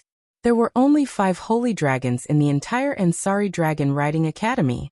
In other words, among all the students in the academy, only 5 could be called dragon knights. If Wu Yan was a dragon rider, then it wasn't impossible for the academy to allow him to skip the basic classes and directly enter the advanced classes. At this thought, the students looked at Wu Yan with disdain and shock in their eyes. Now their gazes were filled with curiosity. Wu Yan was helpless when he saw this. To be honest, even the mother of dragons in this world might not be as strong as his dragon, let alone a holy dragon. After all, it was one of his trump cards. If he released it, all it would take was a full-powered attack to turn the entire Lorimon knighthood empire back to the Stone Age. Why would such an existence be released for actual combat training like dragon riding combat technique? It would be best if he didn't blow up the academy. Wu Yan pulled on Bridget's reins and said to the instructor, "Instructor, the higher the level of the dragon, the better the result of the battle. Although the dragon's strength is an important factor in the battle, the rider's ability is also a factor in the battle, isn't it?" The instructor was dumbfounded by Wu Yan's words.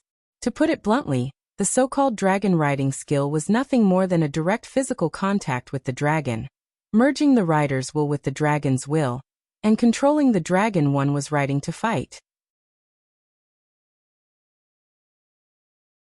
Therefore, if a rider's ability is far superior to the other riders, then even if the dragon's level is disproportionate to the other riders, the rider will still be able to win. Wu Yan forced a smile when he saw the instructor's dumbfounded expression. Besides, isn't it unfair to ride a holy dragon against an earth dragon, a winged dragon, or a water dragon? You don't have to worry about that. However, the instructor gave such an answer after being startled for a moment. There are 5 holy dragons in our academy. The owner of one of them is in our class. In our class? This time it was Wu Yan's turn to be stunned. Sylvia? Her Highness, Princess of Lorimon. The instructor tilted his body slightly and called out to the students. Yes. Following a cold response, a young girl holding the reins stepped forward and looked at Wu Yan. Seeing this young girl, Wu Yan was stunned again. His eyes flashed with astonishment. It was all because of this so-called Sylvia, who had walked forward. Her Highness, Princess of Lorimon, is the golden-haired girl who looked at him with a sharp gaze. Her Highness?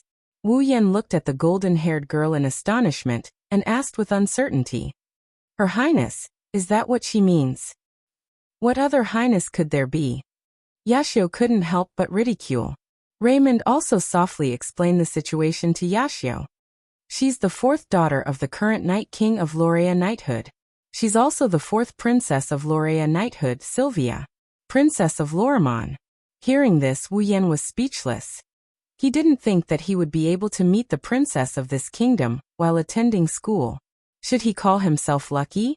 Or dogshit luck? The master of the holy dragon mentioned by the instructor. Could it be this princess? Sylvia? Her Highness Princess Laurea is one of the few dragon knights in our school. As expected, the instructor's words solved the doubts in Wu Yan's heart. Her Highness is also a dragon knight, Roland? Randall, if you don't mind, let Her Highness be your sparring partner for the dragon riding combat skill training this time. What do you think? As soon as he finished speaking, the entire place fell silent. Every student's eyes lit up with excitement. A sparring match between two dragon knights? I can't not watch this. I have no problem. Under everyone's expectant gazes, Sylvia expressionlessly opened her mouth. She glanced at Wu Yan with cold eyes. Did I offend you? Wu Yan pursed his lips, and he helplessly voiced out his thoughts. I have no problem as well.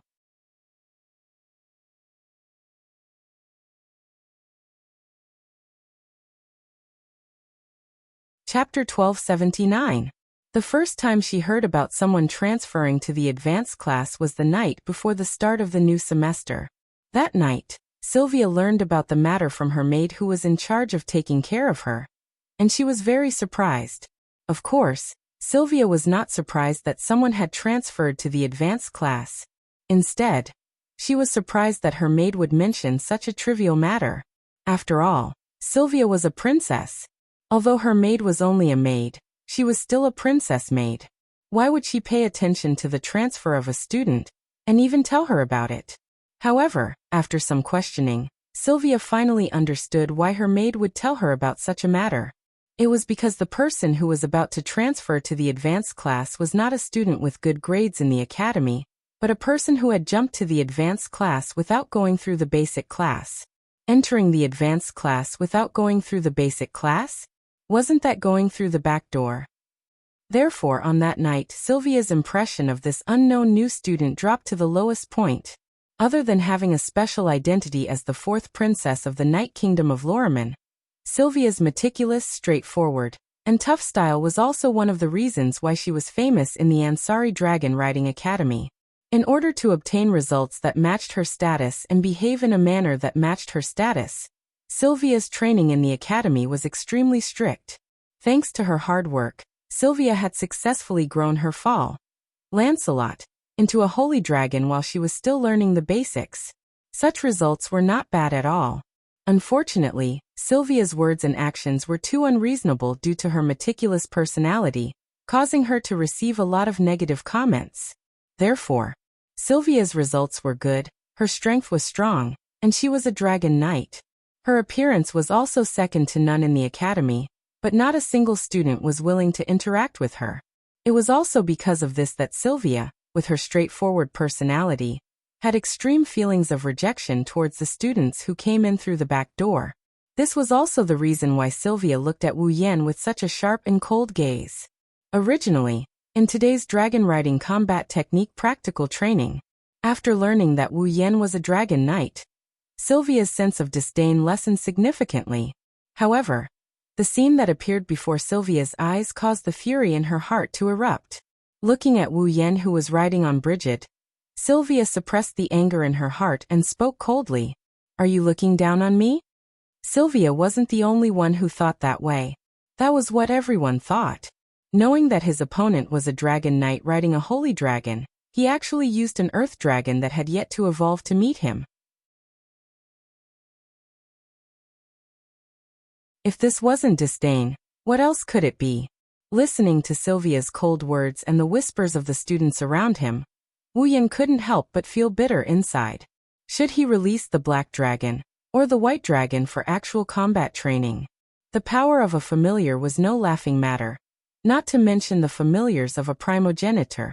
Even the slightest ripple could wipe out the entire academy. How could Wu Yan do that? But he couldn't just tell her that. My dragon is too strong, I'll pass. That would make him a laughingstock. It had to be said that sometimes being too strong was also a sin. Not knowing whether to laugh or cry, Wu Yan shrugged. It's not necessarily the higher the level of the dragon, the more powerful the rider is. Didn't I just say that? Is that so? Not only did Sylvia not feel relieved, her expression became even colder. You're saying that with your abilities, you can defeat me riding a holy dragon even if you're riding an earth dragon, right? Wu Yan couldn't help but smile bitterly. I also have my own reasons and difficulties, if you must think of it this way. If that's the case, I can't help it. Sylvia was silent for a moment before she looked up. The coldness on her face disappeared, replaced by an expressionless one. I understand. With that said, Sylvia flipped over and jumped onto her fall. Lancelot immediately opened his eyes and soared into the sky. Roar with a dragon's roar, the holy dragon Lancelot, covered in white fur and as large as an elephant, looked down at Wu Yan with disdain. It was like a tiger staring at its prey. On his body, a clear flow of mana fluctuated in the air and rose up. Yua! At the side, Raymond let out an exaggerated shout among the students who had completely fallen into the crowd of onlookers. It seems that the Blue Ice Princess has been infuriated. My Bridget, don't let anything happen to you. Riding an earth dragon and fighting a holy dragon. Yashur stared at Wu Yan and muttered, "Can he really win?" Under the watchful eyes of all the students, Sylvia looked down at Wu Yan with the bearing of a king. Her cold voice reverberated in the air. "Don't think I'll go easy on you." With that, Sylvia swung her reins and her expression turned serious. "Lancelot!" Roar! Lancelot's eyes flashed fiercely. He leaped into the air and opened his mouth. A blue magic formation that was 1/3 the size of his body rippled out and aimed downwards like a cannon. The next moment, countless beams of light pierced through the air and rained down on Wu Yan like meteors falling from the sky. They enveloped the top of his head and rained down on him without giving him a chance to explain himself. Sylvia didn't go easy on him. "Careful!" Yashio and Raymond couldn't help but shout out. The faces of all the students also became solemn, and their hearts also rose. Under everyone's gaze, Wu Yan raised his head and looked at the beams of light shooting towards him. He gently closed his eyes. Wah! The students widened their eyes in shock. Sylvia's eyes flashed fiercely. While the crowd was in an uproar because of Wu Yan's actions, Wu Yan connected his consciousness to Bridget's. The so-called dragon riding skill was to combine the rider's consciousness with the dragon's consciousness, so that the dragon would follow the rider's consciousness and fight. It wasn't difficult for the rider and the dragon to merge their consciousness. Usually, as long as the dragon was willing to open its heart to the rider and accept the rider, it could be easily done. Once this was done, Wu Yan, who had infinite martial arts, would he need any other combat skills? The dragon provided power. The rider provided skill. Even if the power wasn't enough, Wu Yan, who had the strongest skill, would not lose to any rider. At least, he wouldn't lose to a dragon knight, who could only control a dragon and didn't have a paladin armor. Under the astonished gazes of the audience, Bridget also closed his eyes and started to dance. Yes, Bridget began to dance. Like a stream of light with afterimages, Bridget seemed to be able to see the incoming beams with his own eyes. His powerful dragon legs kicked the ground, and his body flashed.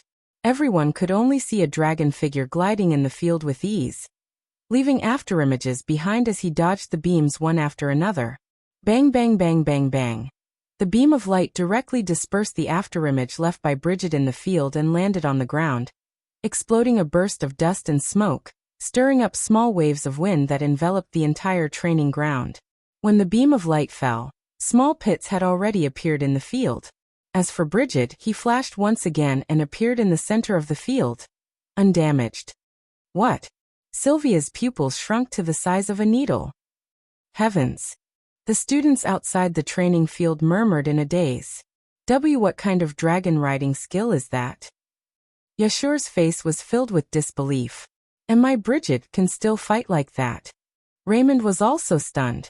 While everyone was stunned by Bridget's miraculous dodging technique, Wu Yan opened his eyes and met Sylvia's gaze.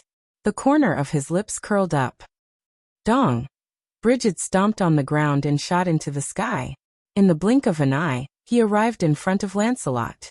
Sylvia's expression finally changed.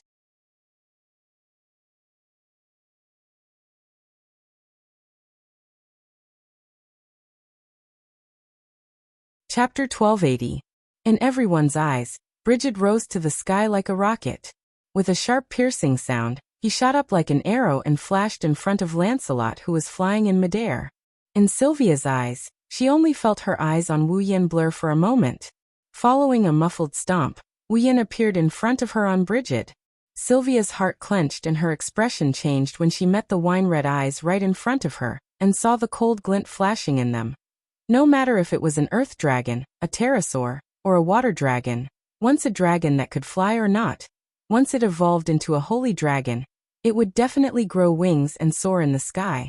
Thus, in the eyes of others, in a battle between an earth dragon rider and a pterosaur rider, the pterosaur that had the advantage in the air would definitely have the upper hand. Not to mention, the one in the battle was not a pterosaur, but a real holy dragon. An earth dragon jumping into the air in a battle with a flying opponent was undoubtedly a very foolish action. But such a foolish action brought Sylvia a frantic sense of danger. Sylvia's nerves immediately tensed up, and she pulled the reins in her hand, just as she wanted to control Lancelot to use a defensive spell. But before she could do so, a shadow of a whip appeared in front of Sylvia's eyes. That was Bridget's tail. Bang! Accompanied by a sonic boom, the powerful shadow of the whip struck Lancelot's body. The ferocious force poured into Lancelot's dragon body, that was definitely tougher than an earth dragon's. With a muffled sound, Lancelot howled and fell to the ground like a meteor. Bang! The huge dragon body smashed into the ground. A thick cloud of dust was stirred up. Lancelot let out a painful howl. Clearly, it had suffered quite a bit of damage. Lancelot. Although Sylvia, who was riding Lancelot, did not suffer any direct damage, she still turned pale with fright. At this moment, a sharp whistling sound. It reached Sylvia's ears. Sylvia raised her head abruptly. She looked at the sky, and in the next second, Blykett's equally large figure was imprinted in her eyes again. In her eyes, it was as if a heavy mountain had smashed onto Lancelot's body. Boom! Roar! The violent impact caused Lancelot to howl in pain. His mind was in a mess and he almost lost consciousness. Sylvia almost fell from the impact. She grabbed onto the reins with all her might and barely managed to survive. However, the outcome had already been decided. Bridget stepped on Lancelot's body and aimed his mouth at Lancelot's head, his eyes flashing with a dangerous light. At this point, Sylvia and Lancelot understood. As long as Lancelot made the slightest suspicious movement, the other party would not hesitate to release the magic that they had been preparing and smash Lancelot's body.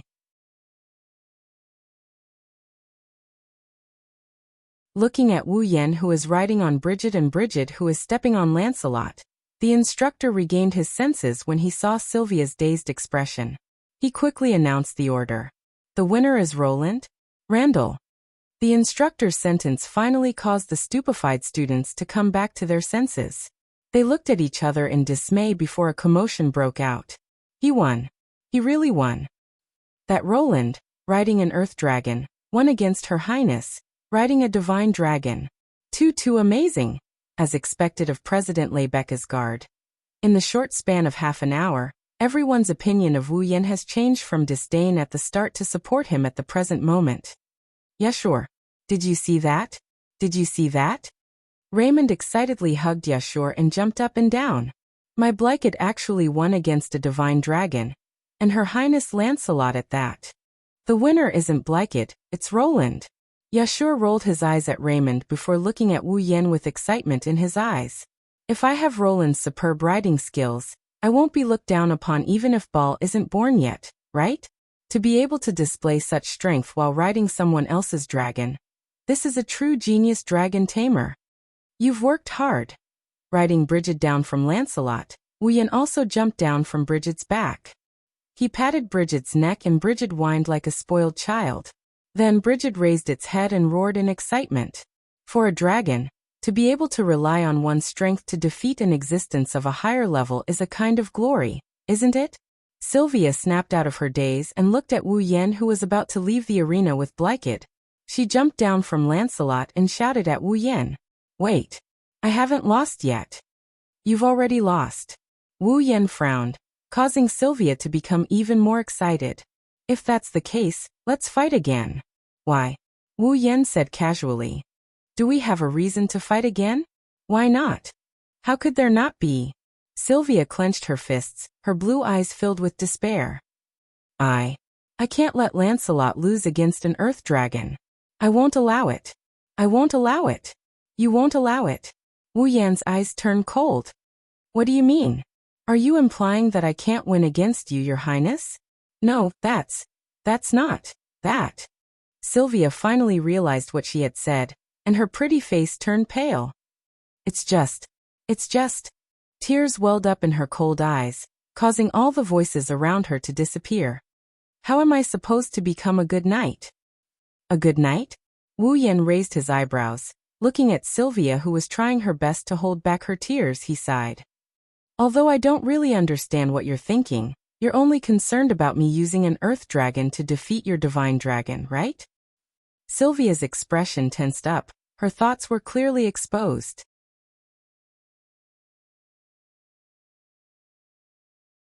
Wu Yan closed his eyes, and when he opened them again, his wine-red eyes were filled with sharpness.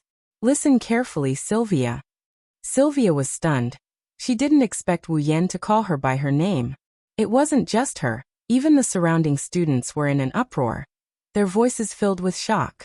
However, Wu Yan ignored all of this. Looking straight into Sylvia's eyes, he spoke as if he was making a declaration. I can win against you not because Lancelot is too weak, nor is it because you're too weak, but because I'm stronger than you. You're stronger than me? Sylvia's body trembled. Yes, it's that simple.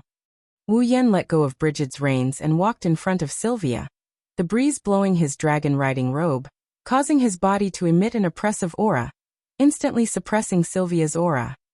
If you're really stubborn and want to prove your strength, then you should go back and seriously absorb the experience of this battle, improve yourself, and when you're stronger, come and challenge me again, not like a stray dog, unwilling to accept your defeat and recklessly challenging me. Or do you think that I was the one who used underhanded means to win against you? No. Sylvia bit her lips, her eyes filled with emotions. Although she didn't want to admit it, anyone with eyes could see that Wu Yan had been fighting head-on, not using any underhanded means. Just like what Wu Yan said, he won because he was stronger than Sylvia. Since that's the case, do you think you can win if you fight me again? Wu Yan narrowed his eyes. If you dare to say that, then I can accept your challenge. Sylvia was silent. The surrounding students were silent as well. So if you want to win against me, then become stronger. When you become stronger, then challenge me again. When that time comes, I won't refuse. Wu Yan didn't say anything else. He turned around, took Brigid's reins, and walked out of the arena. Become stronger. Sylvia stared blankly at Wu Yan's departing figure. After a while, she clenched her fists, the despair in her eyes turning into determination. Yes. Become stronger. Even if it's for him. I have to become stronger.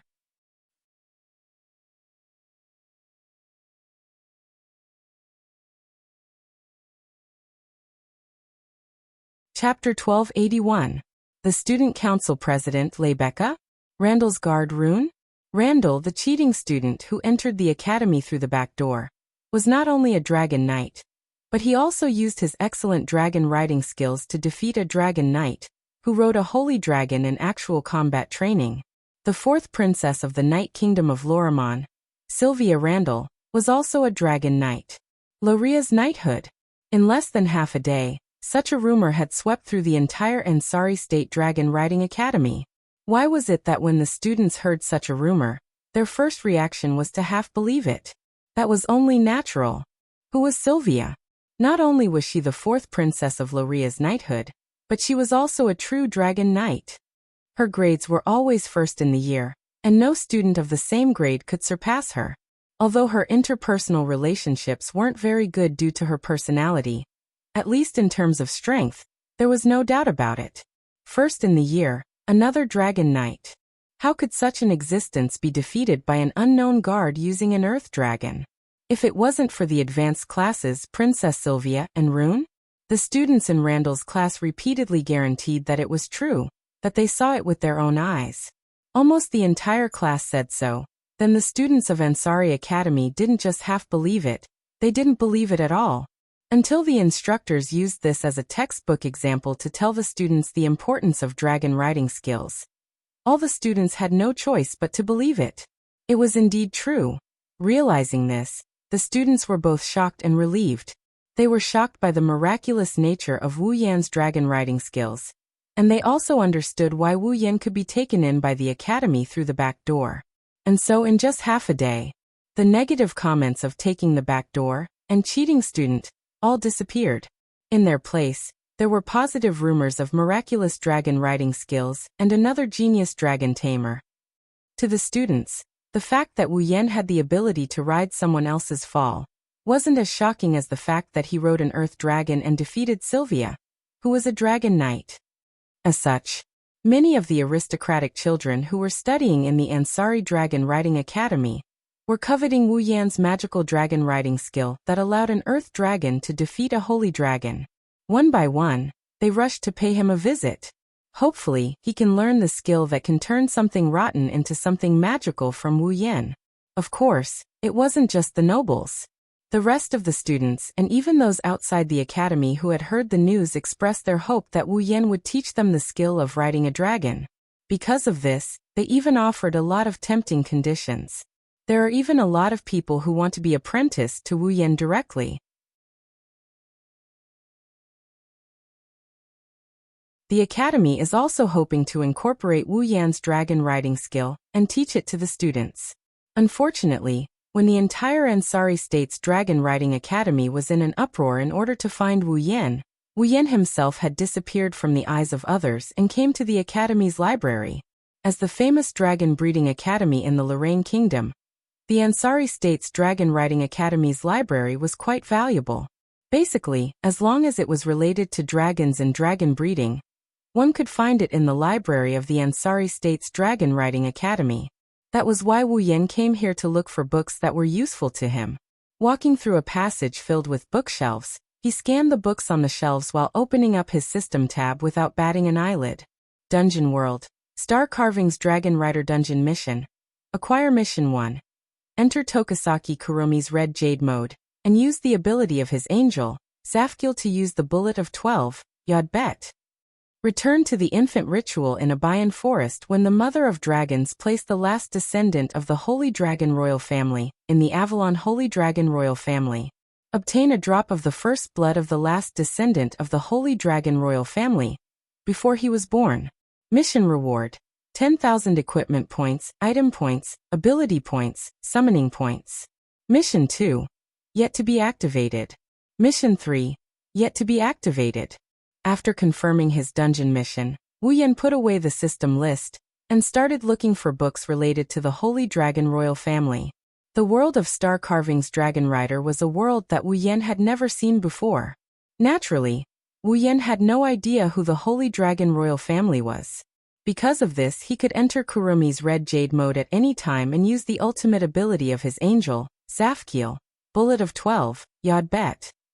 Returning to the past and continuing his own dungeon mission, but because he did not know anything about the Holy Dragon Royal Family, the dungeon mission was stuck in a stalemate. If he did not have enough information about the Holy Dragon Royal Family, he would not be able to continue the dungeon mission. Wu Yan didn't know when the last descendant of Avalon's Holy Dragon Royal Family was entrusted to someone else. He also didn't know who the last descendant was entrusted to by the Dragon Matriarch. Even if he wanted to use the Bullet of 12, Yod Bet, he did not know how many years he would have to go back. In addition, using the Bullet of 12, Yod Bet, would require a lot of time. Not only does it require a lot of time, it also requires a lot of spiritual power. With Kurumi's Red Jade mode's spiritual power, it's hard to say if Wu Yan can return to the time when the last of the Elvalin's Holy Dragon Royal Family was sent out.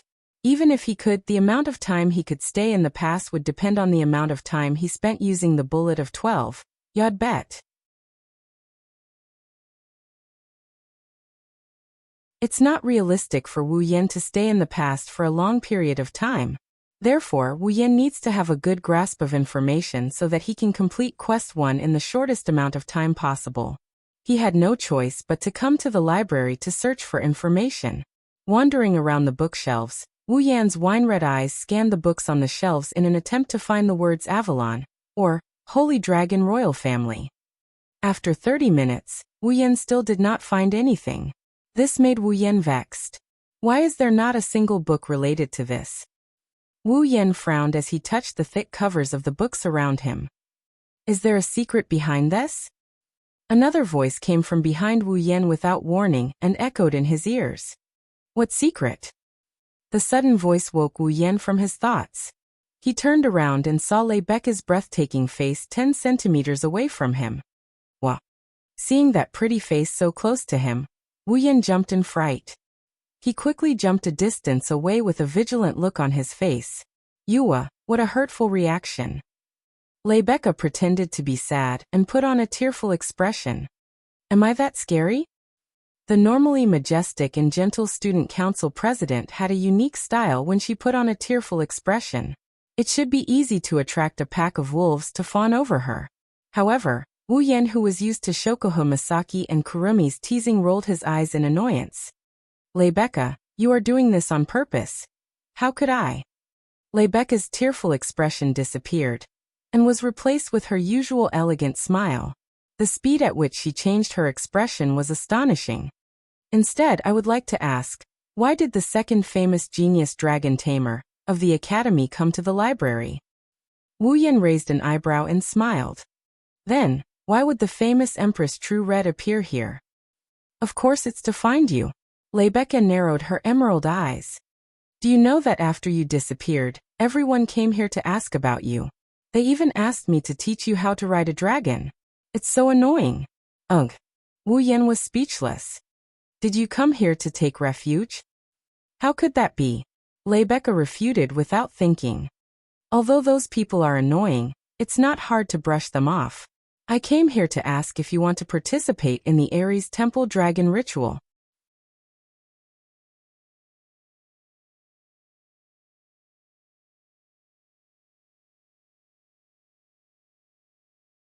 Chapter 1282. Ares Temple Dragon Ritual? Wu Yan froze on the spot. In this world, although the time and year were still represented by year, month, and day, it wasn't purely using numbers as the prefix of year, month, and day to express the time and year. For example, the 12 months of the year were represented by 12 constellations. The Ares Temple, for example, was the month of this world. It was also known as the Ares Temple month, the 4th month of the year. As for the Ares Temple Dragon Sacrifice, as the name suggested, it was an annual event held during the month of the Ares Temple. At the same time, it was also the spring activity of the Ansari Dragon Academy. During the Ares Dragon Rite, the students of the Ansari Dragon Academy would each ride their own fall and compete in a race similar to a marathon. Whoever could ride their own dragon first according to the route set by the academy and reach the finish line first would be the winner of the Ares Dragon Rite and would be rewarded handsomely. Of course, the so-called handsomely rewarded was just the result being recorded in the record. It would be used as a reference for the students when they graduated. Therefore, even though Wu Yan learned about the Ares Temple Dragon ritual from Yashur and Raymond, he didn't give it much thought and tossed it to the back of his mind. After all, he didn't know if he could stay in this world until he graduated, or if he could stay in the academy until he graduated. That was still an unknown quantity. If Rebecca didn't mention it, Wu Yan might have forgotten about it. In other words, scratching his face, Wu Yan looked at Rebecca with uncertainty. You want me to participate in that sports meet? The Ares Temple Dragon Rite isn't just a sports meet. It's a fine tradition of the Ansari Dragon Riding Academy. The results of the competition will be recorded in the official records. Rebecca corrected him and sighed. Even so, it's not wrong to describe it as a sports meet. Since you have nothing to do for now and the matter of joining the student council is still being arranged, why don't you participate in the dragon ritual? Is that so? Wu Yan looked a little disinterested. Wu Yan looked a little disinterested. Forget it. He had the time. I might as well stay here and read a book. It's not a good thing to be so uninterested in the activities of the academy right after entering. Rebecca put on a serious expression. If it weren't for the fact that the members of the student council are the executive committee members of the Ares Temple Dragon Rider Ritual Competition, and can't participate in the competition as a contestant, I would also like to participate in the Dragon Rider Ritual Competition. In other words, Wu Yan had already turned around. Once again, he began to search for books. You're not joining either? Although I'm not participating. However, the Ares Palace Dragon sacrifice this time isn't completely unrelated to me. Rebecca suddenly curled her lips into a smile. I have decided to announce it during the Ares Temple Dragon sacrifice. Whoever gets the final victory will get the right to have a date with me. The right to a one-day date? Wu Yan couldn't help but look at Rebecca in astonishment. Rebecca responded with a smile and an extremely seductive tone. How is it? Do you want to join? I feel like your invitation is filled with malice. Wu Yan faced Rebecca directly. He looked directly into her eyes, full of meaning. Is it because I didn't use my fall in the dragon riding combat training, and you didn't get any information about my fall? Is that why you want me to participate in the dragon riding ritual and show off your fall? The smile on Rebecca's face froze. I knew it. Wu Yan slapped his forehead as if he had a headache and laughed bitterly. Although I know most girls are curious, isn't your curiosity a bit too strong? Oh, is that so?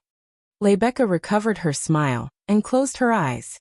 She crossed her arms in front of her chest. When she opened her eyes again, they were filled with a strange light. I can't help it. There are too many mysteries surrounding you.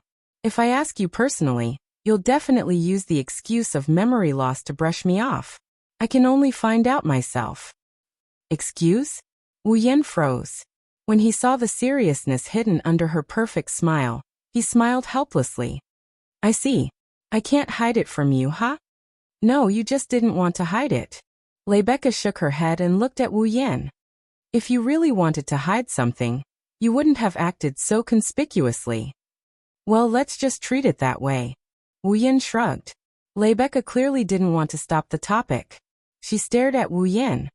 So you admit that you didn't lose your memory? Yes, I admit it. It's like you said, I didn't want to hide it.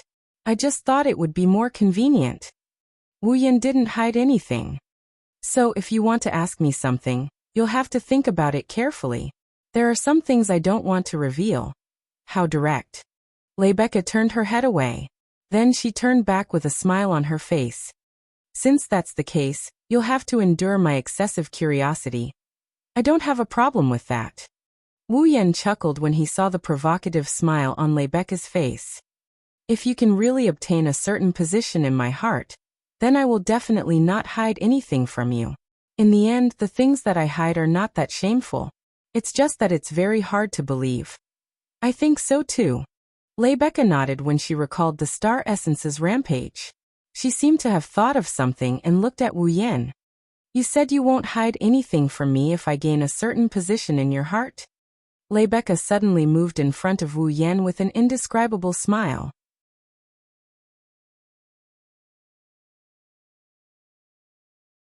Her beautiful face slowly moved towards his face.